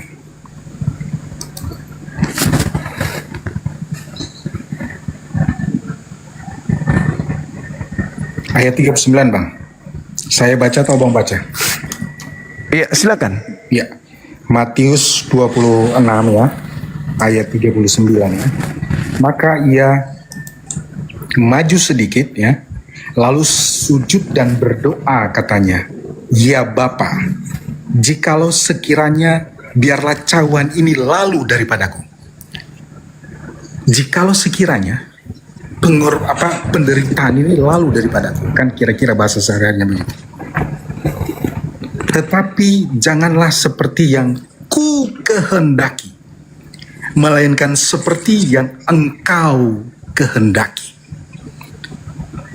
Ada sebuah penyerahan diri total Yesus, sehingga dikatakan bahwa Yesus nggak mau mati. Siapa bilang? Argumen Abang salah dari sini. Pertama, kita mundur lagi ke pertanyaan Abang ke berikutnya lagi. Pertanyaan Abang yang sebelum pertanyaan ini lagi. Apa tadi? Saya nggak catat. Tadi bilang bahwa janji mesianik mungkin sudah janji mesianiknya orang Yahudi, orang Ibrani ya, Bani Israel, itu adalah janji mesianik seorang utusan. Abang sudah salah lagi di sini. Janji mesianik itu bukan mengharapkan seorang utusan, tetapi mengharapkan seorang juru selamat.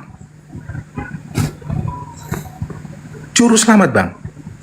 Beda antara utusan. Yesus itu ya bukan saja seorang nabi, tetapi dia Allah yang menjadi manusia. Nah, itu dalilnya di mana itu, Bang? Anda dapatkan Allah jadi manusia itu? En hologos prostonteos.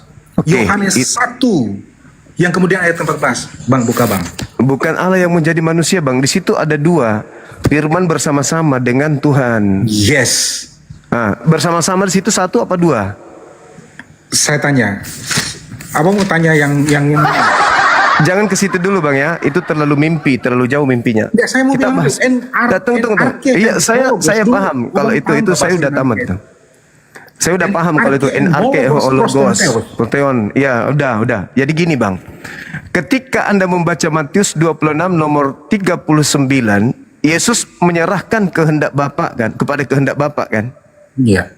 Nah, sekarang saya tanya, Bapak menginginkan keselamatan kepada Yesus atau menginginkan kematian kepada Yesus? Justru nubuat, kita paham nubuatan kembali ke perjanjian lama. Di mana nubuatannya Bapak ingin membunuh orang benar demi menyelamatkan orang para pendosa? Jangankan itu, Bang. Jangankan, Ya, silakan. jangankan bahasa itu. Jangan terlalu jauh. Itu dulu nubuatannya dulu. Karena Nah, saya Yesus garis bawahi. Kita diskusi, berarti pernyataan Abang di sini ya. Saya underline itu. Berarti di mana Allah menginginkan ya? Di mana Allah menginginkan apa tadi? Orang benar mati demi untuk pelaku dosa. Demi untuk pelaku dosa ya? Iya. Ya. Di mana gitu kan istilahnya? Di mana tertulis itu? Apakah Allah itu seperti itu gitu loh?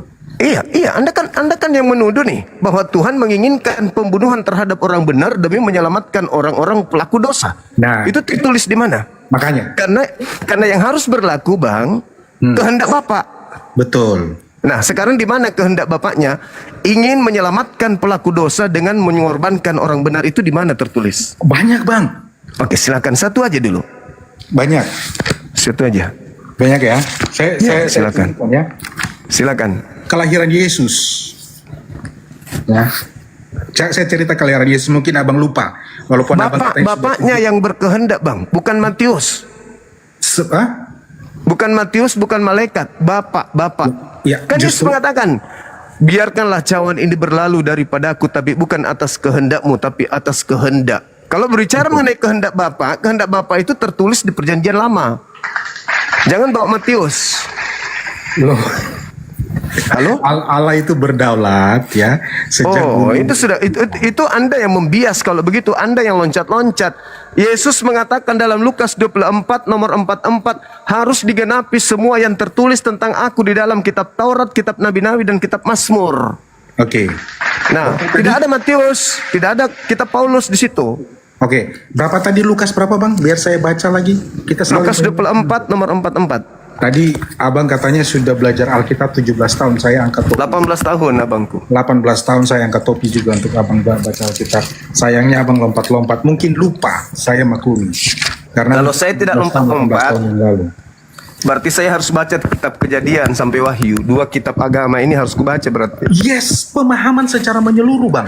Kalau ini sudah menyeluruh, makanya ketika Anda angkat narasi, ketika saudara saya ini angkat narasi, saya langsung tembak dalilnya di sini. Anda baru mencari, kan gitu, Abang. Cara diskusi Anda menggunakan dalil-dalil tanpa pengetahuan, tanpa konsep itu salah, Bang.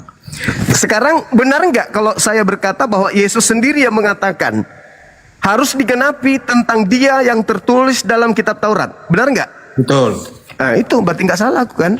Betul. Sekarang Anda carikan saya di Tauratnya Nabi Musa yang Anda imani, Tuhan menginginkan menyelamatkan para pelaku dosa dengan mengorbankan orang benar, itu tertulis di mana? Kita selesaikan satu-satu dulu, Bang. Ya, itu aja dulu satu.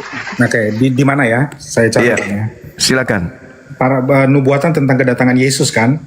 Bukan. Nubuat Tuhannya kan kehendak Bapaknya membunuh orang benar. Ya. Demi untuk menyelamatkan pelaku dosa, itu di mana tertulis? Di kitab Taurat.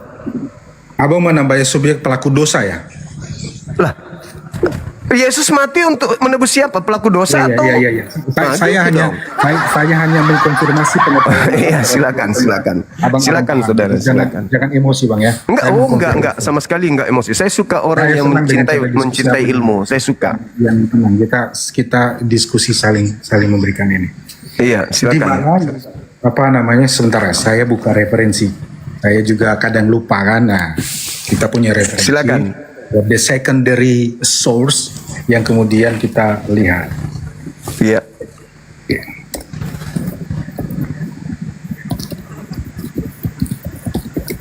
Terbang ya. Malam-malam gini asik nih. Jangan lupa ngopi dulu, Bang ya. Iya, makasih. Nggak usah tegang-tegang.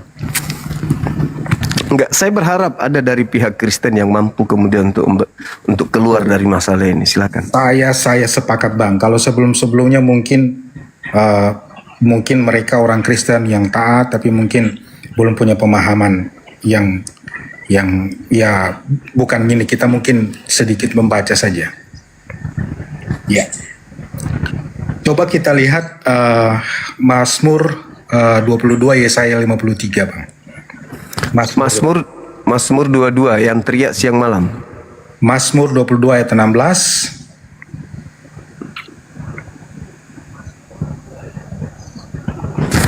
Terus?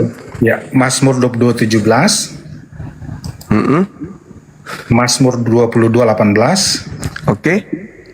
Yesaya 53. Oke. 59 ya. Oke. Yesaya 53. Saya cari yang perjanjian lama semua, Pak. Silakan. Kalau ini, kalau di Mazmurnya yang 22 itu udah gugur itu, Bang. Iya, gimana, Bang? Di data nomor 16-nya kan? Mazmur 22 ayatnya yang ke? Abang yang tadi bawa data. Oh ya, sorry. Mazmur 22 kita lihat. Ayat 16. Kita lihat satu-satu, Bang ya. Silakan. Saya itu sebenarnya mau tidur, cuman lihat abang yang bersemangat, saya bersemangat, Bang. Mazmur 22 ayat 16, Bang ya. Iya. Saya bacakan. Ini mana nih? Mazmur 22 ayat 16. Kekuatanku kering seperti beling, lidahku melekat pada langit-langit mulutku, dan dalam debu maut kau letakkan aku. Oke.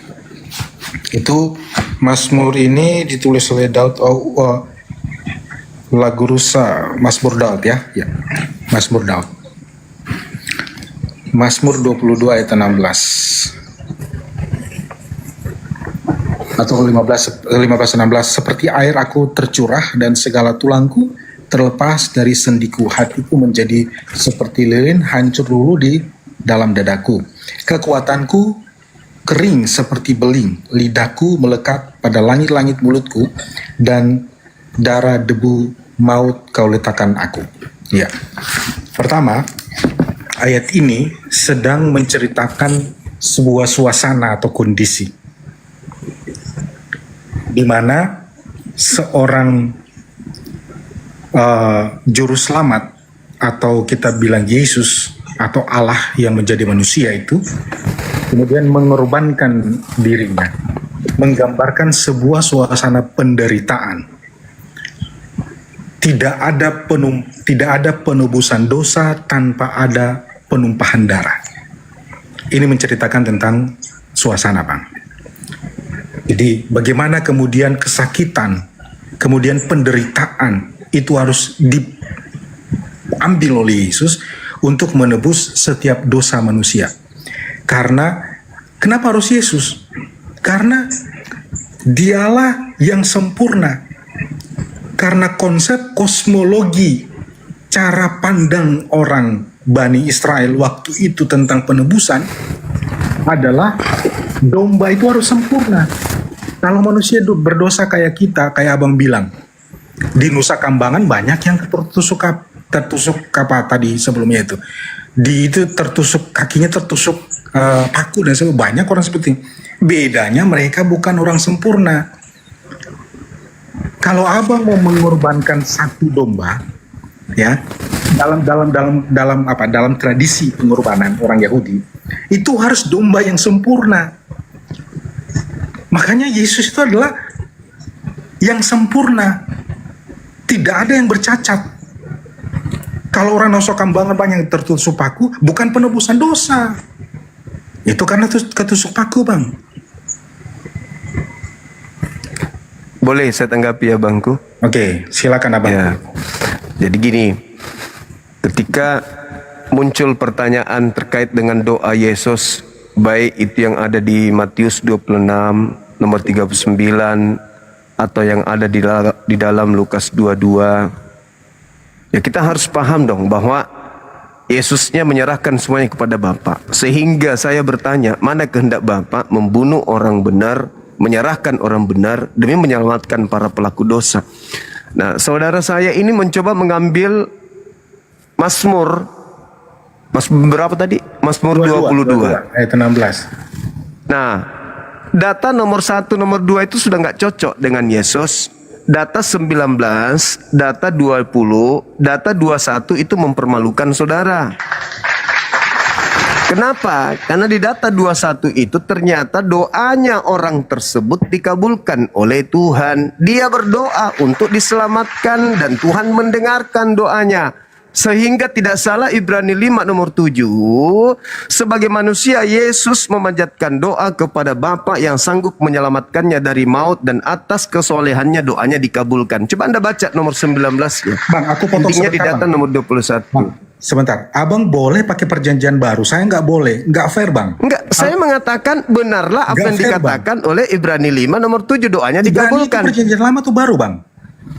Oke, dengarkan saya saudara. Konsisten dong. Saya Iya, dengarkan saya, dengarkan saya. Abang lompat ke perjanjian baru. Dengarkan saya. Di data nomor 19-nya itu dikatakan, aku menyeru kepadamu, tetapi engkau Tuhan janganlah jauh dari aku. Jangan jauh dari aku, segera menolong aku. Lepaskanlah aku dari pedang, lepaskanlah aku dari, dan seterusnya. Nomor 21-nya jelas dikatakan bahwa selamatkanlah aku dari mulut singa dan tanduk banteng. Engkau telah menjawab aku. Gugur. Enggak, sebentar. Sebentar. Gugur bang. Pemahaman abang tidak prematur kayak gitu. Tidak langsung. Enggak, saya tanya. Pengakuan oknum ini dijawab nggak oleh Tuhan katanya? Sebentar, saya cerita tentang bagaimana Daud dia menulis sebuah sastra. Ini harus iya, hermeneutika lagi nih muncul ini. Tentu dong, kita nggak bisa lepas membaca. Terus kenapa harus kita melakukan suatu eksegesis terhadap sesuatu yang sudah jelas? Dan engkau mendengarkan doaku, engkau mendengarkan permintaanku. Kenapa mesti? Itulah kemudian pentingnya belajar hermeneutik. Supaya bisa kita belokkan makna yang sesungguhnya gitu. Enggak, hermeneutik itu justru memperjelas makna, bukan membelokkan makna, bang. Nah, sekarang ketika doanya dikabulkan, makanya, abang jangan prematur kemudian lalu bilang, oh di sini langsung final doanya dijawab. Terus gimana ceritanya? Coba Anda tafsirkan. Coba kitab Ibrani. Kenapa? Buka kitab tafsir Ibrani. Jangan ke situ, kan tadi kita dilarang. Loh, bukan Ibrani, maksudnya apa namanya, kitab perjanjian lama, tapi tafsir bahasa Ibrani. Ya, silakan. Nah, gitu. Itu kan itu enak, cara pendekatan hermeneutik lah yang kemudian. Silakan. Bukan langsung mengambil ini, bang ya. Bentar, saya cari Alkitab Ibrani saya, bang ya. Boleh. Bentar.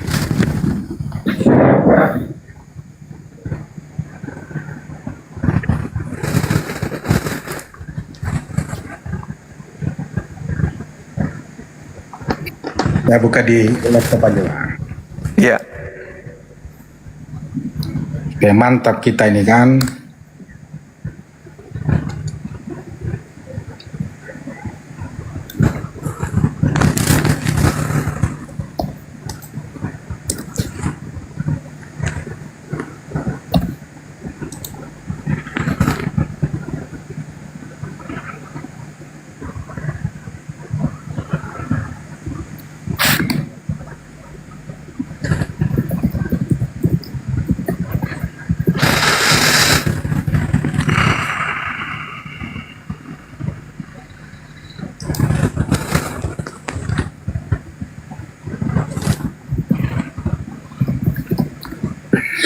Oke, bang ya.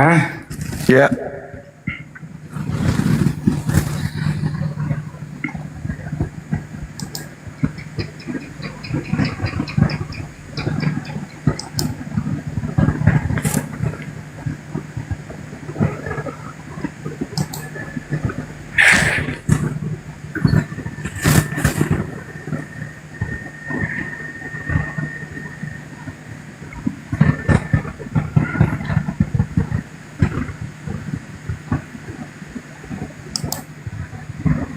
Ayat tadi berapa? 21. 22.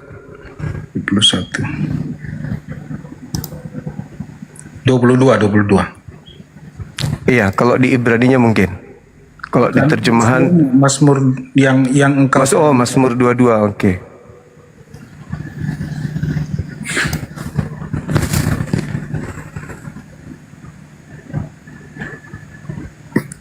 Bang ya.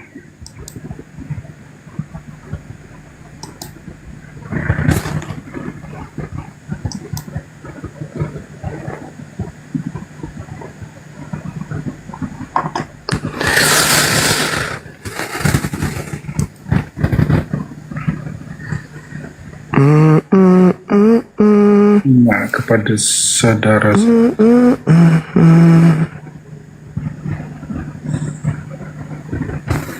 Ayo Bang, silakan Bang. Ya.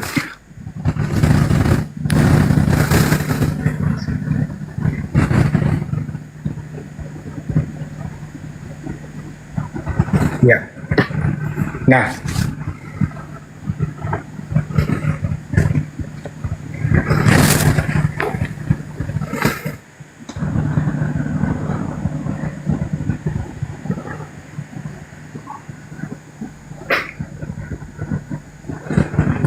selamatkanlah aku dari mulut singa dan dari tangan banteng. Engkau telah menjawab aku, kan? Apa katanya? Ani, Bang, aku belum dapat ininya.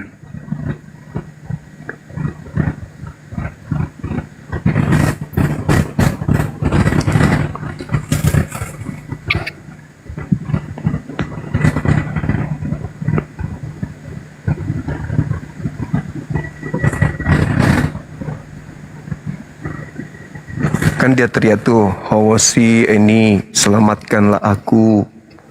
Di penghujung kalimatnya Eni,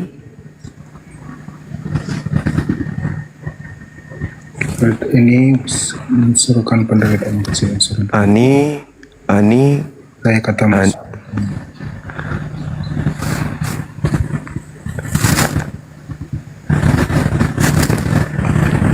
Minum kopi dulu Bang, sambil minum kopi Bang. Iya Bang, saya tadi udah minum kopi.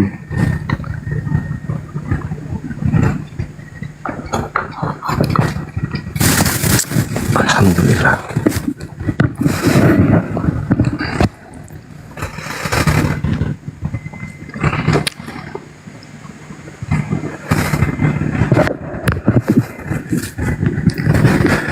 Dia teriak di situ Bang, memang dia minta diselamatkan dari mulut mimpi, Lepas singa Arye. Kemudian dari mulut dari tanduk banteng Omik Garne. Apalagi kemudian dia minta juga diselamatkan dari lembu liar Remim. Akhirnya Ani dan kamu menjawab aku. Gitu abangku. Allah menjawab.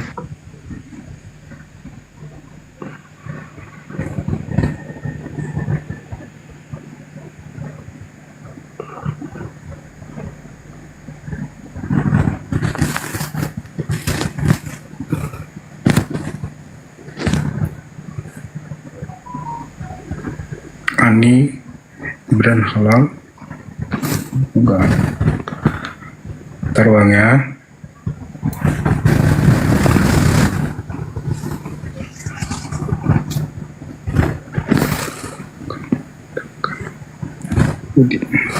Oh sorry, di Alkitab ini saya malah di ayat 21 kalau dalam Alkitab Ibrani. Ya, makanya aku bilang. Iya kalau makanya aku bingung di Indonesia itu dalam apa di Alkitab kita di 22, ternyata 21, makanya mencari kok nggak dapat.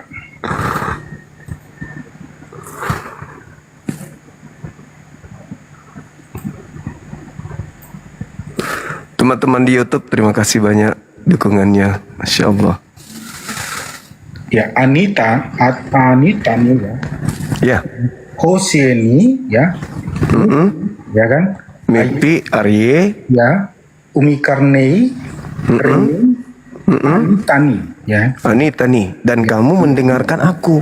Kamu telah mendengarkan, kamu telah menjawab aku. Telah Bang. Telah menjawab. Jadi sulit. Justru ini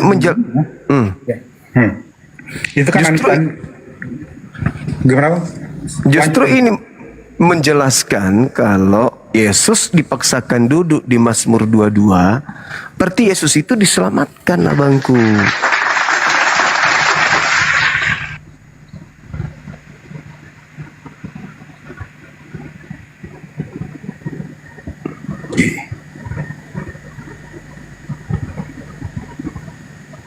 Oke, Anita nih.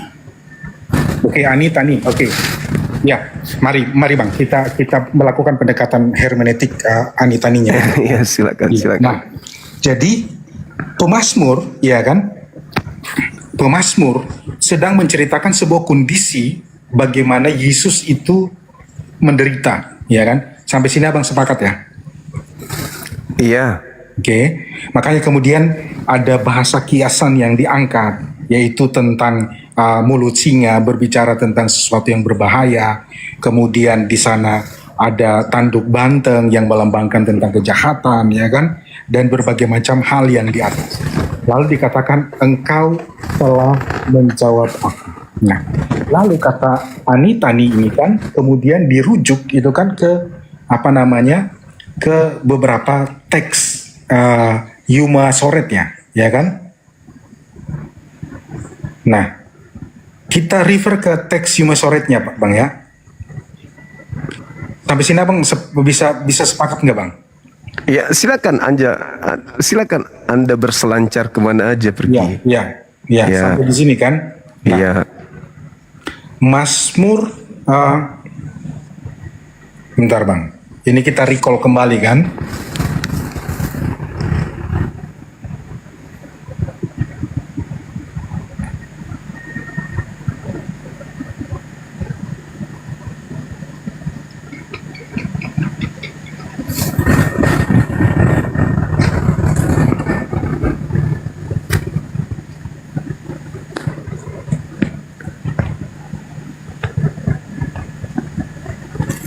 Itu sama bahwa itu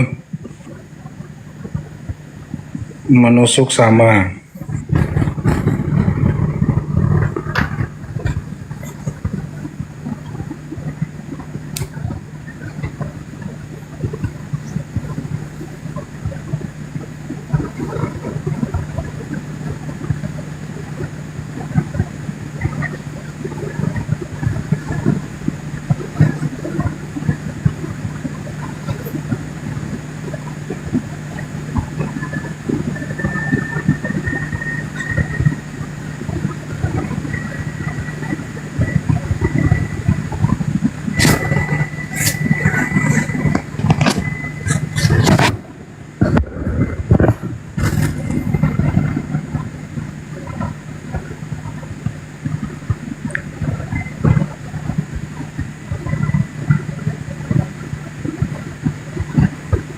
Tiga 13, 21, 22. Oke.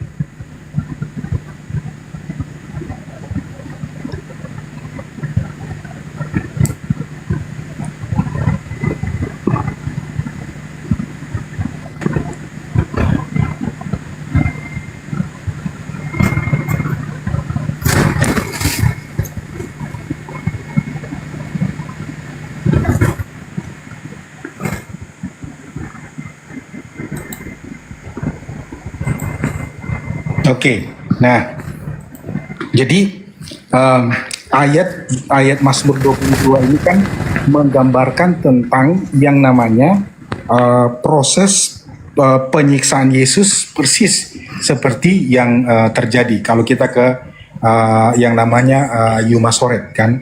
Sampai sini kan Abang paham. Hanya Abang mempermasalahkan di ayat yang engkau telah menjawab aku. Nah, penjelasan mengenai singa itu merupakan teks yang kemudian diambil untuk bisa dilihat dalam pemahaman orang Ibrani itu seperti dia dipaku seperti itu kan. Nah, kemudian sampai pada engkau telah menyelamatkan aku. 22:16a, tusuk tangan, kemudian namun demikian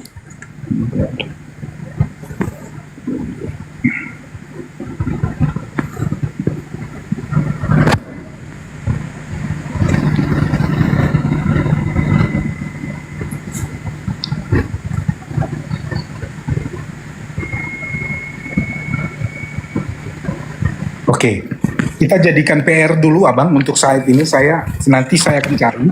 Engkau telah menjawab aku ya dalam Inatani tadi. Nanti saya akan lihat beberapa pendekatan tafsir yang lain karena di sini dia tidak menjelaskan di good questions ini tidak menjelaskan tentang itu lebih terperinci, tapi dia menjelaskan tentang kiasan-kiasan yang digunakan dalam Yuma Sore tadi. Saya ini jadikan ini sebagai PR saya. Nanti saya akan jawab. Nanti kalau naik lagi saya ini. Baik Bang, baik. Mungkin kita berikan masih ada teman-teman kita di bawah yang ingin bergabung ya Bang ya. Makasih ya Bang ya. Thank you Bang. Terima kasih saudaraku Buku Indonesia. Terima kasih saudaraku. Ya sama-sama. Anda luar biasa, Masya Allah. Nah inilah teman-teman ya. Kita memang harus saling menghargai dalam berdiskusi. Meskipun kemudian ya memang terkadang ada sesuatu yang tidak mengenakan di dalam kita bernarasi, paling tidak kita ingin belajar kan gitu ya, kita hargai.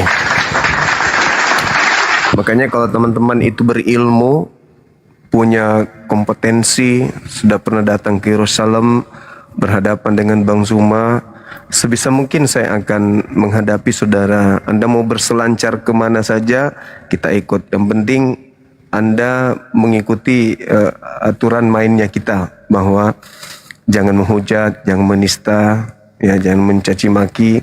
Karena kalau mencaci maki ya itu yang Anda akan dapatkan kan gitu. Iya, siapa yang menebus dosa umat Islam semua?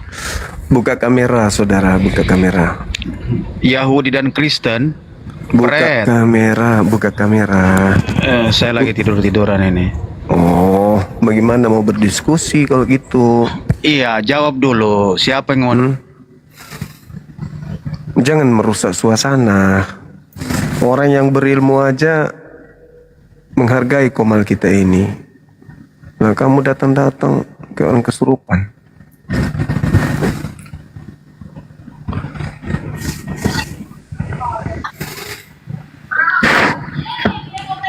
Halo. Halo Bang, Steki Antolis. Bisa buka kamera, saudara?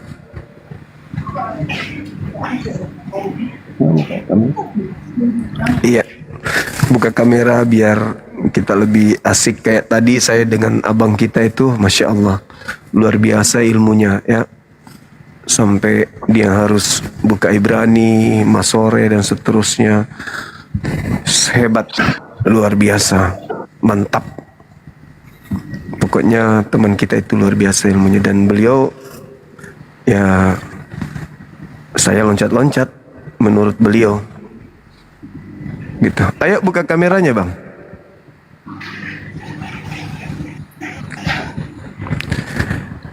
Abangku sayang, buka kameranya biar. Kenapa tidak mau tak buka? Tak kunci, tak kunci. Coba ditendang, tendang saja. Mundur 3 langkah, habis itu maju, ketepak. Oke. Nah, coba.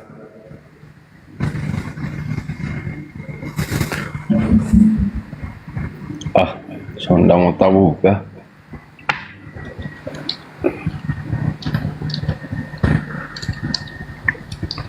Dan di YouTube saya ketik judul ya.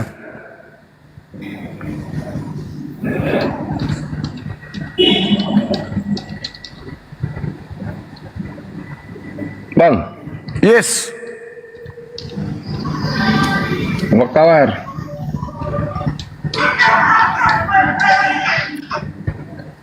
Buka kamera Bang. Nggak mau tahu buka. Andre, kenapa nggak mau tahu buka ini kamera? Nggak tahu, kok itu?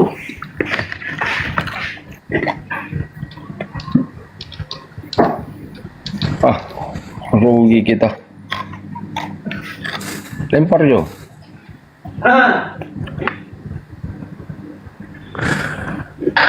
Iya, sahabat-sahabat yang ada di YouTube, terima kasih. Saya lengek.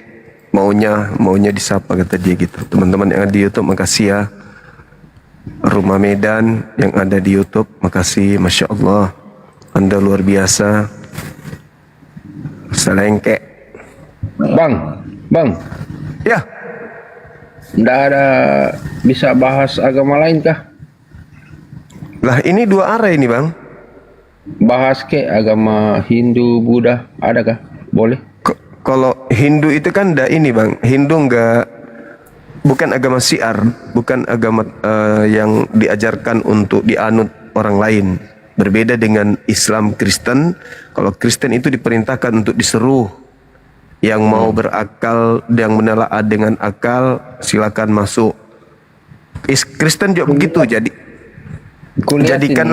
jadikanlah seluruh bangsa menjadi murid kan gitu. Baptislah mereka. Baptislah mereka dalam nama Bapa.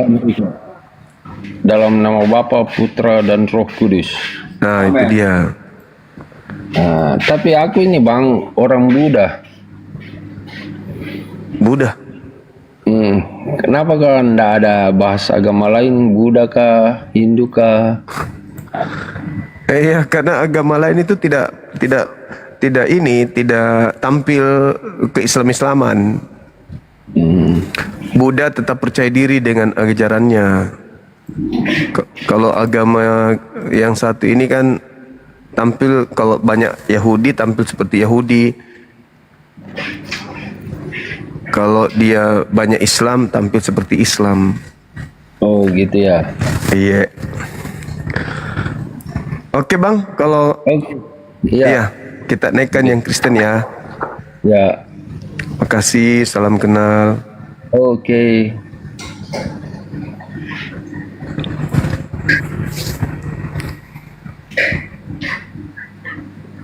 Belum tak turun ini bang. Turun bang, lewat tangga lah. Masa mau lewat jendela bangku ini? Abang lah yang turunkan. Oh iya, sorry.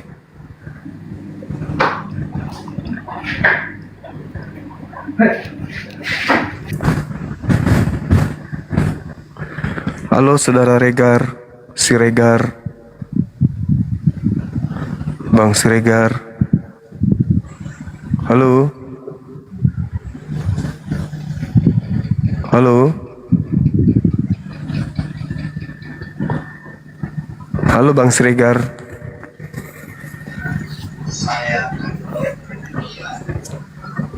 Sombong kali abang ini. Dipanggil-panggil diam-diam aja. Bang Irwan. Halo, assalamualaikum. Waalaikumsalam. Dari mana bang? Dari Madura bang. Madura. Di sana sudah jam 3 ya bang ya? Jam 12 bang. Jam 12. Oh. Cuman menyampaikan aja bang. Siap.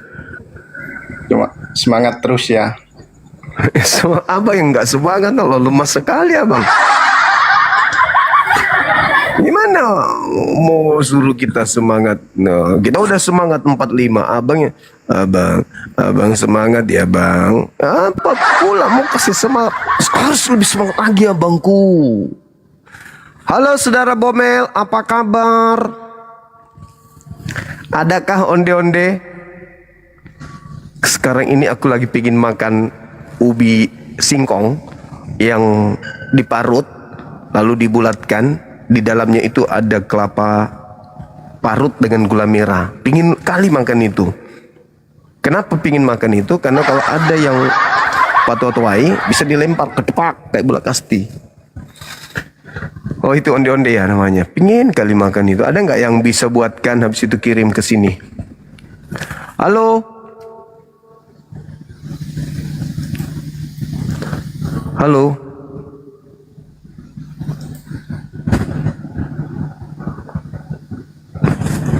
Penyabar abang kita ini. Penyabar kali abang kita ini. Serius. Sabar, sabar-sabarnya. Bang Handi ada di bawah. Udah jam 1 Bang Handi. Saatnya kerja Bang Handi.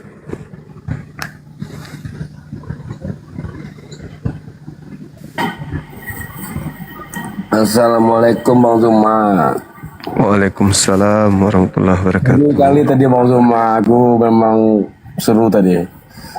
Iya, Bang Zuma ngasih PR besar. Padahal ku tengok Bang Zuma ya, itu kelasnya di atas RK medis itu Bang. Tapi dia rajin belajar Bang. Mau dia belajar. Iya. Mantap Iya, Bang Zuma ya. Seru lah tadi, seru. Itu aja Bang Zuma. Alhamdulillah. Assalamualaikum. Siap. Waalaikumsalam warahmatullahi wabarakatuh. Bandang Lojo. Kirim dulu ke sini. Lagi pingin makannya. Serius.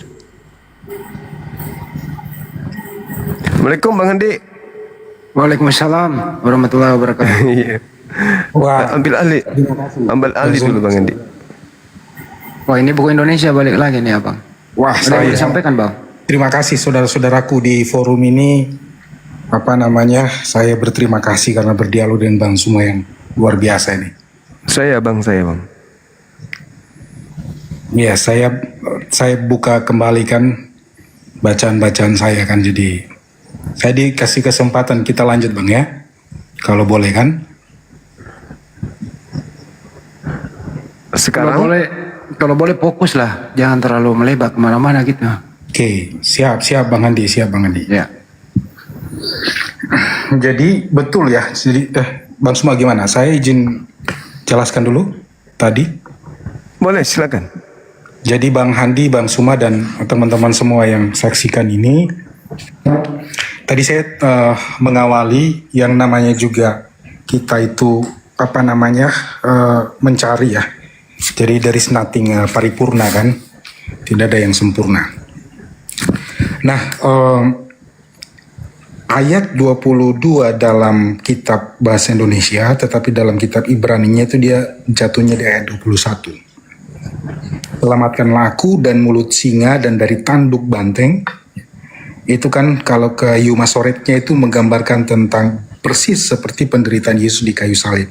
Tetapi kata engkau telah menjawab aku, lalu kemudian dalam pendekatan termasuk dalam pendekatan Yumasoret mengatakan bahwa dari seluruh kejadian-kejadian itu adalah tidak pada yang namanya penderitaan selama-lamanya. Tetapi engkau telah menyelamatkan aku sedang berbicara tentang kematian dan kebangkitan. Kebangkitan merujuk kepada kemenangan atas dosa, ya, kemenangan atas yang namanya kuasa si jahat, kemudian dikalahkan oleh yang namanya penderitaan tadi. Jadi ternyata bahwa saya baru tahu bahwa dalam pendekatan tafsir ini maka tidak bisa dilihat serta-merta bahwa penderitaan yang diungkapkan di atas itu diselamatkan, tidak. Diluputkan, tidak. Karena apa? Ayat ini kemudian dipakai juga dalam perjanjian baru, beberapa refer ke perjanjian baru. Tapi karena kita main aturannya Bang Zuma untuk tetap di stick di perjanjian lama, maka kita tetap di perjanjian lama. Jadi ada satu frase di mana itu tidak merujuk kepada pengakhiran daripada penderitaan. Tetapi frase yang menunjukkan bahwa sebuah tulisan sastra yang ingin menunjukkan bahwa penderitaan itu ada, tetapi kemudian dia merujuk kepada kemenangan.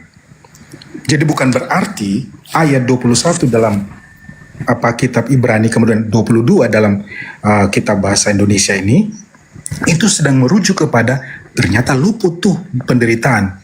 No, cara bacanya tidak seperti itu. Cara bacanya adalah bahwa dia telah melewati itu, pada akhirnya dia diluputkan, atau dia diselamatkan, diluputkan. Pada akhirnya dia telah diselamatkan. Kira-kira begitu Bang Zuma. Iya, itu tafsir kan Bang? Betul, tafsir. Ya, baik.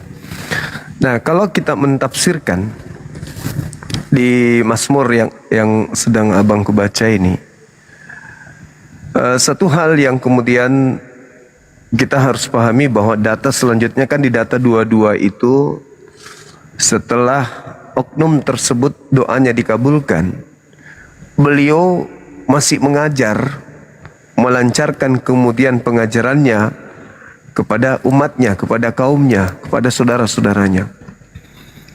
Sedangkan kalau kita melihat di data nomor 1, nomor 2, oknum ini kemudian teriak pada malam hari, pada siang hari. Dalam kejadian, ini tanpa tafsir, dalam kejadian yang terjadi pada saat penyaliban, Yesus teriak itu hanya siang hari. Malamnya tidak ada teriakan. Sedangkan ketika Anda berbicara dengan kitab ini, saudara berbicara tentang bahwa ini adalah tafsiran untuk Yesus, di situ diterangkan jelas sekali bahwa aku berteriak pada siang hari, tapi kau tidak menjawabku, dan aku berteriak di malam hari pun engkau tidak mendengarku. Itu yang pertama. Satu-satu Bang, biar runut gitu. Satu, habis itu Abang nanya lagi supaya jangan sampai saya lupa juga kan? Enggak. Ini hanya bantahan saya terhadap tafsiran saudara tadi, kan gitu. Kan kita enggak menemukan Yesus pada malam hari itu masih di tiang salib. Begitu sebelum Sabat, Yusuf Arimatea, Nikodemus dan juga Maria datang minta ke Pilatus lewat belakang, turunkan mayat daripada Yesus. Akhirnya mereka ambil dan dimakamkan kemudian di pemakaman Yusuf Arimatea. Nah, terkait dengan asal kita lari ke situ, kita berbicara mengenai kehendak Bapa kan? Iya. Kehendak Bapa. Nah, yang Anda sebutkan ini, yang Anda sebutkan di dalam Mazmur 22, itu bukan kehendak Bapa. Itu cerita yang membahas tentang keadaan seseorang. Itu bukan kehendak Bapa. Kalau kita berbicara mengenai kehendak Bapa, itu ada di Mazmur 91, Mazmur 37. Itu baru kehendak Bapa. Contoh misalnya, kita ambil di Mazmur 91. Dan Mazmur 91 itu memang ada kaitannya dengan tragedi Yesus. That's why I say you lompat-lompat Bang. Satu-satu dulu Bang. Yang tadi, oke. Jawab dulu, baru Abang lanjut. Oke. Saya rangkum dulu, 30 detik. Bang. 30 detik. Menurut saudara, cerminan yang muncul di dalam Mazmur 22 itu secara keseluruhan, itu cerminan kehendak Bapa kah? Atau itu curhatan seorang yang membacakan sebuah kidung atau biduan yang sedang kemudian memimpin suatu biduan, suatu cerita, suatu keadaan, mereka berharap memohon kepada Tuhan. Atau itu kehendak Bapa? Karena yang kita tahu di Mazmur 22 itu bukan kehendak Bapa. Itu keinginan seseorang mengharapkan keselamatan kepada Tuhan. Bukan Tuhan yang punya kehendak di situ. Sedangkan Yesus mengatakan, kehendakmu lah yang terjadi, bukan kehendakku. Berarti Bapa yang punya kehendak, bukan kehendak orang yang sedang memimpin biduan agar orang-orang meratap kepada Tuhan. Itu Bang. Kalau saudara sampai sana, silakan. Oke, thank you Bang. Kita kembali kepada jawaban apakah kehendak Tuhan? Dan saya jawab yes, kehendak Tuhan ya. Kenapa ini kemudian ini menjadi kehendak Tuhan? Kalau kita baca secara sepintas dengan bahasa yang tidak menggunakan pendekatan the second source ya, dari Yuma Sore dan sebagainya itu, maka kita nggak tahu sama sekali bahwa ini apa kehendak Tuhan atau tidak gitu. Makanya kita membutuhkan yang namanya the secondary source kan begitu Bang, untuk memperjelas, membuat ini barang terang benderang kan. Sampai di sini kan tentu kita sepakat, Abang juga sepakat, sebuah teks itu dilihat itu pada konteks dan juga pada gramatikalnya, eksegesanya, itu tidak bisa dilihat dari satu sisi. Kemudian makanya kita tidak bisa kemudian mengambil kesimpulan prematur secepat itu kan, sampai di sini kan. Nah, oleh karena itu tadi Abang bilang Yesus tidak berteriak pada malam hari. Padahal dia disalib pada siang hari jam 3 mungkin dia mati kan, kemudian itu waktu siang. Dari sini Bang, kita akan menyelami yang namanya penderitaan itu tidak kemudian hanya ada pada kayu salib Bang. Penderitaan itu berbicara sudah sejak awal dia merendahkan diri, kemudian dia proses penyiksaan, proses di Taman Getsemani. Itu adalah waktu-waktu malam pada saat dia menangis kepada Yerusalem. Itu kan soal bicara time. Dan juga yang kedua, waktu perhitungan orang Israel dengan waktu kita itu beda. Yang mereka sebut malam dan yang mereka sebut pagi, pembagian beda seperti zaman sekarang kita ini. Dari situ saya sudah beda. Nah, sehingga demikian Kalau saya jawab, apa kehendak Tuhan? Yes, kehendak Tuhan. Bagaimana kita mengetahui ini adalah kehendak Tuhan? Belajar, baca, cari. Kalau agama abang bilang apa? Apa itu? Bahasa Arab apa itu ya? Ikra. Ikro. Kalau kamu nggak baca, kamu nggak cari, kamu nggak ikro, ya nggak tahu. Kamu ngambil kesimpulan prematur. Gitu loh. Ya kamu bodoh, ya bodoh terus. Berdiskusi, muter di situ, kan kamu nggak ikro, kamu nggak baca, kamu nggak telusuri gitu. Itu bang. Jadi tidak sesederhana itu. Yesus berarti puncak daripada kematian disalib, tetapi penderitaan itu adalah sebuah proses yang berjalan. Pada waktu saya contohkan di Taman Getsemani itu bukan siang bang, bukan jam 3, itu dia berdoa malam. Nah, begitu. Jadi gini loh. Dalam saya ini diskusi bang. Saya mohon maaf kalau saya agak sedikit suara ini karena agak sedikit semangat gitu, sehingga that idea that I have itu bisa terdeliver dengan baik. Jadi saya mengikuti perdebatan-perdebatan di room ini karena mereka tidak baca, mereka baca buku yang enggak, baca Alkitab yang enggak, mereka telusuri. Saya akuin abang baca. Sehingga tadi saya dapat PR karena abang baca. Tapi saya mau bilang, baca tidak sampai di situ. Tetapi let's we extend this. Kita lihat ini dalam berbagai macam perspektif. Orang kalau sudah melihat dari perspektif, maka pemahaman itu akan terbuka gitu Pak. Iya, saudaraku.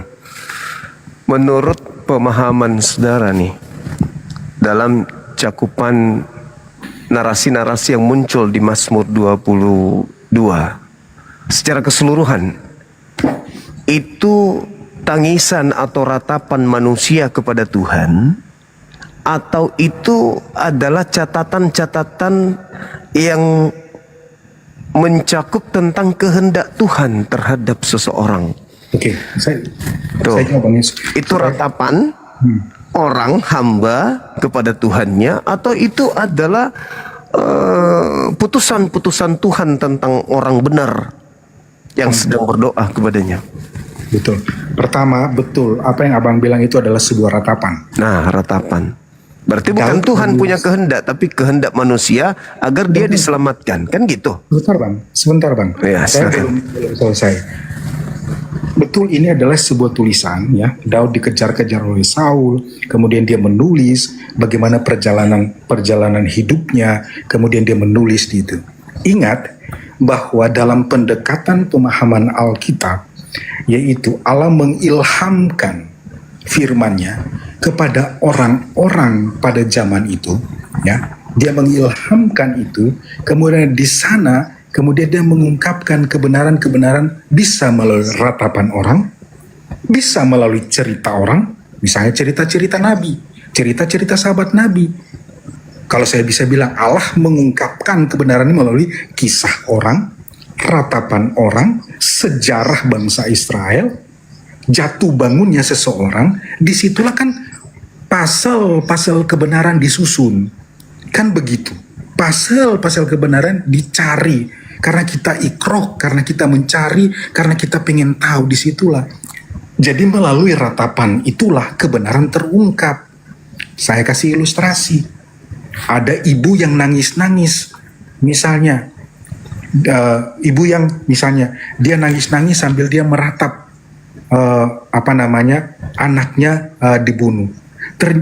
Terjadi, maksudnya anaknya dicelakakan lah contoh. Ketika dia menangis-nangis, polisi yang datang kemudian dari ratapan itu keluar kebenaran-kebenaran.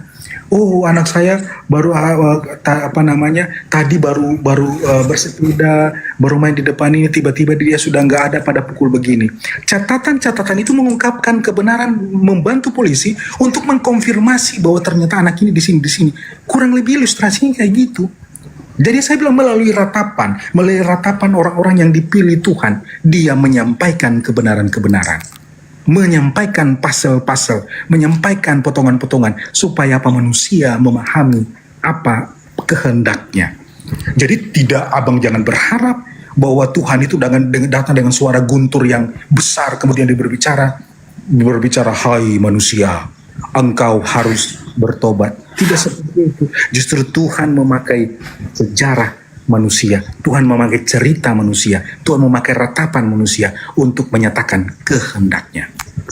Gitu, Bang. Oke Bang, jadi gini, itu tafsiran Abang, sah-sah saja itu tafsiran sebagai seorang Kristiani. Tapi ketika Yesus jadi takaran, harus tergenapi semua yang tertulis tentang aku di kitab Mazmur.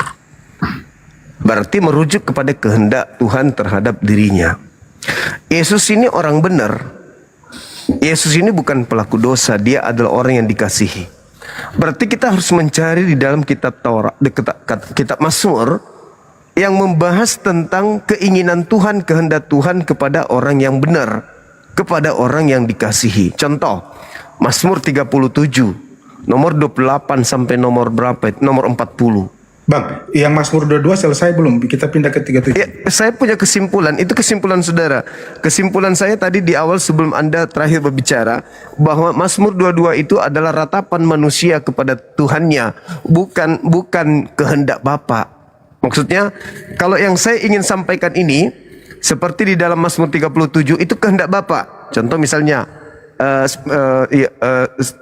Mazmur 37 dan juga di Mazmur 91. Di Mazmur 37 dikatakan Tuhan itu cinta kepada hukum. Tuhan mencintai hukum. Tuhan tidak meninggalkan orang yang dikasihi. Nah itu kehendak Bapa. Tuhan kemudian selalu menemani orang-orang yang dikasihinya sampai selama-lamanya. Mereka orang benar, tidak diserahkan kepada orang fasik. Itu kehendak Bapa. Tapi kalau yang tadi itu Eli Eli lama sabaktan, itu ratapan manusia kepada Tuhan, itu kehendak manusia kepada Tuhan. Sedangkan yang Yesus katakan kehendak Tuhan kepada manusia yang benar. Itu. Kalau kita lihat data yang ada di kitab Mazmur 37 yang saya maksudkan itu, Tuhan tidak meninggalkan orang yang benar. Ketika orang benar itu berdoa, maka Tuhan akan menyelamatkan dia. Kemudian ketika orang fasik pengkhianat mengintai dia untuk dibunuh, apa kata dalil dalam Mazmur 37? Tuhan akan menyelamatkan dia. Itu kehendak Tuhan. Itu yang dimaksud. Tapi kalau Mazmur 22 yang Anda baca itu kehendak manusia. Bukankah Yesus? Kehendakmu yang harus terjadi. Berarti yang tertulis di Mazmur yang menjadi keinginan Tuhan. Contoh yang di Mazmur 91 lagi. Dikatakan begini. Ketika dia berdoa, maka Tuhan akan mengutus malaikat untuk menatang dia di tangannya agar kakinya tidak terantuk kepada batu. Nah itu keinginan Tuhan tuh. Yang terjadi di Taman Getsemani Bang, sebelum Anda membaca yang tadi itu, di Mazmur ini, di Matius 26 itu, dia kedatangan malaikat Bang. Memberikan kekuatan kepadanya. Berdoa dengan sungguh-sungguh di situ. Peluhnya seperti titik darah. Nah, kehendak Bapa, dia mengutus malaikat untuk menyelamatkan orang tersebut agar kakinya tidak terantuk kepada batu. Itu lebih kena daripada yang tadi. Itu ratapan-ratapan seperti itu, ratapan hamba kepada Tuhannya, bukan keinginan Tuhannya kepada hambanya. Itu jelas itu. Jadi kalau kita ingin mengambil data dari pengakuan Yesusnya, maka harus merujuk kepada Mazmur yang muatannya kehendak Bapa, bukan kehendak manusia terhadap Bapa. Coba aja dibaca, Anda baca di dalam Mazmur 37 nomor 32-nya. Ketika orang benar ini diintai oleh orang fasik. Orang fasik itu siapa? Amsal 17:23. Orang fasik adalah orang yang menerima suap untuk membolak-balikkan hukum. Nah, berarti ketika dikatakan di Mazmur 37 nomor 32, pengkhianat, penerima suap mengintai untuk membunuhnya, berniat untuk membunuhnya, Tuhan tidak menyerahkan orang benar itu kepadanya. Kehendak Tuhan. Berarti harus merujuk kepada Mazmur yang bercerita tentang kehendak Tuhan kepada orang benar, terhadap orang yang dikasihi. Yesus dikasihi enggak? Inilah anakku yang kukasihi. Satu. Yesus orang benar enggak? Akulah jalan, akulah kebenaran dan hidup. Bagaimana Tuhan menyikapi keadaan orang yang dikasihi? menyikapi keadaan orang yang benar ketika terancam ingin dibunuh oleh orang-orang kafir? Ternyata Tuhan bekerja untuk menyelamatkan dia. Makanya saudaraku, Anda coba lihat di dalam Matius 16, nomor 19, nomor 20, 21, 22, 23. Anda lihat di situ. Ketika kemudian Yesus pergi ke Galilea, ingin menyerahkan dirinya, bukan menyerahkan, ingin kemudian bertemu dengan orang-orang yang membencinya. Apa kata Petrus? Petrus menariknya ke samping. Sebab dalam pikiran Petrus, kalau kau ke sana, kau pasti mati, kau pasti disalib. Apa kata Yesus? Enyahlah iblis, kamu hanyalah batu sandungan untukku. Kau hanya memikirkan apa yang dipikirkan manusia, kau tidak memikirkan apa yang dipikirkan oleh Tuhan. Pikiran Tuhan adalah ketika orang benar ini, ketika orang yang dikasihi ini ingin dicelakai oleh orang-orang fasik, maka Tuhan akan menggantikan orang tersebut dengan orang fasik. Amsal 21 nomor 18. Pengkhianat dipakai sebagai tebusan bagi orang benar, orang fasik sebagai ganti orang yang jujur. Siapa pengkhianat? Yudas. Kenapa harus ke Amsal? Nubuatan, kata Yesus, jelas. Lukas 22 nomor 22. Aku memang harus pergi sesuai dengan apa yang telah ditetapkan. Yang ditetapkan oleh Tuhan, orang yang benar diselamatkan dan orang fasik sebagai tebusan, sebagai ganti. Gantian Amsal, Bang, gantian Bang. Amsal 21 nomor 18. Gantian, jadi kesimpulan saya, kesimpulan saya, Mazmur 22 itu bukan kehendak Tuhan, itu kehendak manusia agar diselamatkan. Gantian Bang. Silakan. Terima kasih Bang Zuma. Saya mengangkat jempol kepada Abang yang menghafal ayat-ayat. Bagus sekali. Tetapi catatan saya penting adalah ayat-ayat itu kemudian hanya melayani kepentingan Abang, tetapi tidak melayani penerangan terhadap tafsir dan kebenaran pada 10.000 orang yang nonton di sini. Begitu fasihnya Abang menghafal ayat-ayat itu sampai lupa ada beberapa ayat yang Abang sebutkan itu sebenarnya salah dan tidak ada dalam Alkitab. Saya mau tanya, Bang, mungkin saya kurang ini. Contoh, lompat-lompat. Kita tinggalkan yang namanya Mazmur 22. Kita menggunakan cara Abang berargumentasi dengan berlompat-lompat. Iya. Ya, karena kehendak Bapak itu, Bang. Ya, kehendak Bapak berlompat-lompat ya. Jadi gini. Oke. Bang, mungkin saya saya belajar Alkitab, tapi mungkin saya juga bukan malaikat yang sempurna. Satu saja Bang dulu, nanti kita lanjut. Bang, di mana pada Taman Getsemani Allah mengutus malaikat? Ayat berapa? Coba Anda baca Lukas 22. Lukas 22 ya? Iya.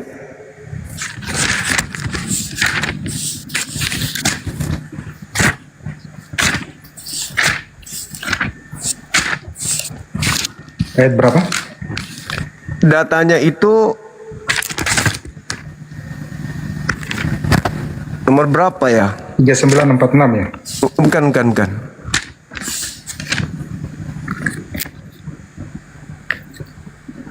Lukas 22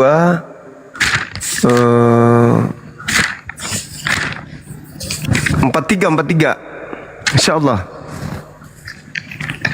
Lukas 22 43, iya betul. Lukas 22 ayatnya yang ke 43. Anda tadi mengatakan tidak ada. Insya Allah ada. Saya ngomong pasti ada data. Mungkin saya lalot untuk mengingatkan terlalu banyak hal yang saya pikirkan. Silakan. Ada nggak Bang? Oh iya ada. Maka seorang malaikat maka seorang malaikat menampakkan diri kepadanya untuk memberikan kekuatan. Oke. Dari sini saya masuk dari sini Bang ya. Ketika Abang mengatakan malaikat datang dan menguatkan, lalu kemudian Abang mengambil kesimpulan kehendak Bapa ingin menyelamatkan dia dengan mengutus malaikat. Tidak semua di dalam Alkitab Allah mengutus malaikat untuk menyelamatkan. Allah juga mengutus malaikat kepada Firaun dan membunuh dia. Bukan menyelamatkan dia. Jadi sangat prematur, Bang. Oke, saya bertanggungjawabkan boleh? Iya, sabar abang, tadi banyak Oke, sekali saya diam. Bang. silakan. Tidak semua ya malaikat datang ya yang kita sebut teofani ya. Teofani itu penampakan Allah dalam bentuk manusia yang kita sebut malaikat gitu ya. Tidak semua datang memberikan kekuatan berarti meluputkan dia daripada cobaan itu, daripada masalah itu. Malaikat datang memberikan kekuatan untuk memampukan dia menjalani misi ini. Bisa kayak gitu. Dan itu bersesuaian dengan yang namanya tafsir-tafsir atau pendekatan-pendekatan atau bacaan-bacaan ayat-ayat yang lain. Lalu abang bilang ketika Petrus, ini sampai di sini ya. Jadi kesimpulan itu tidak hanya berdiri sendiri bahwa malaikat datang memberikan kekuatan berarti kehendak Tuhan Yesus tidak mati. Oh no, tidak seperti itu. Kedua, Petrus menghalangi Yesus. Oh, sekali-kali engkau tidak akan pernah. Saya yang paling depan, kira-kira bahasa sehari-hari. Hai iblis, engkau yang ingin menggagalkan rencana Tuhan. Apa? Rencana Tuhan apa? Yesus harus mati di kayu salib. Bukan. Enggak begitu, Bang. Itu baru keliru. Itu enggak begitu. Logikanya kebalik. Berkata begitu. Abang, sebentar Bang. Saya dari tadi tahan Bang. Saya dari tadi. Enggak, masalahnya salah Anda membaca dalil. Enggak begitu dalilnya.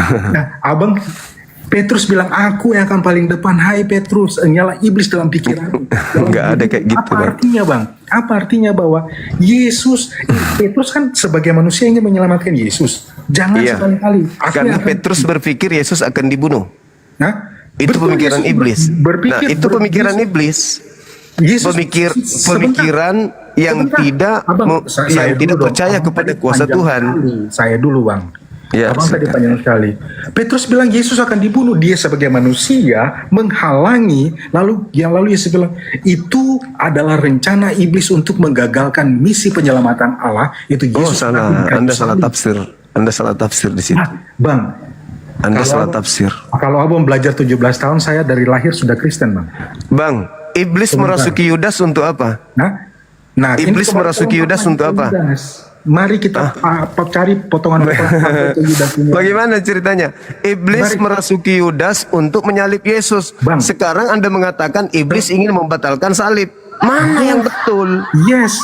Anda keliru. Anda salah. Kali ini Anda keliru mentafsirkan kitab Anda sendiri. Sebentar bang. Yang dipikirkan Tuhan adalah Tuhan ingin menyelamatkan Yesus. Boleh nggak kita diskusi? Aku ngomong, abang kasih waktu. Oke.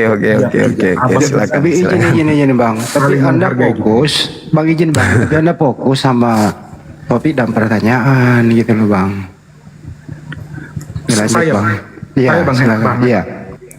Saya fokus pada pertanyaan. Masalahnya Bang Zuma ini cara berdiskusinya lompat-lompat. Dalam forum ilmiah kita itu berdiskusi menyelesaikan satu topik, kemudian kita yang namanya apa? Connect the dot. Connect the dot itu bukan salah mengkoneksikan. Saya kembalikan ke topik dulu bang, izin saya potong ya dari tadi sih. Sabar Bang Handi. Sabar Bang Handi, sorry sedikit sih. Anda sibuk menilai cara saya berdiskusi. Sampai-sampai Anda lupa ya menunjukkan tadi data di dalam Lukas 22 itu yang Anda katakan tak ada malaikat, ternyata ada malaikat. Dari situ aja saya bisa tahu Anda masih awam dalam mengkaji Bible. Diperparah lagi ketika Anda mentafsirkan seenak apa yang Anda mau sesuai dengan pesanan makhluk yang ada dalam diri Anda. Di situ jelas-jelas Petrus disebut iblis karena Petrus ingin membatalkan penyaliban itu karena Saya diam bang ya. Karena Petrus berpikir bukan masalah tindakan menghalangi. Berpikir engkau hanya memikirkan apa yang dipikirkan manusia. Level pemikiranmu itu rendah. Kata Yesus. Kau hanya memikirkan apa yang dipikirkan oleh manusia. Yaitu, aku ke situ, aku mati. No! Aku ke situ, ada Tuhanku yang akan menyelamatkan aku. Itu pemikiran Tuhan. Pemikiran Tuhannya itu tadi. Yang di Amsal yang saya bawa itu. Bahwa Tuhan berpikir akan menyelamatkan Yesus. Nah, kalau Anda ingin main yang cantik, Coba Anda lihat ketika iblis datang di Matius 4 mencoba Yesus, data nomor 6. Iblis datang mencoba Yesus. Apa kata iblis? Yesus, jika engkau anak Tuhan, ada tertulis tentang engkau. Nah tuh, itu yang cantik tuh. Buang, jatuhkan dirimu ke bawah, sebab ada tertulis tentang engkau, bahwa dia akan mengirim malaikatnya untuk menatang engkau di tangannya, agar kakimu tidak terantuk kepada batu. Ada tertulis, kata iblis kepada Yesus. Apa yang terjadi? Ternyata memang ada tertulis tentang Yesus. Di mana itu? Di Mazmur 91.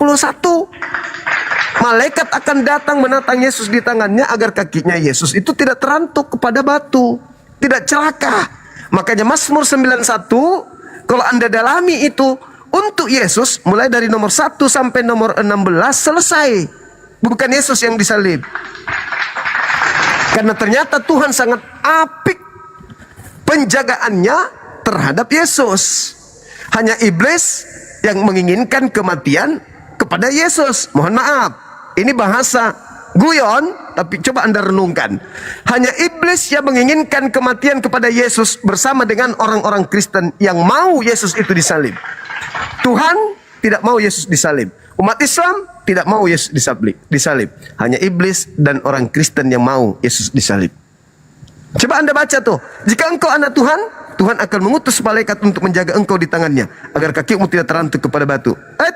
Di Mazmur 91 nomor 8, engkau hanya menonton orang-orang fasik, pembalasan terhadap orang-orang yang fasik. Meski di sebelah kananmu, sebelah kirimu ada 1000 orang, kau hanya menonton pembalasan terhadap mereka. Itu yang betul. Itulah kehendak Bapa, menyelamatkan Yesus, bukan malah membunuh Yesus.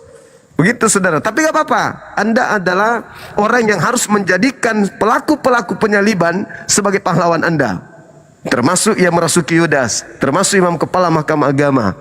Jadi ya silakan aja. Kalau Anda ingin Yesus itu dibunuh, apa bedanya Anda dengan setan? Setan berapa kali mencoba Yesus agar Yesus mati. Nah sekarang Anda ingin kali Yesus mati, sementara Tuhan tidak menginginkan kematian terhadap Yesus. Saking maunya Anda Yesus itu mati, Anda lari ke Mazmur 22 yang tak ada hubungannya sama sekali. Saya kira begitu dari saya. Silakan Bang. Bang, saya diberikan kesempatan cukup panjang namanya. Ya, silakan. Gitu ya. Kenapa saya melihat Abang cara diskusinya, ya, dalam diskusi yang terbuka itu biasanya moderator itu akan memberikan sebuah rules dalam diskusi sehingga kemudian Abang tidak terkesan pintar sendiri. Kira-kira begitulah dalam iya, jadi silakan. ada dialog, ada kesepakatan metodologis pendekatan pembicaraan yang kita pakai itu apa gitu. Kalau kita itu tidak pakai metodologis, maka kita ngomong pasar Bang ya. Kita berdebat di pasar. Makanya kemudian saya tekankan itu terus metodologi. Karena dengan demikian kita akan ketemu nih bagaimana pendekatan-pendekatan ini didekati gitu loh. Jadi itu saya tanggapi soal saya memberikan pendekatan itu. Mungkin Abang berbicara dengan teman yang lain yang sebelum-sebelumnya mereka nggak tahu metode yang Abang pakai, tapi saya tahu metode yang Abang pakai, gitu loh. Nah, jadi saya bilang begini, Abang hendak mengatakan bahwa itu bukan kehendak Tuhan dengan mengutip ayat-ayat yang 123 dengan memberikan tafsir dari perspektifnya Abang, bukan sebuah tafsir menyeluruh benang merah daripada kitab Perjanjian Lama dan Perjanjian Baru. Saya mau bilang begini Bang, pertama ya, memahami tentang salib itu memahami tentang penebusan. Memahami tentang penebusan berarti memahami tentang rencana Allah untuk menebus manusia. Kalau dengan demikian, rencana Allah untuk menebus manusia karena dosa-dosa manusia melalui penebusan salib, kenapa Allah mau menyelamatkan perbuatan salib itu? Karena melalui saliblah manusia diampuni dosa-dosanya. Ya, tidak ada penumpahan darah, tidak tanpa ada penebusan. Kok bisa bertentangan? Allah tidak mau tuh Yesus kemudian mati di kayu salib. Abang bilang yang mau itu adalah orang Kristen dan iblis dan lain sebagainya. Justru karena kematian, justru kalau iblis mau Yesus mati, wah dia dikalahkan oleh alam maut. Ketika Yesus mati dia masuk ke dalam alam maut mengalahkan kerajaan iblis. Loh kok bisa? Iblis tahu dia akan kalah, kok dia mau strategi itu dibuat? Kan konyol. seperti itu, cara berpikirnya begitu. Saya ulangi dari bahasa yang sangat-sangat sederhana saja. Begini, Allah itu menginginkan manusia itu selamat. Allah itu tidak mau manusia masuk ke dalam neraka. Oke, caranya bagaimana? Hanya satu, melalui penebusan salib. Kok bisa? Allah melalui cara penebusan salib. Yesus masih di kayu salib. Kok Allah menghalang-halangi kematian Yesus di kayu salib? Berarti Allah tidak mau manusia masuk ke dalam surga. Allah tidak mau manusia diselamatkan. Tetapi Allah mau manusia masuk ke dalam neraka dong. Karena Allah sendiri yang menghalangi. Itu logika yang salah sekali. Karena dalam kitab-kitab yang kita baca, mulai dari perjanjian baru, nubuatan, kemudian penggenapan dalam kitab perjanjian baru, kemudian firman yang Allah berikan melalui Rasul Paulus, semua menceritakan kalau Yesus tidak bangkit, sia-sialah imanmu. Lalu kalau begitu, kalau Allah menghalangi supaya Yesus mati, sia-sialah iman orang Kristen. Nggak ada yang percaya kepada Allah. Ya, Allah Yahweh itu, Allah Tritunggal itu nggak ada yang percaya karena Yesus tak pernah mati, karena Yesus tak pernah bangkit. Yang dimati adalah orang lain yang digantikan. Rencana Allah untuk menyelamatkan manusia dari awal gagal dong, gagal total. Orang tidak mau percaya kepada Allah karena tidak ada yang kena penebusan. Ngapain percaya? Wong tidak ada kebangkitan, tidak ada kematian, tidak. Anda ini kok mendoktrin di sini kayak tadi saya pikir saudara saya ini berilmu. Tapi kosong gitu loh, Bang.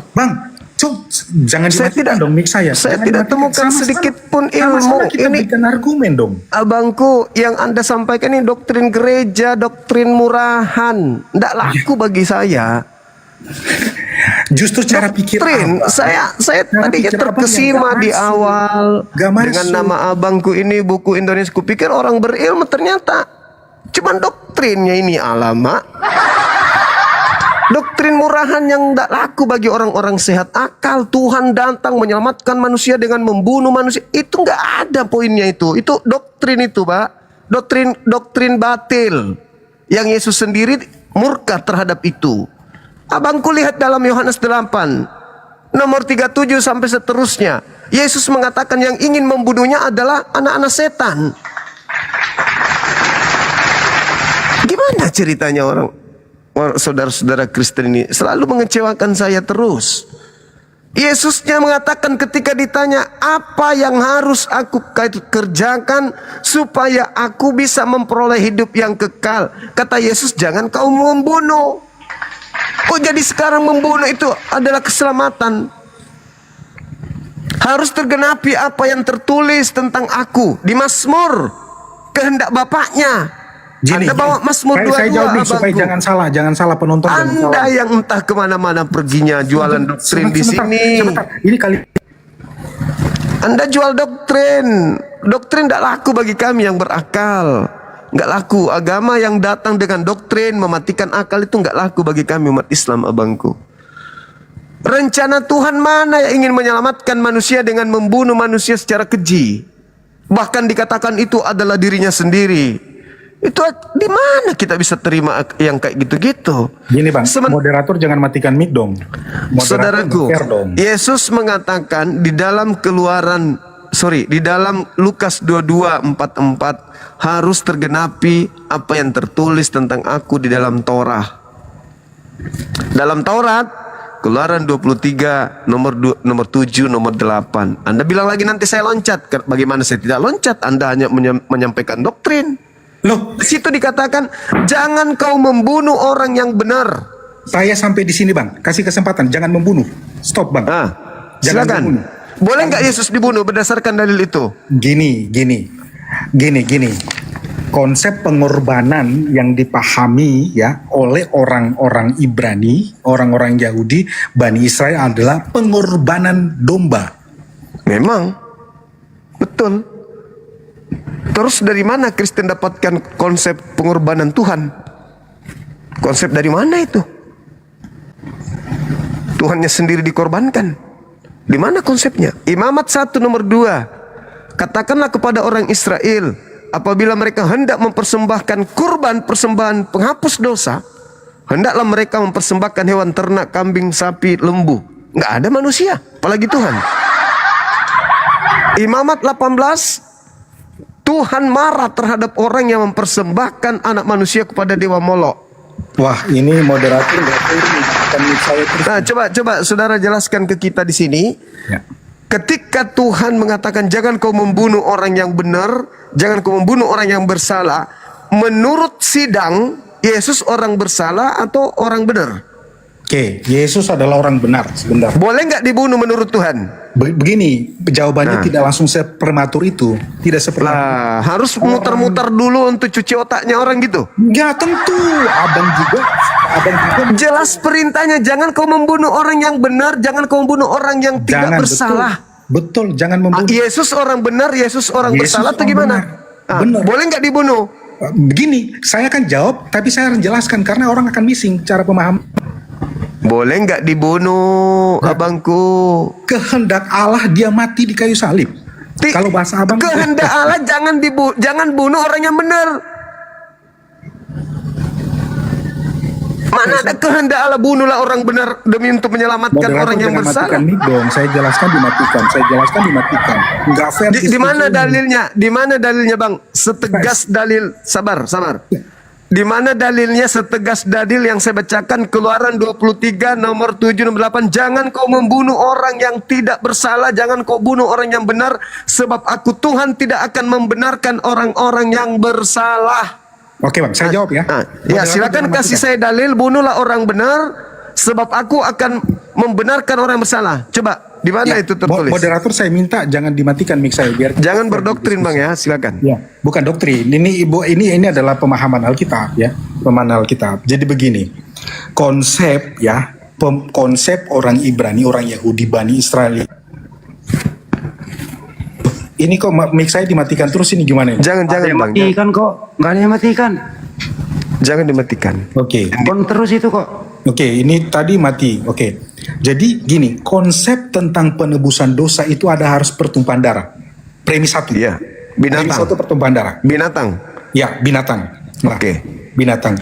Itu menurut Musa adalah bayang-bayang akan kebenaran sesungguhnya. Di mana tertulis itu bayang-bayang? Oke, saya ini ya. Silakan.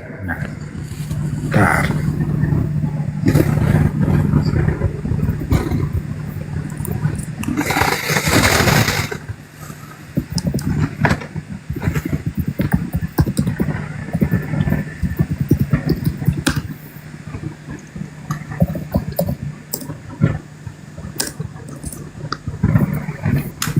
Bang ya. Yes.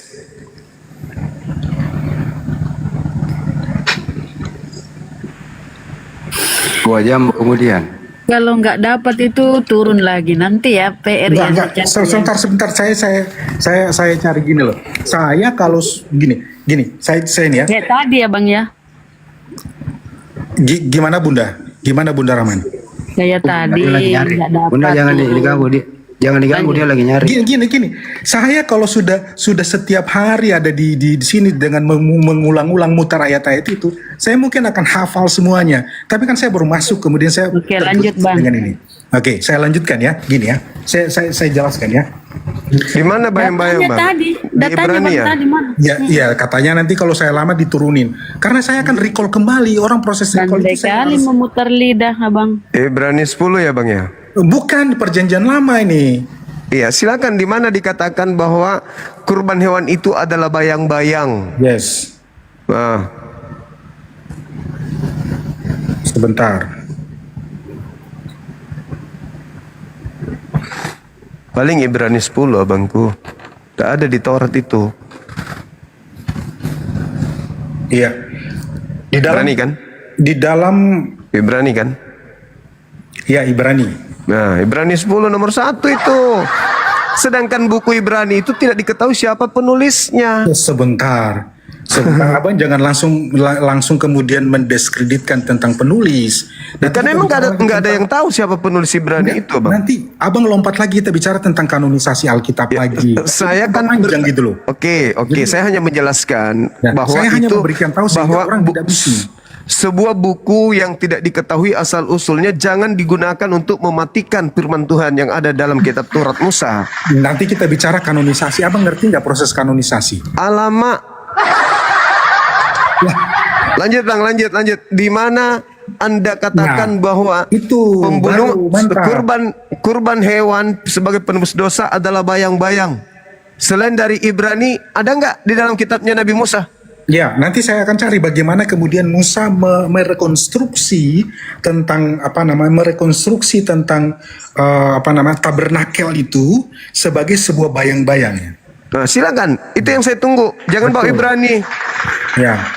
Di dalam hukum Taurat terdapat bayangan saja dari keselamatan yang Ibrani lagi, abang. Jangan bawa Ibrani, bang. Bentar, saya akan baca, kemudian saya akan carikan kemudian bagaimana kitab ini memahami secara konseptual terhadap keselamatan itu ya. Saudaraku, sebelum Anda bicara panjang nih, nanti abang malu kali karena saya paham Bible. Saya katakan begini, saudara. Kalau abang paham di sabar. Kalau abang jago, berarti abang pasti paham apa yang saya sampaikan gitu loh. Ya, saya sangat paham kali malah. Makanya saya bilang Anda itu cuman melemparkan isu murahan tentang Yesus. Saya katakan kepada saudara saya nih, justru lebih murahan abang melemparkan. Saudara, Yesus memerintahkan orang-orang yang hidup sesamanya melakukan persembahan seperti persembahan Musa. Matius 8 nomor 4. Barang siapa di dalam Matius 5 nomor 19. Matius 5 nomor 19. Barang siapa yang meniadakan hukum Torah meskipun yang paling terkecil lalu mengajarkan kepada orang lain, maka dia akan menempati tempat terhina di dalam kerajaan langit. Tapi ada ayat yang bilang bahwa hukum Taurat itu sudah disingkapkan ke dalam 2 hukum kasih. Kasihilah Tuhan Allahmu dengan segenap hatimu dan segenap. Kalau kita ngomong cepat-cepat begitu kan orang nggak ngerti, bang. Saya paham, saudara. Saya paham. Tapi itu sabar dulu. Lagi-lagi dalil-dalil itu hukum utama dan hukum kedua itu dibatalkan lagi sama pendiri Kristen Paulus. Efesus 2 nomor 15. Dibatalkan semua ajaran kasih itu. Makanya saya berani katakan di Kristen itu tidak ada ajaran kasih lagi. Karena Paulus sudah membatalkan. Jangan dimatikan mic saya dong. Jangan dimatikan. Efesus 2 nomor 15. Dengan matinya Yesus di atas tiang salib, maka dia telah membatalkan hukum Taurat beserta seluruh ketetapan yang ada di dalamnya. Jadi di Kristen itu nggak ada lagi kasih.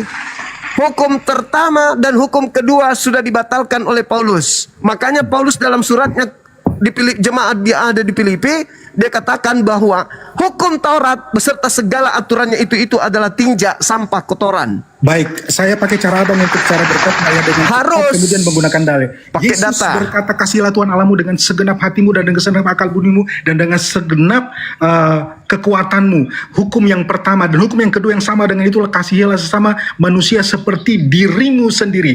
Upah dosa adalah maut. Ketika engkau percaya dalam hatimu bahwa Yesus adalah Tuhan dan kenapa lari ke doktrin Paulus? Maka engkau akan diselamatkan. Bang, cara khotbah kayak gini orang nggak paham.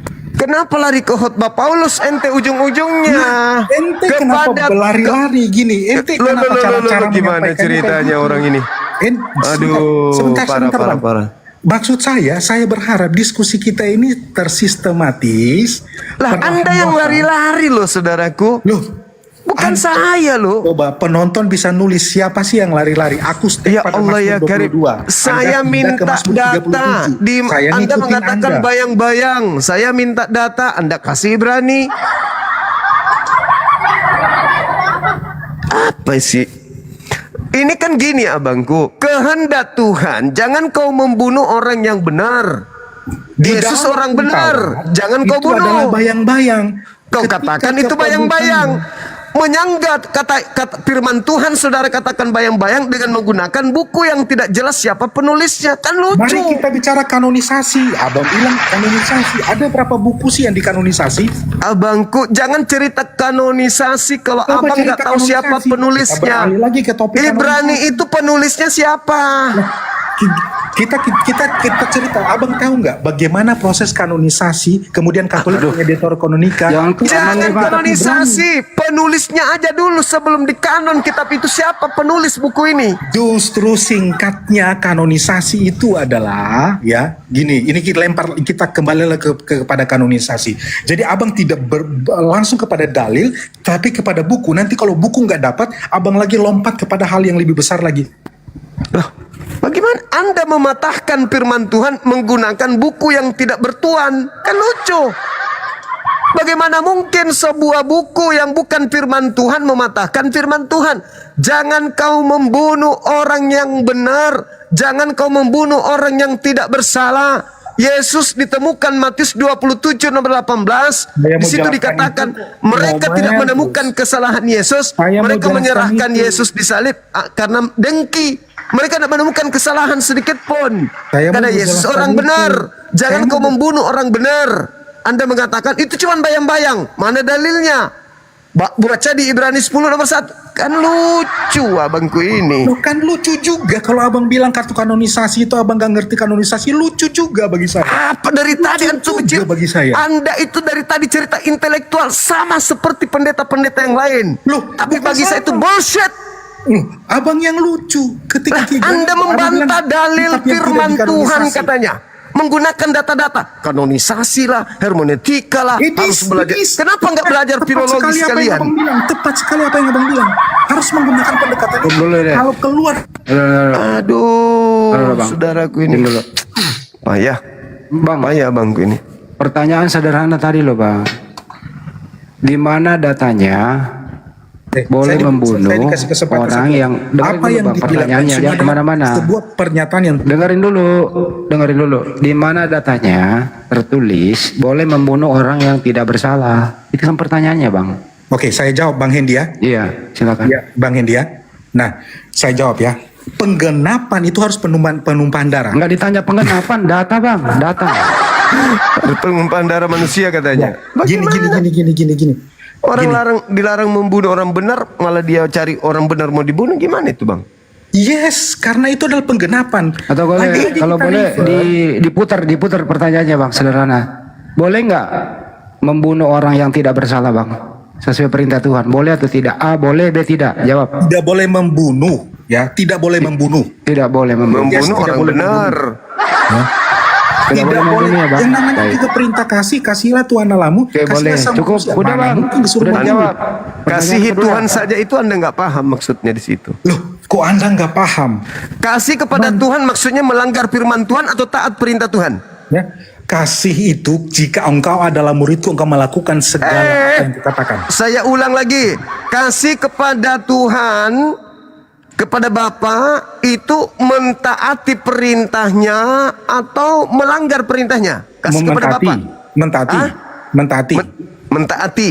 Ya. Perintah Bapak bunuh orang benar atau jangan bunuh orang benar? Saya jawab, perintah Bapak adalah menggenapi rencana. Bagaimana? Coba. Di mana Tuhan mengatakan bunuh orang benar itu di mana? Loh, menggenapi. Iya, di mana firman Tuhan menggenapi itu yang Anda sebutkan itu di mana, saudara? Saya tadi bilang aku datang bukan untuk melayani. Yang saya katakan firman Tuhannya, bukan pengakuan Yesus. Firman Tuhan kan tadi di Mazmur tadi 22 yang abang lompat ke 37, abang lompat ke 39, lompat terus. Abang sudah tidak berdaya di 22, abang lompat ke 37. Sekarang saya minta Anda jujur.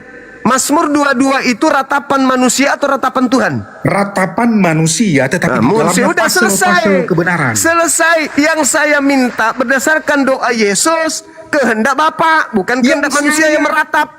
Kebenarannya yang saya bilang adalah Allah bisa memakai manusia menyatakan. Astagfirullahaladzim. Di mana di Mazmur 22 itu tertoreh kehendak Bapa? Di situ di mana? Itu ratapan manusia. You must read. Ikro bang, baca. Dari tadi Anda melakukan sesuatu tindakan-tindakan yang so intelektual tapi bullshit kosong. Anda pikir saya tidak bisa bahasa Ibrani? Nonsen. Anda salah orang. Ya, Anda salah orang juga bang. Kalau berdebat sama orang-orang yang biasa, Anda giring, oke. Tapi kita ini bukan ini pertanyaan terakhir. Pertanyaan terakhir dari saya nih. Kalau Anda tidak sanggup, saya izinkan Anda belajar 5.000 tahun lagi baru temui saya. Di mana Tuhan? Sabar dulu. Sabar. Jangan sombong dengan hanya bisa sedikit bahasa Inggris. No. Dengarkan. Di mana Tuhannya Yahudi menginginkan persembahan penebus dosa dengan menggunakan darah manusia? Tunjukkan. Oh, konsep itu tidak dipahami literally kayak gitu. Berarti Anda tercipta untuk menyesatkan. Anda turun. Saya masih hormat sama Anda. Silakan Anda istirahat. Abang nggak mampu Anda tercipta sebagai penyesat. Kalau cuma ngarang-ngarang, tai sapi juga bisa kau tuhankan. Maaf, tadi saya memberikan apresiasi, tapi ternyata kosong. Anda tak ubahnya seperti iblis yang datang dalam wujud manusia di sini. Tak ada sedikit pun data yang Anda sajikan yang secara rasional. Kasihi Tuhan, kasihilah Tuhan Bapa. Masukmu? Belajar dulu 500 tahun saya kasih Anda waktu untuk belajar. Habis itu datang sini. Silakan Bang Andi. Ditanya apa, jawabannya Iya, penggenapan. dia sekolah, dia belajar untuk menipu, bukan untuk mencerdaskan orang supaya waras. Dia mengajak orang menjadi gila. Sudah nggak zaman, coy. Kalian berhadapan dengan kami umat Islam yang jauh lebih paham ini. Kamu mau kita bahasa Ibrani? Kamu pikir saya orang kaleng-kaleng? Saya juga punya buku Ibrani. Kamu mau sosok gertak saya bahasa Ibrani? Keren. Assalamualaikum Gurunda. Waalaikumsalam warahmatullahi wabarakatuh. Wabarakatuh Gurunda, Bang Handi, Bunda Jangan kau Mila. pakai jurus Paulus di sini. Sok-sok intelektual ya. Jangan.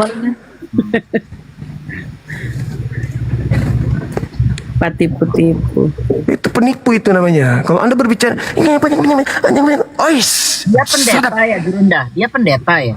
Nggak tahu, mungkin utusan dari neraka kali. Langsung turun ke sini. Makanya jadi muter-muter begitu, malu kan? Sok paten Bun, sok paten. Iya. Nggak make bagi kita. Lanjut. Jadi gini loh. Ini topik sangat sederhana. Bisa diselesaikan dalam waktu singkat bagi orang yang jujur.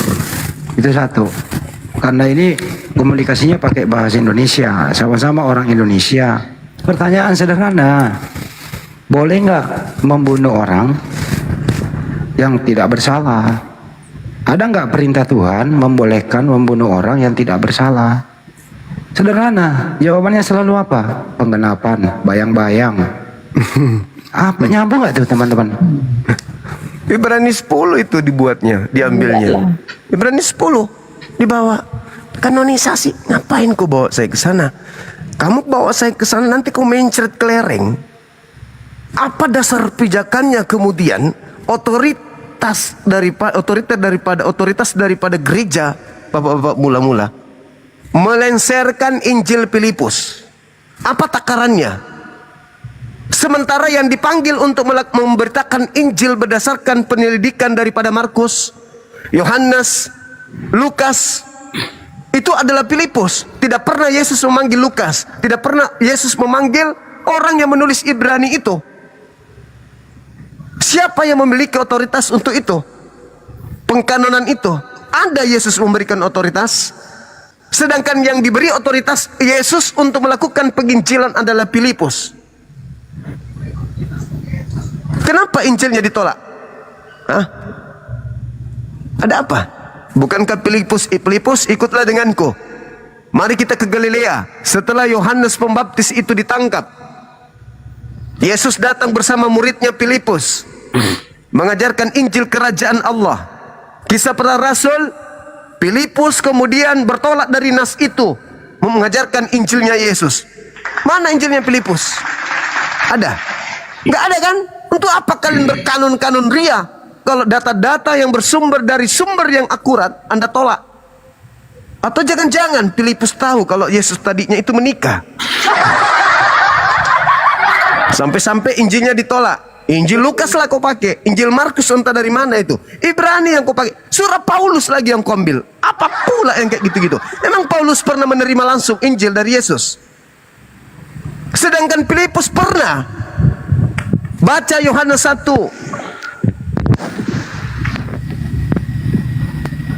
Nah, inilah teman-teman saya ini.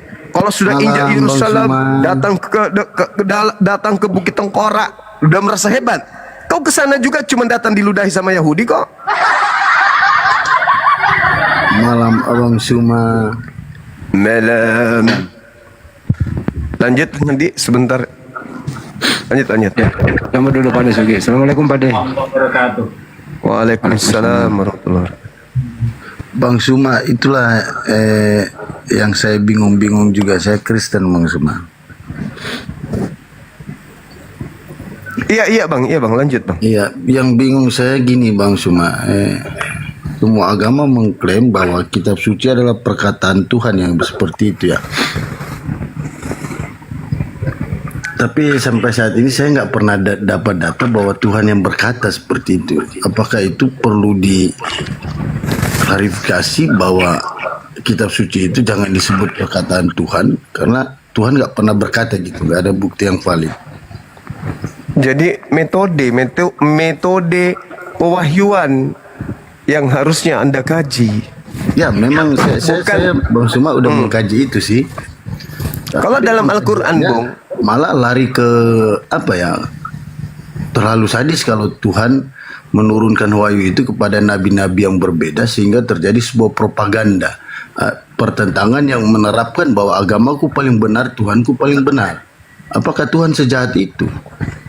jadi gini, Anda juga harus berpikir, Anda ini dari mana datangnya? Tunggu dulu, saya yang berbicara dulu saudara. Saya bicara dulu, biar nanti kisi-kisinya Anda dapat dan Anda bisa uraikan. Anda sebagai seorang Kristen tak ada nabi yang diutus kepada kalian. Tidak ada nabi di kalangan Kristen yang menerima wahyu selayaknya Nabi Musa, selayaknya Yesus, selayaknya kemudian Daud. Tak ada. Paulus menuliskan 13 buku itu bukan dari Tuhan dan dia sendiri yang mengatakan itu dari Kristus yang bukan manusia. Oke? Sebagai penerima firman hanya Yesus satu-satunya, hanya Musa pada zamannya, hanya Daud pada zamannya, Nabi Muhammad pada eranya. Al-Quran menarasikan madallah sahibukum wa ma gawa. Kawanmu Nabi Muhammad tidak sesat dan tidak pula keliru. Wa ma yantiku anil hawa, dan tidaklah yang diucapkannya itu Al-Quran merupakan sebuah keinginannya sendiri. In huwa illa wahyu yuha. Tidak lain Al-Quran itu adalah wahyu yang diwahyukan kepadanya. Allamahu syadidul quwa, yang diajarkan kepadanya oleh Roh Kudus yang sangat kuat. Itu. Nah sekarang coba ada nggak pernyataan Elohim? Inilah wahyu yang aku berikan kepada Paulus. Inilah wahyu yang aku berikan kepada Markus, kepada Lukas. Ada nggak? Tidak Anda temukan itu sampai kapanpun. Jadi jangan Anda mengatakan, oh saya kok heran ya. Ya wajar Anda heran, karena Anda melihat kitab Anda seperti itu polanya. Jadi gini Bang Suma, memang itu perkataan Bang Suma betul. Saya kesampingkan, taruhlah agama Kristen itu kitabnya bukan perkataan Allah. Yang saya jadi pertanyaan saya sebenarnya kayak Bang Andi bilang, simpel banget. Yang disebut perkataan Allah, garis besarnya perkataan Allah, di mana Allah pernah berkata? Kok kenapa semua mengklaim bahwa itu perkataan Allah? Sementara Allah berkata melalui para si A, si B, si C, dan tidak ada bukti bahwa apa benar Allah pernah berkata kepada mereka. Saya main logika saya, apa bisa saya tanggapi? Bang Suma berpikir sampai ke situ. Saya tanggapi boleh? Silakan Bang Suma. Jadi gini saudara, Al-Quran menarasikan di dalam surah Asy-Syura ayat 51. Pencipta langit dan bumi itu berfirman melalui 3 hal. Yang pertama pewahyuan melalui tabir, melalui kemudian malaikat, dan melalui wahyu. Itu 3 poin. Tidak ada itu Tuhan turun ke bumi menyatakan firman kepada manusia, itu nggak ada. Jadi untuk mengetahui itu firman Tuhan atau bukan firman Tuhan, tengok mana yang rasional, mana yang identik dengan ilmu pengetahuan, mana yang tidak hanyut oleh zaman, mana yang tidak ditinggalkan oleh kemudian keadaan dunia. Kalau ada sebuah kitab tapi bertentangan dengan ilmu pengetahuan, jelas itu bukan dari Tuhan. Kenapa? Tuhan itu maha tahu, maha mengetahui. Cakupan ilmu seluruh manusia kalau dikumpulkan itu hanya sedebu, hanya setik debu dibandingkan pengetahuan Tuhan. Nah sekarang, kalau ada sebuah kitab yang selalu direvisi, dikoreksi, selalu diperbaiki agar supaya manusia itu tahu, itu berarti Tuhannya yang berfirman di situ Tuhan konyol. Kenapa Tuhan konyol? Karena Tuhan itu tidak tahu pengetahuan manusia. Sehingga ketika manusia sudah mengalami perkembangan, firman-Nya harus dikoreksi mengikuti zaman. Ketika kemudian bertambah tahun 50 tahun ke depan, firman Tuhannya ketinggalan zaman, gak laku lagi. Itu bukan Tuhan. Yang dikatakan Tuhan, mau hari ini, mau 500 tahun ke depan, mau 1 triliun tahun ke depan, firman-Nya tetap eksis, firman-Nya tetap dinamis, tidak statis. Itu firman Tuhan. Kenapa? Karena Tuhan tidak terikat oleh waktu. Tuhan tahu apa yang akan terjadi ke depan. Tuhan itu tidak terikat waktu sehingga pengetahuannya tidak dibatasi oleh zaman. Kalau ada sebuah buku mati oleh zaman, itu bukan firman Tuhan. Karena firman Tuhan sekali turun ketepak, diwahyukan kepada para utusan, para rasul, kalau dia tidak dirubah, maka dia akan tetap relevan dengan keadaan manusia secanggih apapun keadaan manusia tersebut. Kenapa? Karena yang mewahyukan itu adalah Sang Yang Maha Mengetahui. Bagaimana mungkin mau dikatakan sama mengetahui yang berfirman di buku itu, kalau buku itu direvisi, dikoreksi, direvisi, dikoreksi, sedikit-sedikit direvisi. Tuhannya ini ketika berfirman tidur apa? Butuh waktu melihat ke depan pakai teropong apa? Aduh, salah cetak Tuhan. Waduh, saya salah berfirman. Waduh, ternyata manusia itu pada tahun sekian sudah nggak begini lagi. Apa ini? Yang dikatakan firman Tuhan, mau dia berasal dari zaman jahiliyah, dari zaman batu, dari zaman prasejarah, itu tidak akan pernah bertentangan dengan akal manusia. Kenapa? Akal itu ciptaan Tuhan. Maka buku induknya, manual booknya harus sesuai dengan cara kerja otak. Kalau ada pabrik mengeluarkan motor metik, habis itu dikeluarkan buku manualnya, buku panduannya, ternyata begitu dibuka, itu daftar kue, masakan ibu-ibu di dapur yang tercantum di dalamnya. Itu pabrik konyol. Itu bukan ahli pembuat mobil motor. Masakan bukunya adalah buku masakan, sementara produknya adalah motor. Inilah yang terjadi kepada kitab di luar Islam. Sampai sini paham? Oke, bisa saya tanggapi Bang Suma? Ya, silakan Anda tanggapi. Dari tadi saya udah mengikuti narasi Bang Suma bahwa saya berkata, oke lah, kitab orang Kristen itu bukan perkataan Tuhan. Nah, malah saya hanya mendapat khotbah, bukan mendapat suatu jawaban. Yang saya tuntut di sini simpel banget pertanyaan. Di mana perkataan Allah sehingga orang berasumsi dan berbuat secara umum bahwa ini adalah kitab perkataan Allah. Sementara nggak ada data yang valid bahwa Allah pernah berkata. Nah, kalau kita berasumsi bahwa kitab ini adalah perkataan Allah, kenapa Allah harus membuat beberapa kitab sehingga membuat suatu propaganda yang menerangkan bahwa manusia membenarkan Tuhannya paling benar, agamanya yang paling benar? Apakah sesadis itu Tuhan? Itu maksud saya. Saya bukan terima khotbah. Saudara, ternyata nalar Bang Suma, pemikiran Bang Suma itu nggak masuk. Saudaraku, nggak masuk dalam logika, dalam nalar. Oke, Anda Kristen, susah memang bagi Kristen menggunakan logika, Ya, karena agama saya Kristen, tetapi saya berpikir, agama Kristen saya adalah berpikir agama lebih- non logika. Agama Iya. Kristen adalah Makanya, kepercayaan. saya kan udah bilang, Bang. Kepercayaan toh. Dengarkan Bang, saya.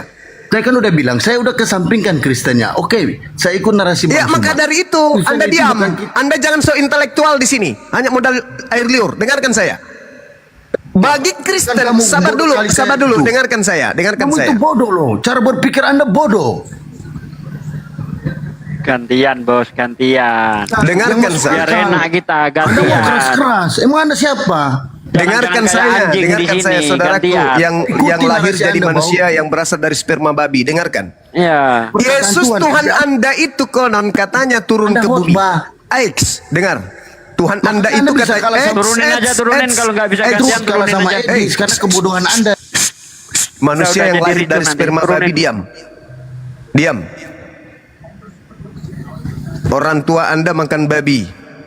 Saripatinya jadi sperma, disuntikkan ke ibu Anda, jadilah Anda. Ya, jadi jangan Anda sok pintar di hadapan saya. Dengarkan. Yesus konon Tuhan turun ke bumi. Gilanya, teman-teman, gilanya di mana? Firman itu telah menjadi daging. Wow, keren.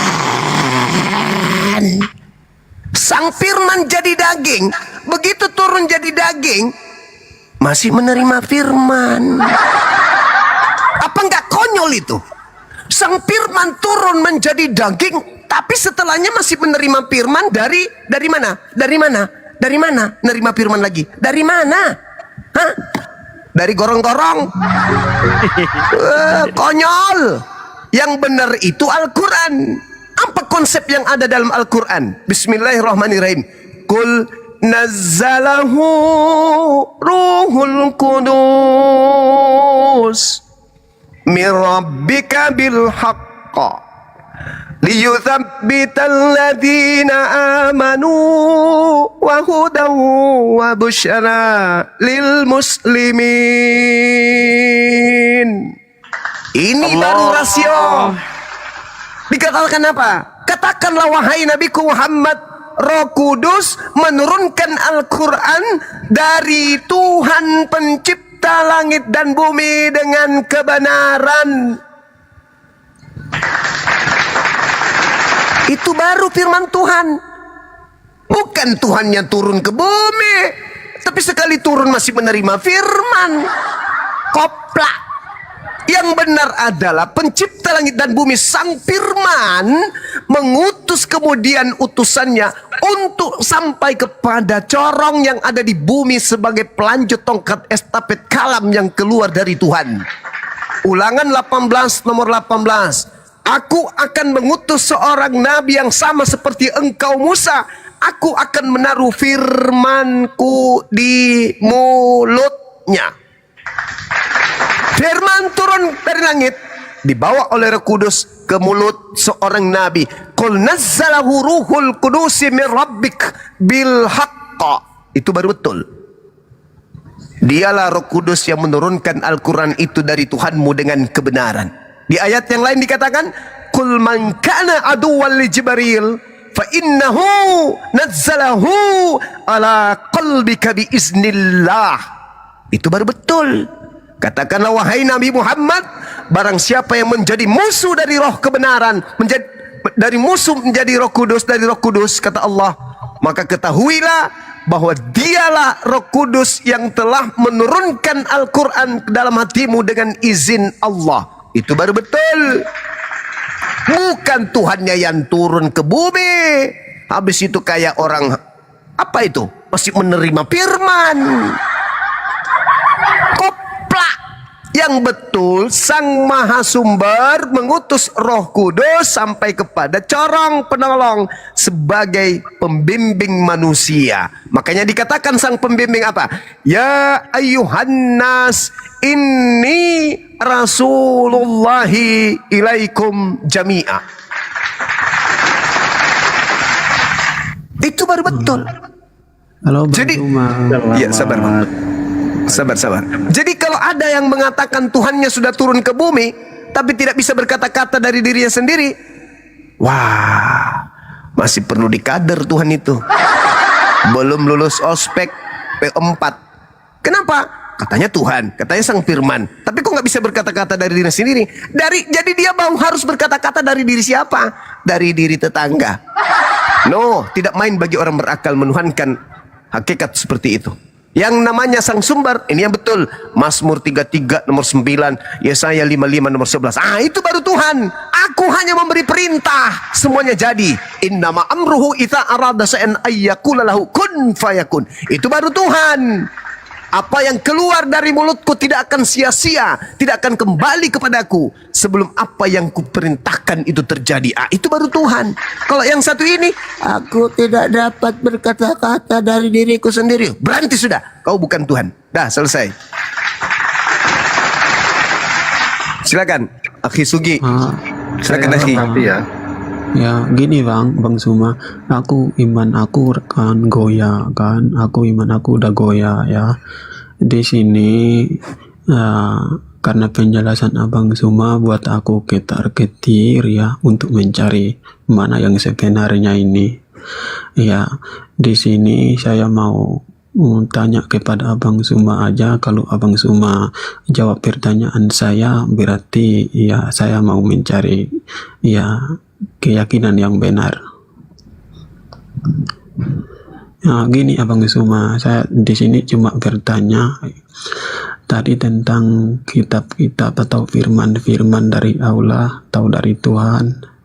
Di sini saya bertanya kepada Abang Suma, di mana kalau kitab Abang itu kalau memang firman Allah, ya, di mana saksi mata Nabi Muhammad menerima wahyu itu di goa?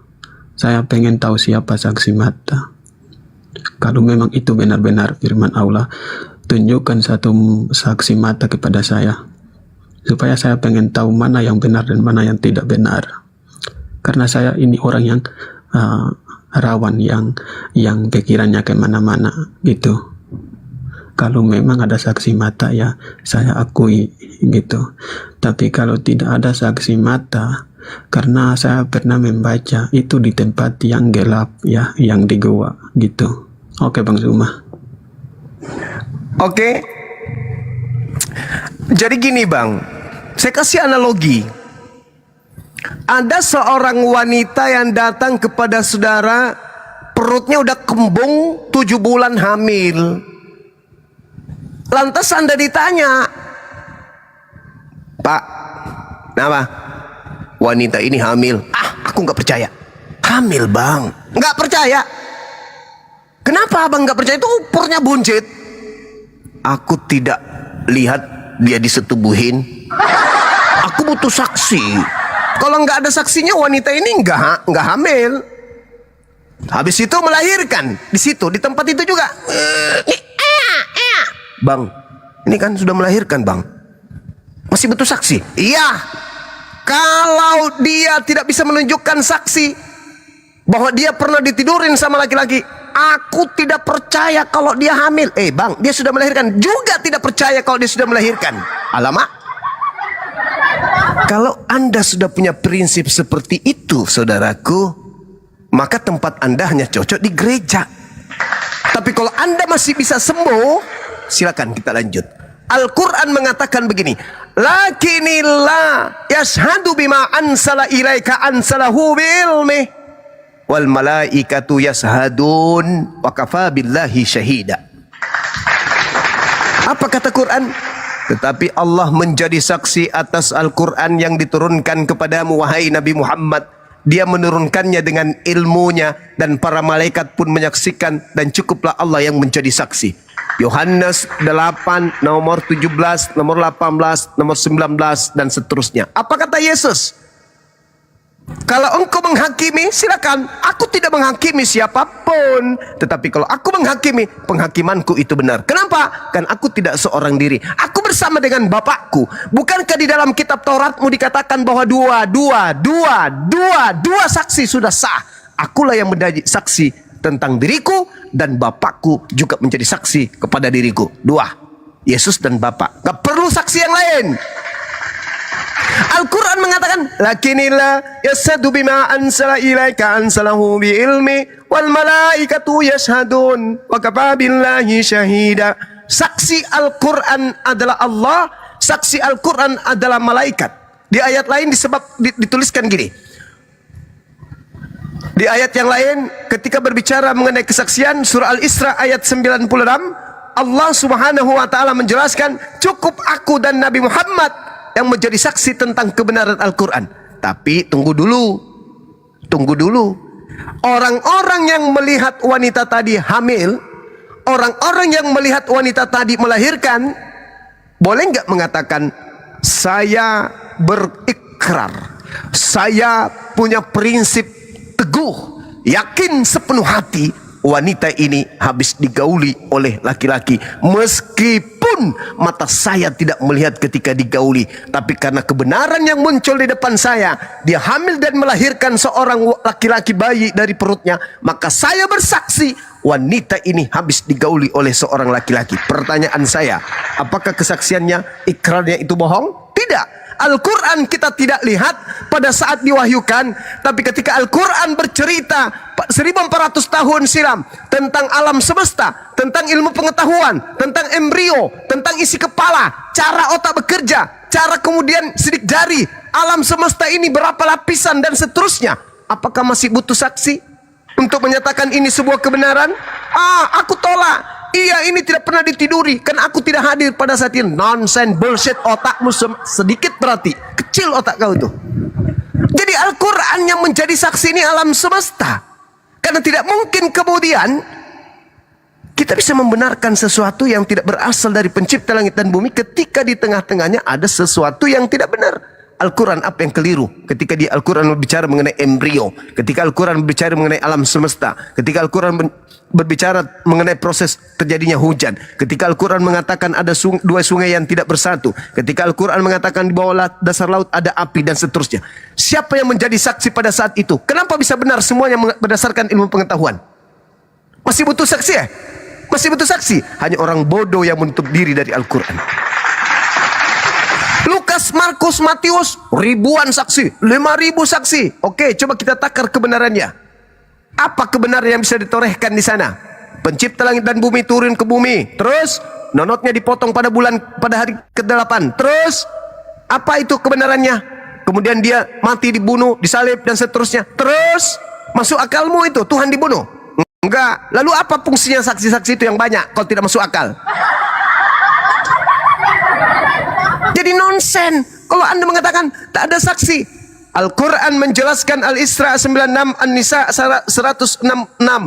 Kemudian Bukhari nomor 2, Siti Aisyah menjadi saksi tentang penerimaan wahyu oleh baginda Rasulullah Muhammad SAW. Satu lagi yang Anda harus pahami. Nabi Muhammad tidak seperti Paulus menuliskan 13 buku. Dia tulis di mana? Tak ada yang tahu. Dia ajarkan di mana? Tak ada dan tahu. Dia ada di Yerusalem, tapi dia bersurat ke Roma. Dia bersurat ke mana? Filipi. Dia bersurat ke Turki. Dia bersurat ke Laodikia. Dia bersurat ke Efesus. Dia bersurat ke Galatia. Apa ya itu? Cuman surat yang datang. Nabi Muhammadku di tengah-tengah kaumnya kemudian setiap menerima wahyu, dia jabarkan, dia ajarkan, dia sampaikan, ditadaburi kepada semua sahabat-sahabatnya dan digaungkan oleh sejazirah Arab. Sejazirah Arab menjadi saksi. Sekarang Paulus bertemu dengan Yesus, siapa saksinya di Yerusalem? Apa nama kelompok orang-orang Yahudi hari ini yang menjadi keturunan saksi melihat Paulus bertemu Yesus? Ada? Gak ada. Tapi ketika Nabi Muhammad menerima wahyu, sejazirah Arab sampai hari ini tidak goyah. Mereka menjadi saksi secara turun-temurun bahwa kebenaran Al-Quran itu mutlak absolut dari pencipta langit dan bumi. Paulus 13 buku. Siapa yang menjadi saksi di rabi-rabi Yahudi hari ini? Ayo. Lukas, siapa yang menjadi saksi? Markus, siapa yang menjadi... Nonsen. Tapi Anda percayai itu sebagai firman Tuhan. Tapi kalau Al-Quran, profesor mana yang bisa menolak kebenaran yang ada di dalamnya? Tuhan tidak beranak, tidak diperanakkan. Ayo, profesor mana yang bisa menolak itu? Tuhan itu satu. Profesor mana yang bisa menolak itu? Tuhan tidak setara dengan ciptaannya. Profesor mana yang bisa menolak itu? Tuhan tidak beranak dan tidak diperanakkan. Profesor mana bisa menolak itu?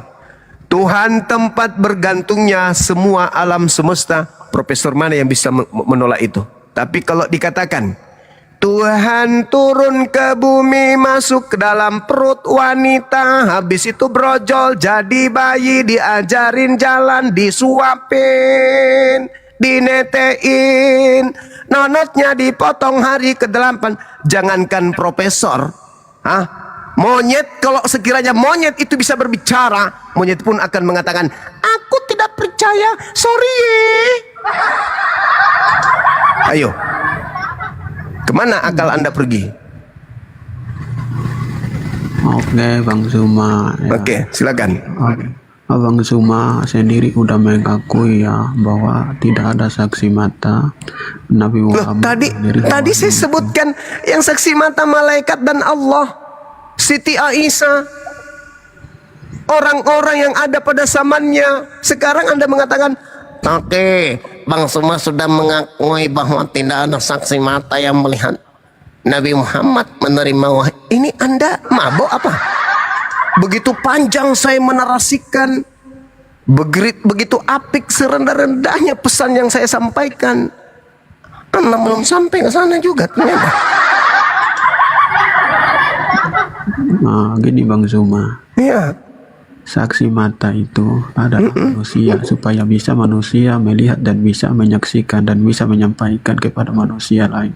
Oke. Bagaimana mungkin Allah yang menyampaikan wahyu itu dia menjadi saksi mata sendiri kepada umat yang lain.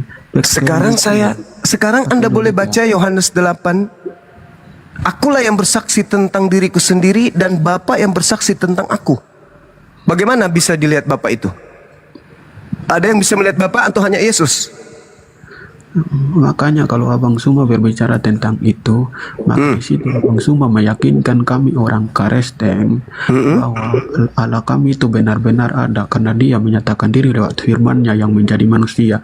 Abang Suma, mana Tuhan Abang Suma? Itu Tuhan itu cuma kesalahan Anda. Itu kesalahan Anda. Kalau saudara, kalau Anda berbicara tentang kaidah yang Anda bawa, kami punya Al-Quran lebih akurat kalau cuma takaran seperti itu. Kenapa?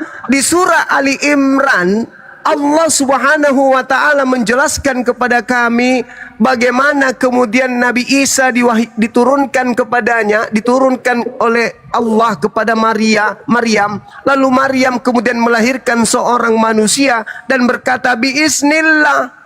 Aku lebih percaya wa rasulan ila bani Israel anni kad ji'tukum bi ayatin min rabbikum anni akhluqu lakum minat tin kahayatit tayr fa anfukhu fihi fayakunu tayra biiznillah wa ubri'ul akmaha wa al-abrasa wa uhyil mauta biiznillah wa unabbi'ukum bima ta'kuluna wa ma tadakhirun fi buyutikum inna fi dzalika laayatan lakum in kuntum mu'minin. Kalau itu yang Anda jadikan acuan, kami lebih hebat. Kenapa? Nabi Isa datang di tengah-tengah Bani Israel, dari bayi dia sudah bisa ngomong. Sampai ketika dia dewasa, dia bisa menghidupkan orang mati biiznillah. Apa kata Quran? Nabi Isa mampu melakukan segala mukjizat di tengah-tengah Bani Israel karena dia adalah utusan Allah. Anda datang nih, Anda datang. Orang di luar Yahudi datang. Katapak. Oh, itu Tuhan kita ya. Wih, hebat kali Tuhan kita menghidupkan orang mati. Oleh. Padahal yang Anda tuhankan itu berkata apa? Yohanes 5 nomor 36. Semua yang aku lakukan, aku bersaksi tentang diriku bahwa semua mujizat yang aku lakukan, mujizat itu yang bersaksi tentang aku bahwa aku adalah utusan Tuhan. Nyaho. Kau mengatakan kami lebih nyata. Kenapa nyatanya? Tuhan kami menyatakan diri dalam rupa manusia. Koplak, itu iman buta lo. Dia datang di tengah Bani Israel melakukan mukjizat sebagai utusan Tuhan, bukan sebagai Tuhan. Koplak. Kalau konsep itu yang kau punya, besok hari 100 tahun ada loh orang yang bisa lebih akurat daripada Anda. Dia bisa mengatakan begini, "Hei, you santri berdarah, Tuhan lu belum apa-apa coy. Itu cuma dongeng-dongeng orang-orang terdahulu. Saya Tuhanku lebih akurat, turun ke bumi menyatakan diri dalam rupa bom-bom. Lu mau apa? Bom-bom nyata ada di sana, di tempatnya, sering makan dedak, besar perutnya, tidak ada lubang pantatnya. Kau mau apa? Kau bilang Yesusku lebih akurat. Mana? Tunjukkan. Dia punya Tuhan, kelompok baru, agama baru ini lebih nyata. Ada Tuhan di tengah-tengah mereka bernama Pak Bom-Bom, bisa dilihat, bisa dikirimkan gap, bisa menghujat Islam dan seterusnya. Lebih valid. Karena Anda nyata. Kalau itu yang Anda katakan hanya mengklaim kami punya Tuhan, bos, lebih akurat. Kenapa? Dia pernah turun ke bumi menyatakan diri dalam rupa manusia namanya Yesus. Cupu, dengarkan cupu. Orang yang kau katakan jelmaan Tuhan itu mengajarkan dirinya kepada kaumnya Bani Israel, bukan kepada ente. Dan dia mengajarkan dirinya hanya Rasul utusan Tuhan. Kalau cuma ngeklaim, penyembah bom nanti datang dan akan mengatakan kepada lu, Tuhanmu itu belum apa-apa, coy. Tuhanmu gak pernah naik pesawat. Tuhanku pernah dibayar sama netizen dari Jakarta, dia bisa ke Jakarta. Tuhanmu pernah gak naik pesawat? Gak pernah. Tuhanmu besar gak perutnya? Enggak. Lebih hebat Tuhanku, di dalam perutnya ada plek sepeda, ada garpu, ada ban mobil, ada jembatan. Kalah Tuhan lo. Coba, ayo. Kamu hadapi apa Tuhan yang menyembah bom? Dia lebih hebat. Tapi bukan kayak begitu cara bertuhan, saudara. Yesus datang di tengah-tengah Bani Israel sebagai utusan Tuhan kepada Bani Israel. Nabi Isa datang di tengah-tengah Bani Israel melakukan mujizat biiznillah. Kisah Para Rasul 2 nomor 22, coba kau baca. Orang-orang Israel harus tahu yang kumaksud adalah Yesus dari Nazaret, orang yang sudah ditentukan oleh Tuhan untuk menjadi perantara antara Tuhan dan manusia, yang melakukan mujizat, kekuatan, tanda-tanda yang dilakukan oleh Tuhan melalui perantaraan manusia Yesus, seperti yang engkau tahu. Selesai kan? Tuhan dia? No. Kecuali Anda Kristen baru menganggap manusia yang punya mujizat dari Tuhannya itu Tuhan. Kenapa? Karena otak Anda nggak berfungsi.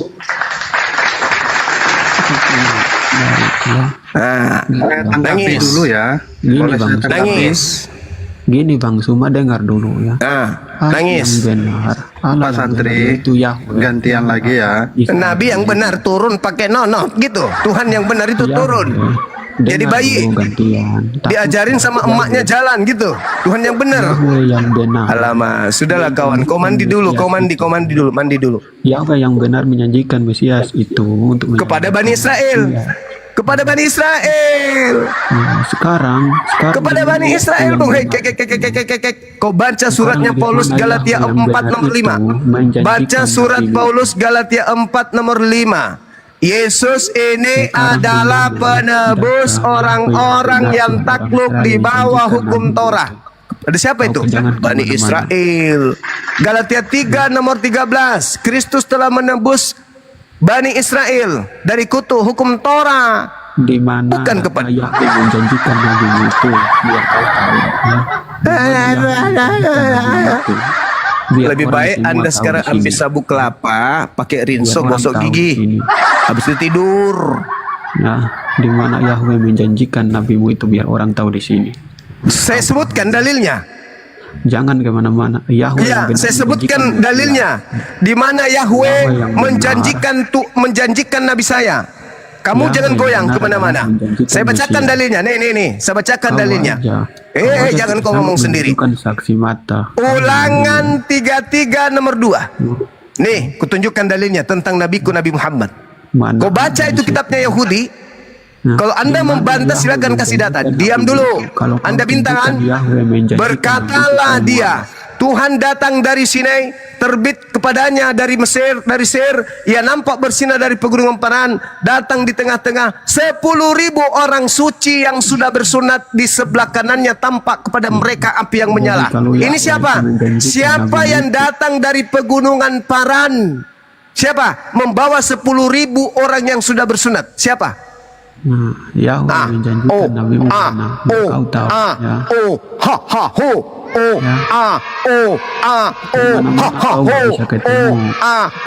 Kau kalah. Itu dalilnya. Kalau Anda mengatakan itu bukan Nabi Muhammad, lalu siapa? Belum ku bawa Yesaya 29. Apabila kitab termaterai itu diberikan kepada orang yang tidak bisa membaca, apa katanya? Aku tidak bisa membaca. Itu siapa? Siapa itu? Siapa yang diberi kitab termaterai yang tidak bisa membaca? Siapa?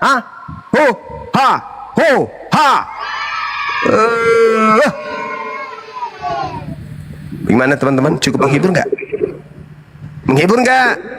Ya sebentar ya, saya sambung. Udah. Yang di bawah saya tanya, menghibur nggak? Lumayan. Nah, lumayan. Tapi onde-ondenya belum datang, gimana deh? Bandam malau aja balak betul. Ya, selamat pagi saudara semua. Ahi Sugi, bangun Ahi. Enggak, saya sama Anda. Ahi, alah. Ini kalau Anda ini tabung gas dikasih roh, ngapain saya ini? Ahi. Sama Anda aja. Lu ngomong apa sih, Rames? Bang Suma. Rames, kamu ngomong apa?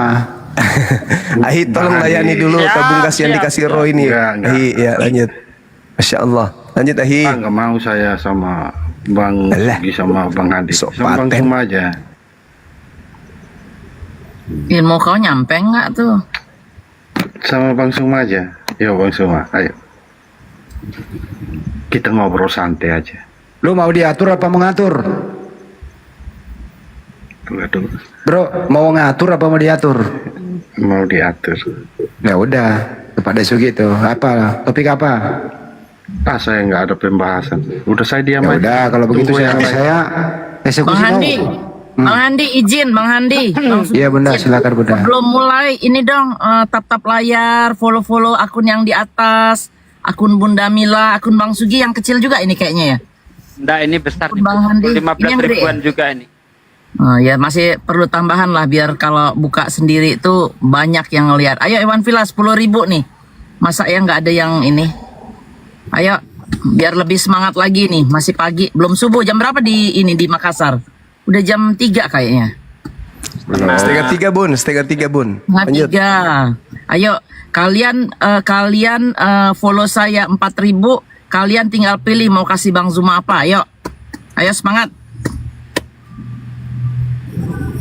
Biasanya Iwan Villa Gurunda yang pilih Gurunda. Saya ngikut aja. Bunda Mila, Ustaz Sugi sama Bang Handi kenapa belum tidur? Udah pagi nih. Loh, saya siang di sini. Saya masih semangat nih, baru jam 11 pagi. Kami lagi di Dubai. Saya sendiri di Lagi Dubai. di Dubai, bener. Saya lagi di Burundi. Saya di udah sini. nggak mikir Saya lagi di kerja, Amerika. Bos. Saya udah gak mikir kerja, jadi nggak perlu tidur cepat. Kalau Bunda Rahma itu sudah bukan di planet bumi dia. Ya, bukan masalah. Bunda Rahma udah ngelindur dari tadi. Saya Masalahnya konsultan. kan harus jaga kesehatan. Siangnya tidur Bang, siangnya tidur. Jadi malam nggak tidur Bang, siangnya tidur. Ayo Iwan Fala, ayo. Nggak Gas, bagus, ayo. Ustaz Sugi. Oh nyatanya saya sehat-sehat aja, alhamdulillah udah Anda sendiri belum tidur, nggak pakai ngajarin. Gimana sih lu? Betul, paus. Oke, paus. Ayo. Nah, kan saya kan masih muda, Bang Handi. Udah lah Bang, apa yang mau dibahas Bang? Ayo lah Bang. Ya. Sama Bang Suma, saya tadi ada janji sama Bang Suma soalnya nggak enak kalau. Kalau nggak enak kasih kucing. Udah turutin Bang Juma. Nanti kecewa dia Bang. Siapa tahu dia dapat hidayah kan? Paling enggak kalau nggak dapat hidayah, yang dengar yang dapat hidayah. Tapi kayaknya nihil deh ke arah itu. Ya paling enggak yang dengar. Saya lah Bang Andi. Orang-orang yang dengar tadi itu bagaimana melihat kualitasnya para debater Kristen itu, dia sendiri sebenarnya udah muak itu. Gitu. Ya udah silakan Pak Rames. Saya yakin sebebal-bebalnya orang, apa yang disampaikan Bang Juma itu membekas. Ibaratnya mereka itu batu lah ya kan. Hari ini mungkin tetesan air itu tidak membekas, tapi lama-lama ya bekas juga. Tapi siapa yang sanggup Pak De? Insyaallah. Ustaz Sugi udah copy paste kalimat saya tuh. Banjir Pak De kena semprot. Enak. Niatnya baik dibalas apa? Air susu dibalas dengan air tumpah. Lempar Pak. Bang Suma, mandi yang kita berdua turun aja, biarin mereka di atas. Iya, biar mereka Ya ngobrol tutup sendiri. komal ini kalau Bang Zuma saya kasih pause dulu lah. Rames, kamu ada rencana berikutnya apa sih Rames? Rencana apa ini? Masya Allah. Ada apa? Ikan hiu. Kalau soal rencana saya sekarang punya misi supaya misi perdamaian ya. Misi perdamaian. Pertama saya yaitu saya pengen diskusi diskusi itu memang harus tetap berjalan, tapi dengan cara-cara yang lebih elegan, yaitu tidak menafsirkan kitab orang lain. Diskusi itu menurut kamu modal congor atau pakai data? Data. Oke, baik, pakai data. Data apa yang kau pakai diskusi? Kalau soal data, saya pakai begini. Sebentar, mohon maaf ya, saya buka. Dijawab aja, data apa? Ini kitab fisik ya, ini kitab fisik. Ini ada Al-Quran juga. Jadi saya siapkan datanya.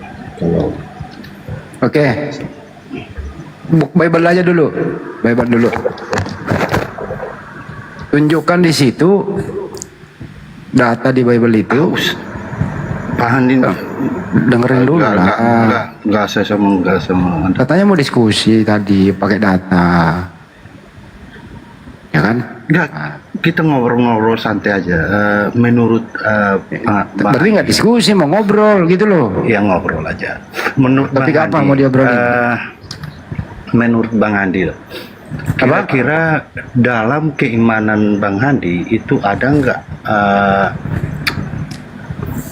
penafsiran yang keliru? Ada nggak? Kira-kira ada nggak? Apa sih pertanyaannya? Keimanan, penafsiran apa sih maksudnya? Dalam menafsirkan ayat-ayat kitab, ada nggak ada orang-orang yang bisa menafsirkan secara keliru? Ada nggak? Ngomong apa sih ini orang? Penafsiran apa? Gak denger gua. Di Islam itu Bang tidak boleh menafsir sembarangan. Oh, penafsiran. Harus ada 15 ilmu yang mereka yang dikuasai untuk bisa menafsirkan Al-Quran itu. Nah, bagi kami orang-orang yang ilmunya tidak memenuhi syarat itu, kita ikuti para mufasir itu. Ada Ibnu Katsir, ada jalan lain dan sebagainya. Ikuti itu. Kita nggak boleh nafsir karena kalau kita nafsir sembarangan walaupun betul itu salah. Nafsir tanpa ilmu walaupun betul itu tetap disalahkan. Hukumnya dosa, nggak boleh. Nah, kalau para mufasir itu ya tidak mungkin ada kesalahan di situ, Bang. Nggak mungkin ada kesalahan karena mereka menafsir pakai ilmu. Gitu, Bang. Berarti poinnya yaitu punya ilmu ya, karena kalau dalam ditanya tadi menguasai 15 ilmu, punya ilmu nggak? Ada aja lu. Iya kan menguasai 15 ilmu kan itu kan punya ilmu itu namanya, ya kan. Nah kalau menguasai 15 ilmu punya ilmu apa sih? Kalau di Kristen tafsir cabang mandiri, Bang. enggak seperti itu.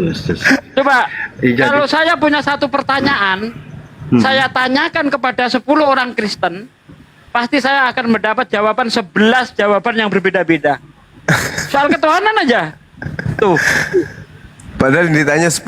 10, satu. Bonus itu pada satu. Bonus. Iya.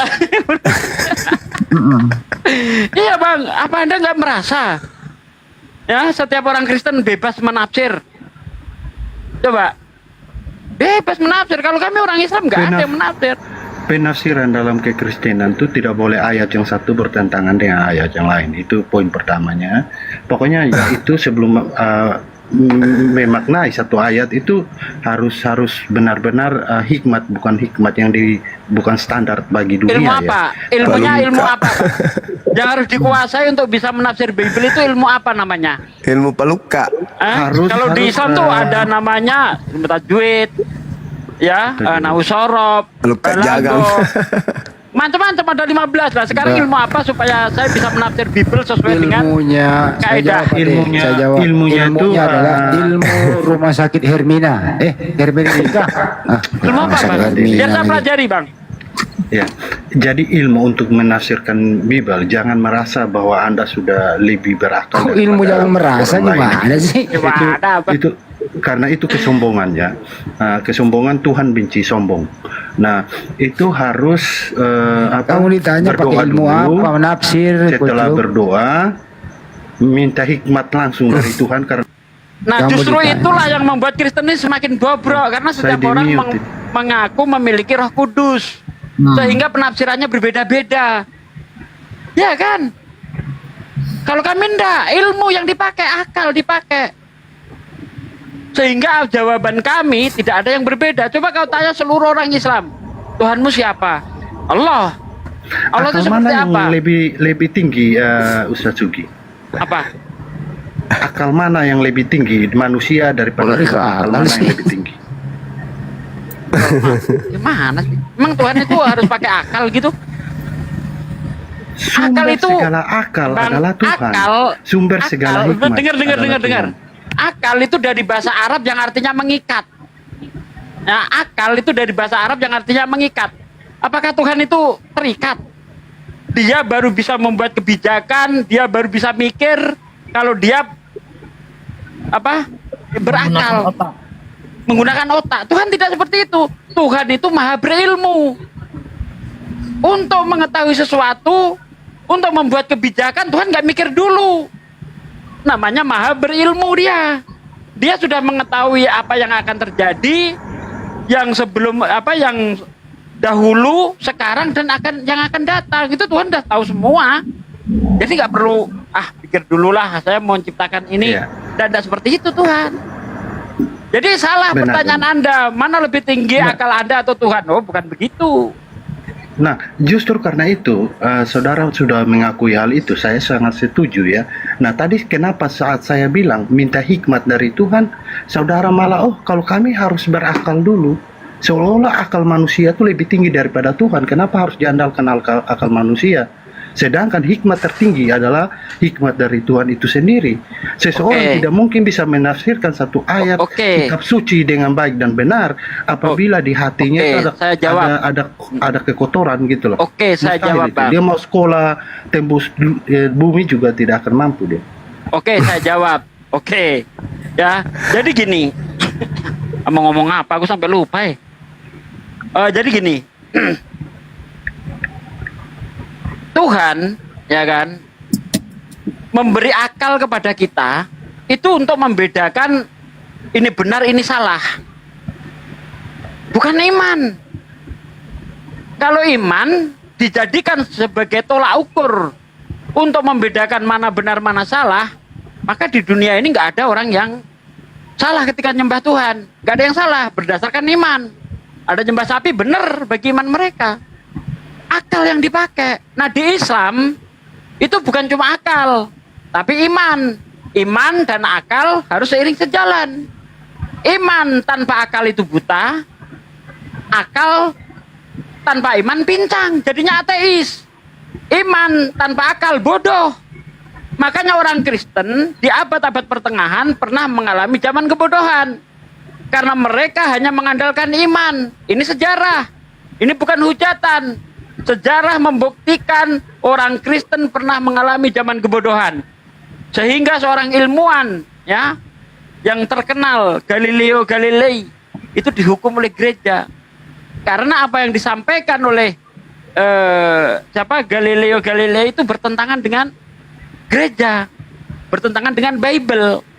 Nah, baru-baru ini otoritas Katolik minta maaf itu di makamnya Galileo itu. Ternyata apa yang disampaikan Galileo betul.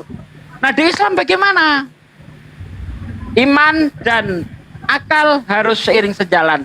Akal untuk menuju kepada keimanan yang benar. Tidak bisa hanya modal imani saja. Apa yang dikatakan Tuhan, yang penting kita imani. Karena Tuhan itu lebih tinggi dari kita. Lah kalau udah tahu salah, mau diimani saja. Kan nggak mungkin. Makanya Al-Quran itu menegur kita, afala yatadabbarun Al-Quran.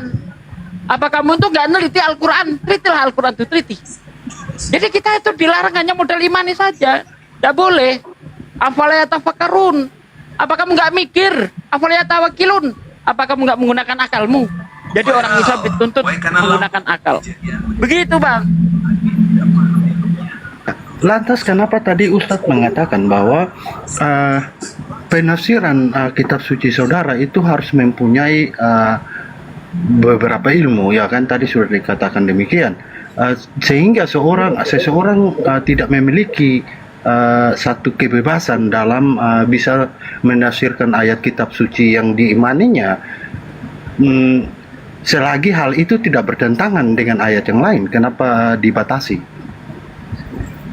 Jadi berbeda gini, dengan Bang. Kristen, Ya. saudara ya. Oke. Berbeda dengan Kristen. Kristen kan seseorang akan terlihat bahwa dia akan salah dalam menafsirkan satu ayat kitab suci apabila yang di dalam dirinya sedang dituntun oleh roh tidak benar, pasti dia akan menafsirkannya dengan cara yang keliru. Sedangkan kalau orang itu dipimpin oleh roh kebenaran, sudah pasti dia menafsirkan ayat tersebut tidak akan bertentangan dengan ayat yang lain. Saya kasih contoh. Oke, saya jawab, Bang. Ini contohnya. Ada 2.400 denom Kristen. Ada 2.400 denom Kristen, bahkan lebih ada 4.000-an. Dari denom-denom itu, mana penafsiran yang paling benar? Masing-masing mengaku memiliki Roh Kudus. Saya tanya, mana penafsiran yang paling benar? Kalau setiap orang itu atas dasar dia diberi hikmat, apakah Anda mau mengatakan dari ribuan denom itu betul semua? Justru kita ini orang Islam itu menggunakan akal, menggunakan ilmu, Bang. Karena menafsir Al-Quran itu berkaitan dengan bahasa. Bahasa itu mempunyai rasa. Untuk mengerti bahasa Arab, kita yang orang Indonesia harus belajar bagaimana memahami bukan hanya artinya, tapi rasa bahasa itu. Itu yang harus kita pelajari. Itulah yang nanti disebut balaghah dan sebagainya. Nggak usah jauh-jauh. Di Jawa, ya, kalau kita bilang jauh, itu orang memahaminya, itu nggak terlalu jauh. Tapi bagaimana kita itu bisa mengungkapkan sesuatu jauh banget? Orang Jawa akan mengatakan jauh. Kan udah beda kan? Nah, itulah yang namanya rasa bahasa, Bang. Kita tidak bisa untuk mengerti suatu bahasa itu hanya modal arti saja, tidak bisa.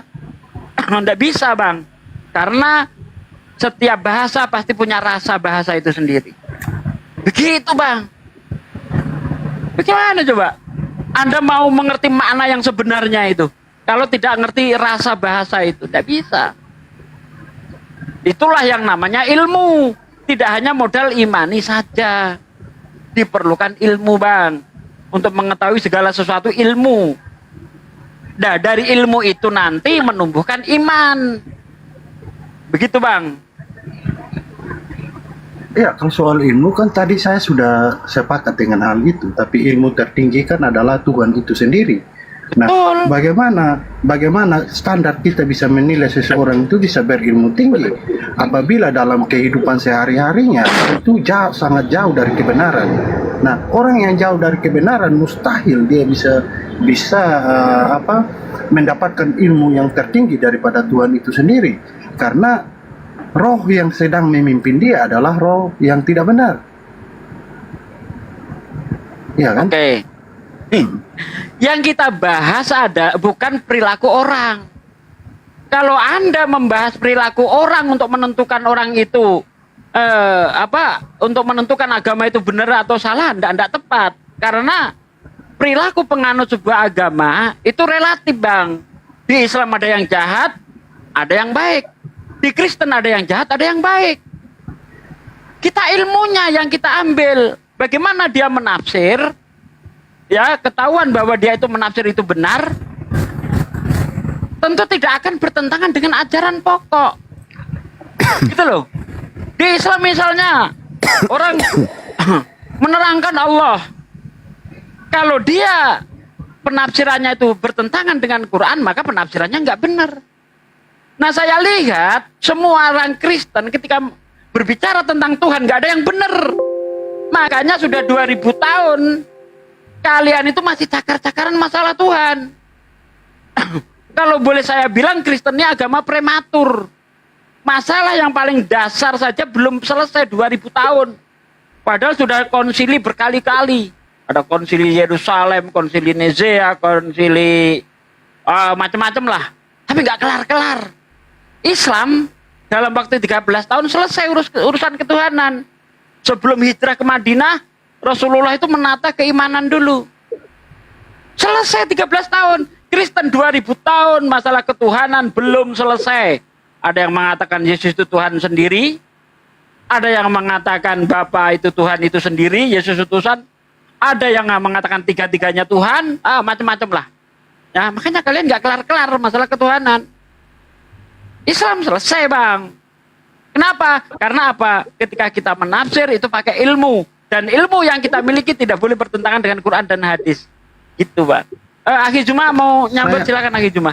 Saya ingin menanggapi yang tadi ya, saudara mengatakan, oh di Kristen sendiri denomnya kan sudah banyak dan apanya sudah berbeda-beda penafsirannya.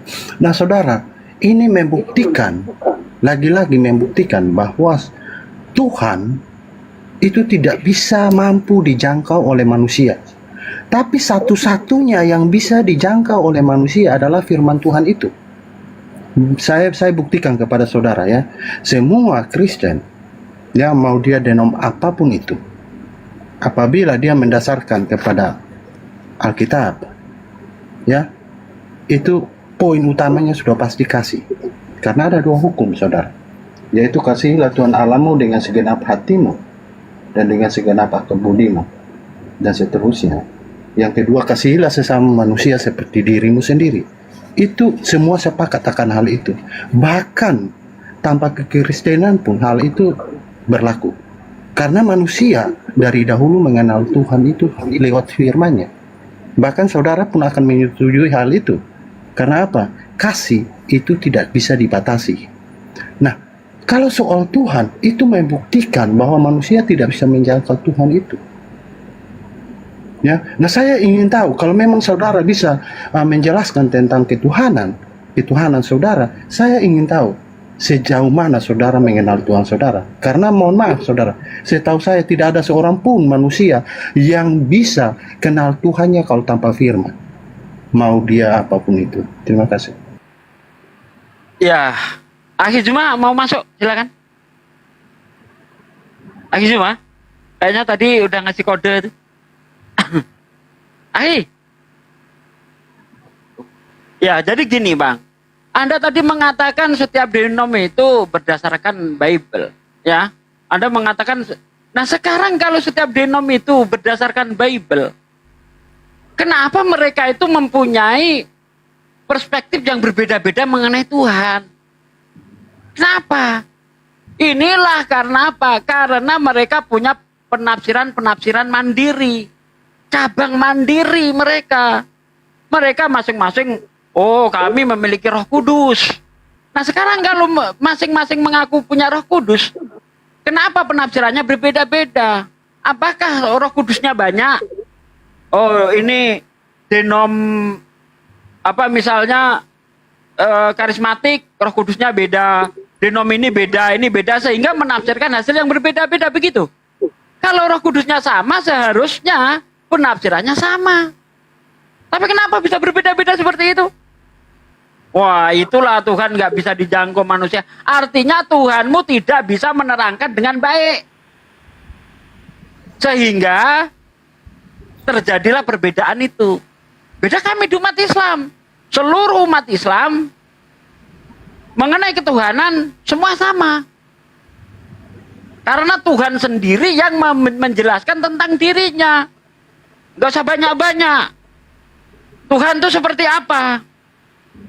Tuhan itu Esa, tunggal satu-satunya. Qul huwallahu ahad. Allah itu tunggal. Katakanlah Muhammad, Allah itu Esa, tunggal. Terus seperti apa lagi? Allahu somad. Semua makhluk bergantung kepada Allah. Allah tempat bergantung seluruh makhluk. Lam yalid walam yulad. Tidak beranak dan tidak diperanakkan. Walam yakul lahu kufuwan ahad. Dan tidak ada yang serupa, tidak ada yang setara, tidak ada yang menyamai. Tidak ada yang menyamai Tuhan itu. Nggak ada. Simple.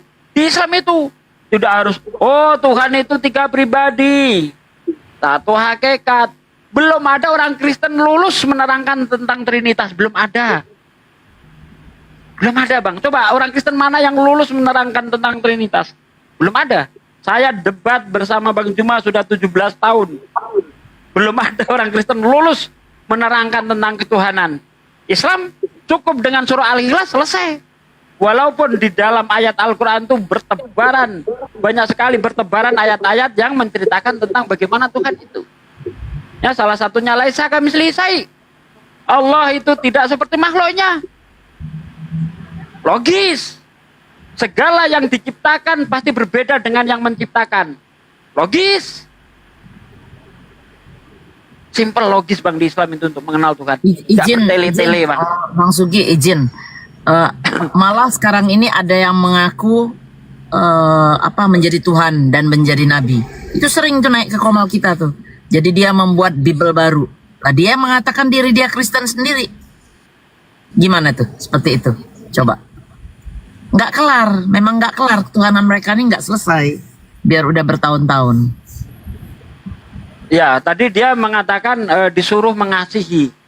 Nah, ternyata menyuruh mengasihi itu penafsirannya juga beda-beda. Orang yang cinta lagi bete, penafsiran kasih sesamamu artinya mengasihi sesama laki-laki, perempuan sesama perempuan, karena kasihilah sesamamu seperti kamu mengasihi dirimu sendiri. Diartikan oleh mereka mengasihi sesama jenis. Kan? Betul. Inilah penafsiran yang cabang mandiri itu tadi. Coba kalau menafsir itu pakai ilmu, pasti tidak akan yang berbeda. Tidak ada. Begitu kawan. Bang Rames, buka mute-nya. Ya, saudara, terima kasih. Ya, saudara tadi tentang ini menjelaskan ketuhanan ya, saudara. Jadi kami meyakini Tuhan itu adalah Tuhan yang hidup, saudara. Ya, saya akan tunjukkan. Ini ada di Kejadian 1. Ya, di sini ada Allah. Ya, dan di sini di ayat keduanya ada Roh Allah. Roh Allah melayang-layang di atas air. Saat Roh Allah melayang-layang di atas air, tidak menuliskan bahwa di sini ada Allah dan Roh Allah dan Firman Allah melayang-layang di atas air. Tapi hanya Roh Allah saja. Ya. Nah, di ayat ketiganya ada firman Allah, ya. Nah, saya ingin menjelaskan kepada saudara bahwa Tuhan kami itu adalah Tuhan yang hidup. Yaitu ada firman Allah yang dengan firman Tuhan menciptakan segala sesuatu. Yang dengan firman Tuhan menyatakan dirinya, ya. Dan ada Roh Allah. Roh Allah yang menandakan itu Tuhan itu hidup. Karena dalam keyakinan kami Kristen, mustahil segala sesuatu yang tidak memiliki roh bisa dikatakan hidup, itu mustahil. Dan mustahil juga sesuatu yang tidak memiliki roh itu bisa menciptakan sesuatu yang memiliki roh. Nah, sama seperti di dalam diri saya, itu ada jasad sebagai wadah saya. Wadahnya berdiamnya jiwa dan roh saya. Jiwa dan roh saya adalah saya juga. Seperti itu.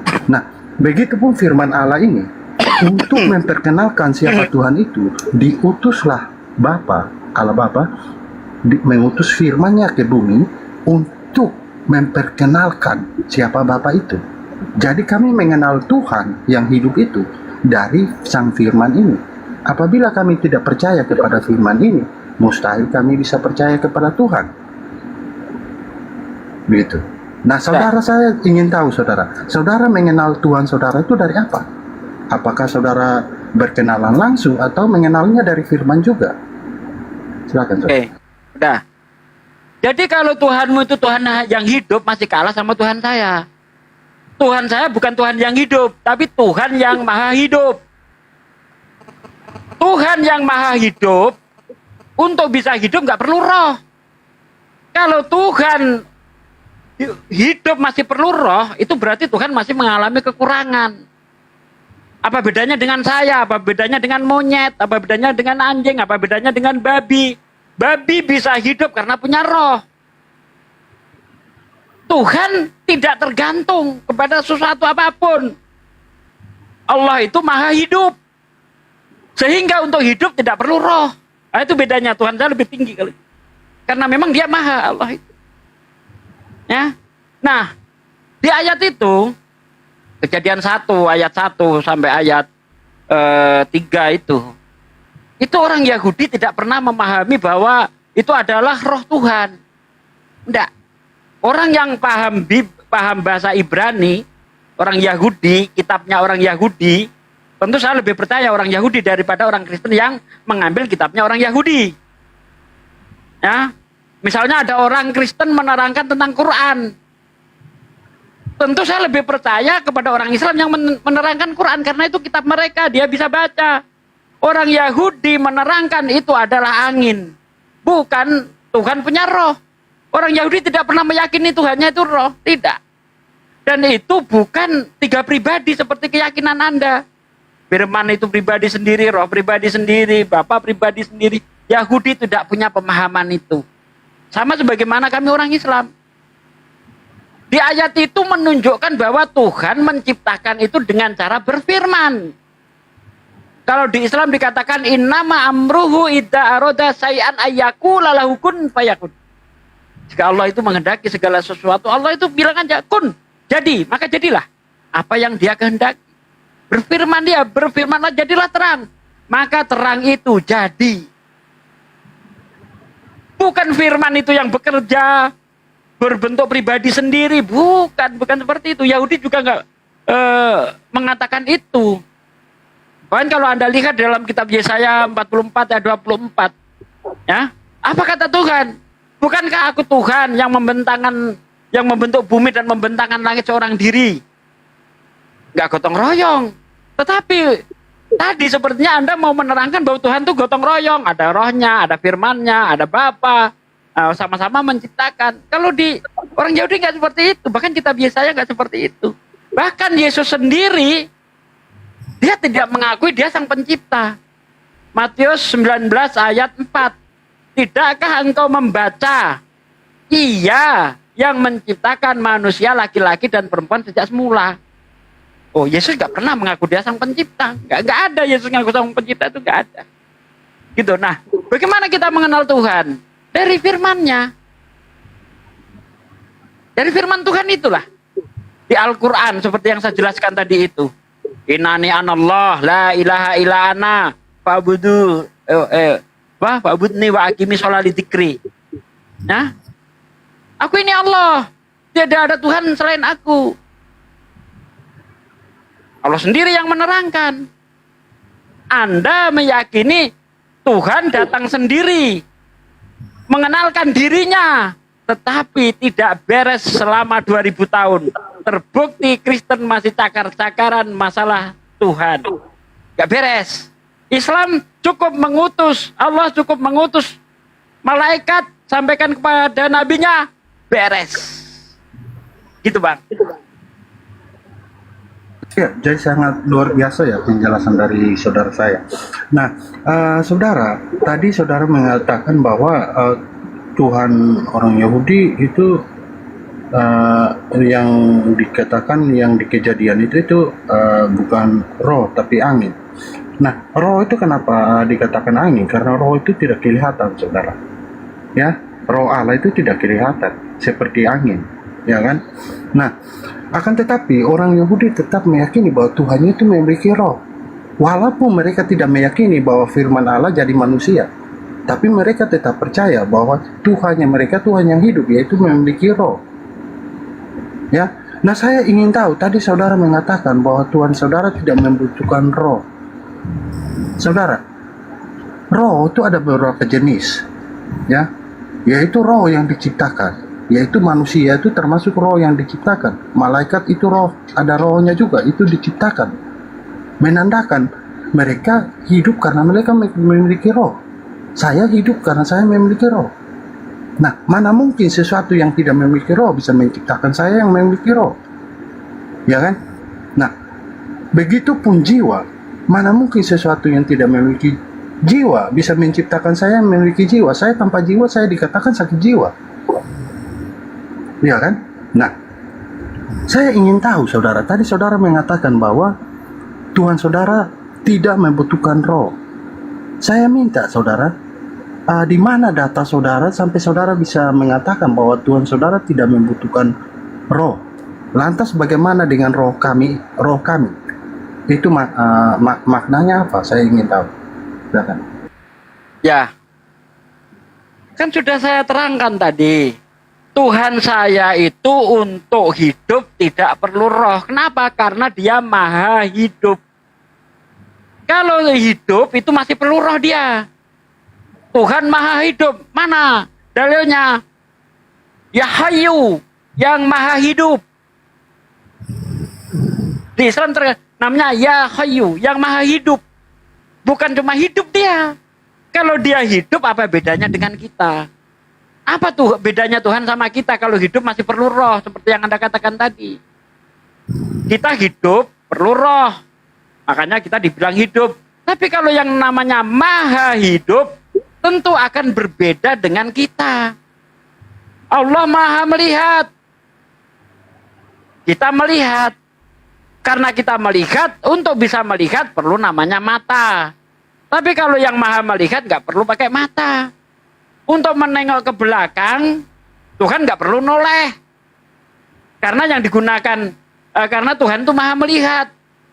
Kalau Tuhan melihat, pakai mata, ingin nengok belakang, dia noleh. Ingin nengok ke atas, dia dangak. Ingin nengok ke bawah, dia ningkluk. Tuhan tidak seperti itu. Tuhan itu tahu yang di belakang, yang di depan, yang di atas, yang di bawah, yang tersembunyi. Semuanya tahu dalam keadaan bersamaan. Nah, ketika kita hidup, kita melihat, tidak mungkin bersamaan itu juga kita melihat belakang. Tidak mungkin. Kenapa? Karena kita terbatas melihat pakai mata. Demikian juga Tuhan, kalau dia hidup, suatu saat bisa mati dia kalau kehilangan rohnya. Karena Tuhan maha hidup, dia hidup kekal. Baik ada rohnya, tidak ada rohnya, dia tetap hidup. Karena dia maha hidup. Nah, gitu loh. Ya, apalagi tadi yang pertanyaan yang terakhir tadi itu. Agak lupa saya itu. Coba diulang sedikit pertanyaan terakhir, Bang. Ya, jadi saya minta datanya di mana itu dikatakan bahwa Tuhan tidak memiliki roh. Tuhan itu memiliki roh. Ya, yang Anda roh kami itu tadi ya, nah, itu dia. Roh kami itu artinya roh dari Tuhan. Bukan Tuhan punya roh untuk hidup.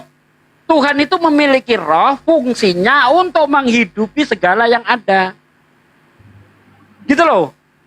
Makanya, nah kalau Anda kepada di dalam surah Maryam ya, roh kami menjelma menjadi manusia, itu malaikat. Di situ. Intinya tuh, ya malaikat. 12 kalau nggak salah. Ya, surah Maryam itu malaikat menjelma menemui Maryam. Kayaknya bukan di surah Maria, di surah Ali Imran. Itu malaikat kalau roh kami di situ.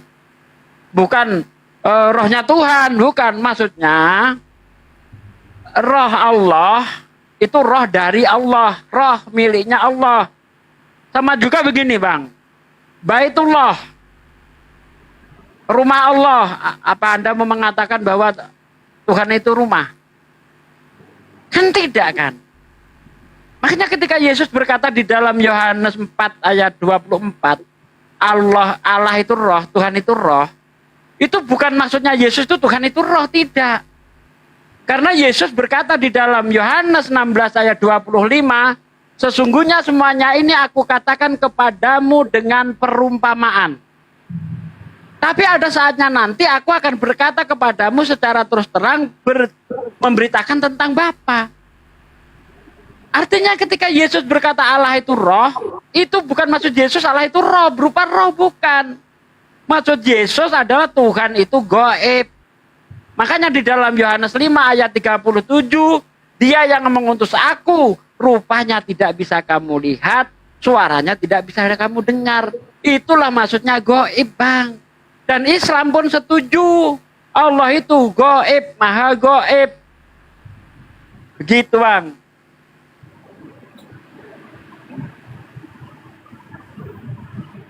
Ada lagi? Ya, jadi tadi dikatakan bahwa saudara mengatakan bahwa Tuhan tidak membutuhkan roh, tapi di satu sisi saudara mengatakan bahwa Tuhan memiliki roh. Nah, saya ingin tahu roh ini yang tadi saudara mengatakan roh kami ya. Nah, ini saya buka data dulu ya. Ini di Atarim ya. At-Tahrim ayat 12. Ya, At-Tahrim 12 dikatakan dan Maryam putri Imran yang memelihara kehormatannya, maka kami tiupkan, ya, itu ruh kami, ya. Saya ingin tahu saudara, ruh kami tadi saudara mengatakan bahwa dengan ruh kami itu Tuhan menghidupi segala sesuatu. Saya ingin tahu saudara, ruh kami itu berarti ciptaan atau bagaimana saudara? Ciptaan lah bang. Jadi gini bang, pada hari Anda keberapa tadi ruh kami sedikit-sedikit Anda masih diciptakan? salah paham juga. Ya. Yang saya katakan Tuhan memiliki roh itu bukan berarti Tuhan itu roh, Tuhan itu hidup dengan roh, tidak. Tuhan memiliki roh itu Tuhan memiliki, ya kan, memiliki itu, roh itu milik Tuhan. Nah, apa fungsinya roh itu? Untuk menghidupi umat apa? Makhluk hidup itu. Bukan berarti Tuhan itu hidup dengan roh, tidak. Makanya tadi saya bilang, Baitullah, rumah Allah, rumah milik Allah. Bukan berarti Allah itu rumah, bukan. Yaitu namanya, kalau di dalam bahasa Arab namanya itu diidofkan. Ya, diidofkan, disandarkan. Nah, gitu loh. Baitullah, ya, Saifullah, Abdullah. Jadi itu diidofkan, disandarkan kepada Allah. Bukan berarti Allah itu roh. Bukan memiliki seperti itu. Di At-Tahrim ayat berapa tadi itu? Bentar, saya tengok. At-Tahrim 12.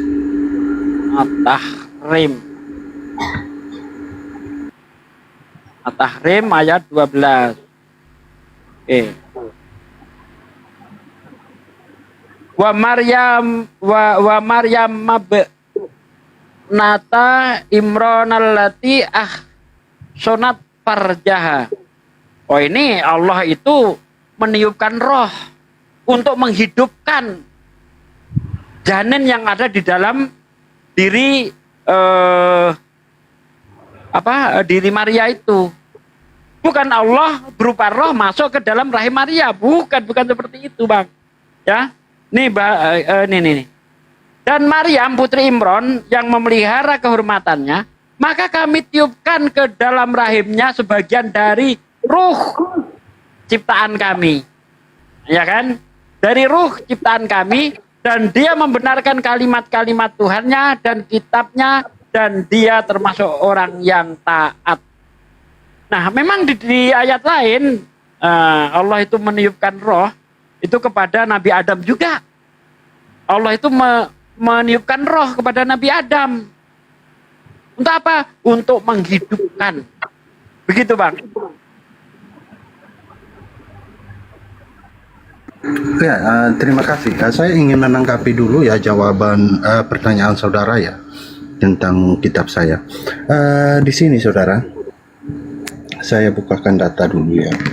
Nah, di Matius 3 ya, Matius 3 ayat 16 sampai 17. Di sini saudara, di sini saat Yesus dibaptis, Yesus kan dalam keyakinan kami firman Allah yang jadi manusia. Itu terus setelah dibaptis itu ada Roh Kudus ya, roh Allah ya, turun berupa burung merpati. Nah, saat roh ini turun ya, masih ada. Yaitu apa? Di sini ada suara dari langit. Ya, ada suara dari surga mengatakan inilah anakku yang kukasihi. Itu kan perkataan penulis. Aduh, sebentar saya masuk lagi ya ke sini ya, ke ini kejadian tadi ya, kejadian pasal 1 ayat 1. Nah, di sini tadi kan saya sudah tunjukkan bahwa di ayat 2-nya ada roh Allah ya, melayang-layang di atas air. Tidak dikatakan Allah, firman dan roh melayang-layang di atas air ya. Nah, tapi Allah saja. Nah, ini menandakan letak perbedaan antara kita dengan Tuhan. Ya, Tuhan bisa hidup walaupun rohnya di mana-mana. Tidak berbeda dengan manusia. Kalau manusia itu rohnya apabila keluar dari jasadnya dia akan mati. Tapi itu pun tidak berlaku untuk orang yang berilmu tinggi. Berilmu tinggi dia bisa mengeluarkan rohnya dari jasadnya walaupun ada batas waktunya, tapi dia mampu melakukan hal itu. Apalagi Tuhan, ya kan? Tuhan pasti jauh lebih mampu lagi untuk melakukan hal-hal yang demikian.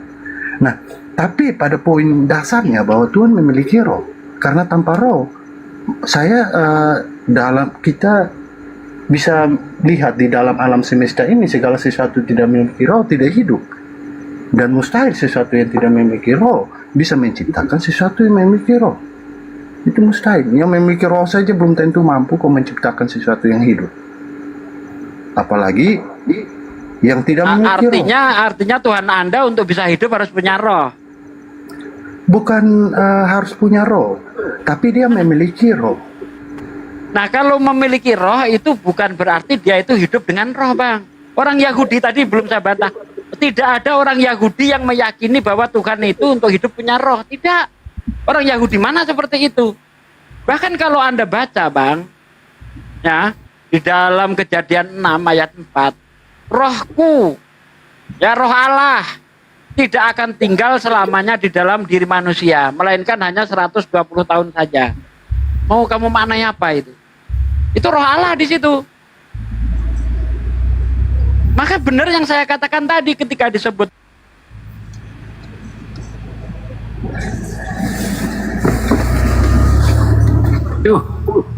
Pak D kena nih ketiban dia. Iya ya. Padahal nggak ngomong apa-apa.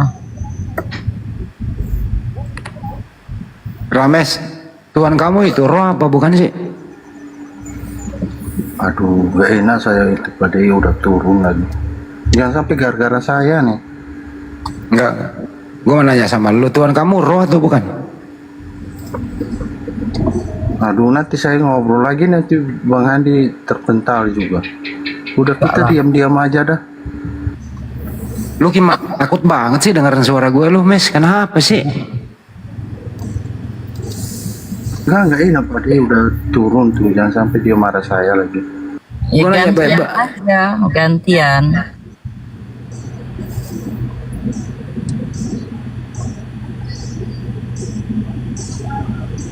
Tuhan kamu itu roh atau bukan? Kan tadi sudah Bang Andi, masa Bang Andi nggak dengar apa sih? Tadi. Jadi tinggal jawab, roh atau bukan Tuhan lu? Ya tunggu saya makan masako dulu biar enakan dikit. Nah ya udah deh. Habis itu minum minyak rem ya. Mana takut semua kalau gue yang ngomong ada aja. Bunda Rahma udah tidur ya? Iya kayaknya sih. Ya udah kalau di Makassar udah 3:30. Kita beri kesempatan. Biasanya dia nunggu subuh Bang Andi biasanya. Enggak, Banyumannya yang soalnya Banyumannya yang buka komal. Kalau gitu saya turun aja ya, nggak enak saya. Iya deh, tak apa-apa. Oh ditutup ya?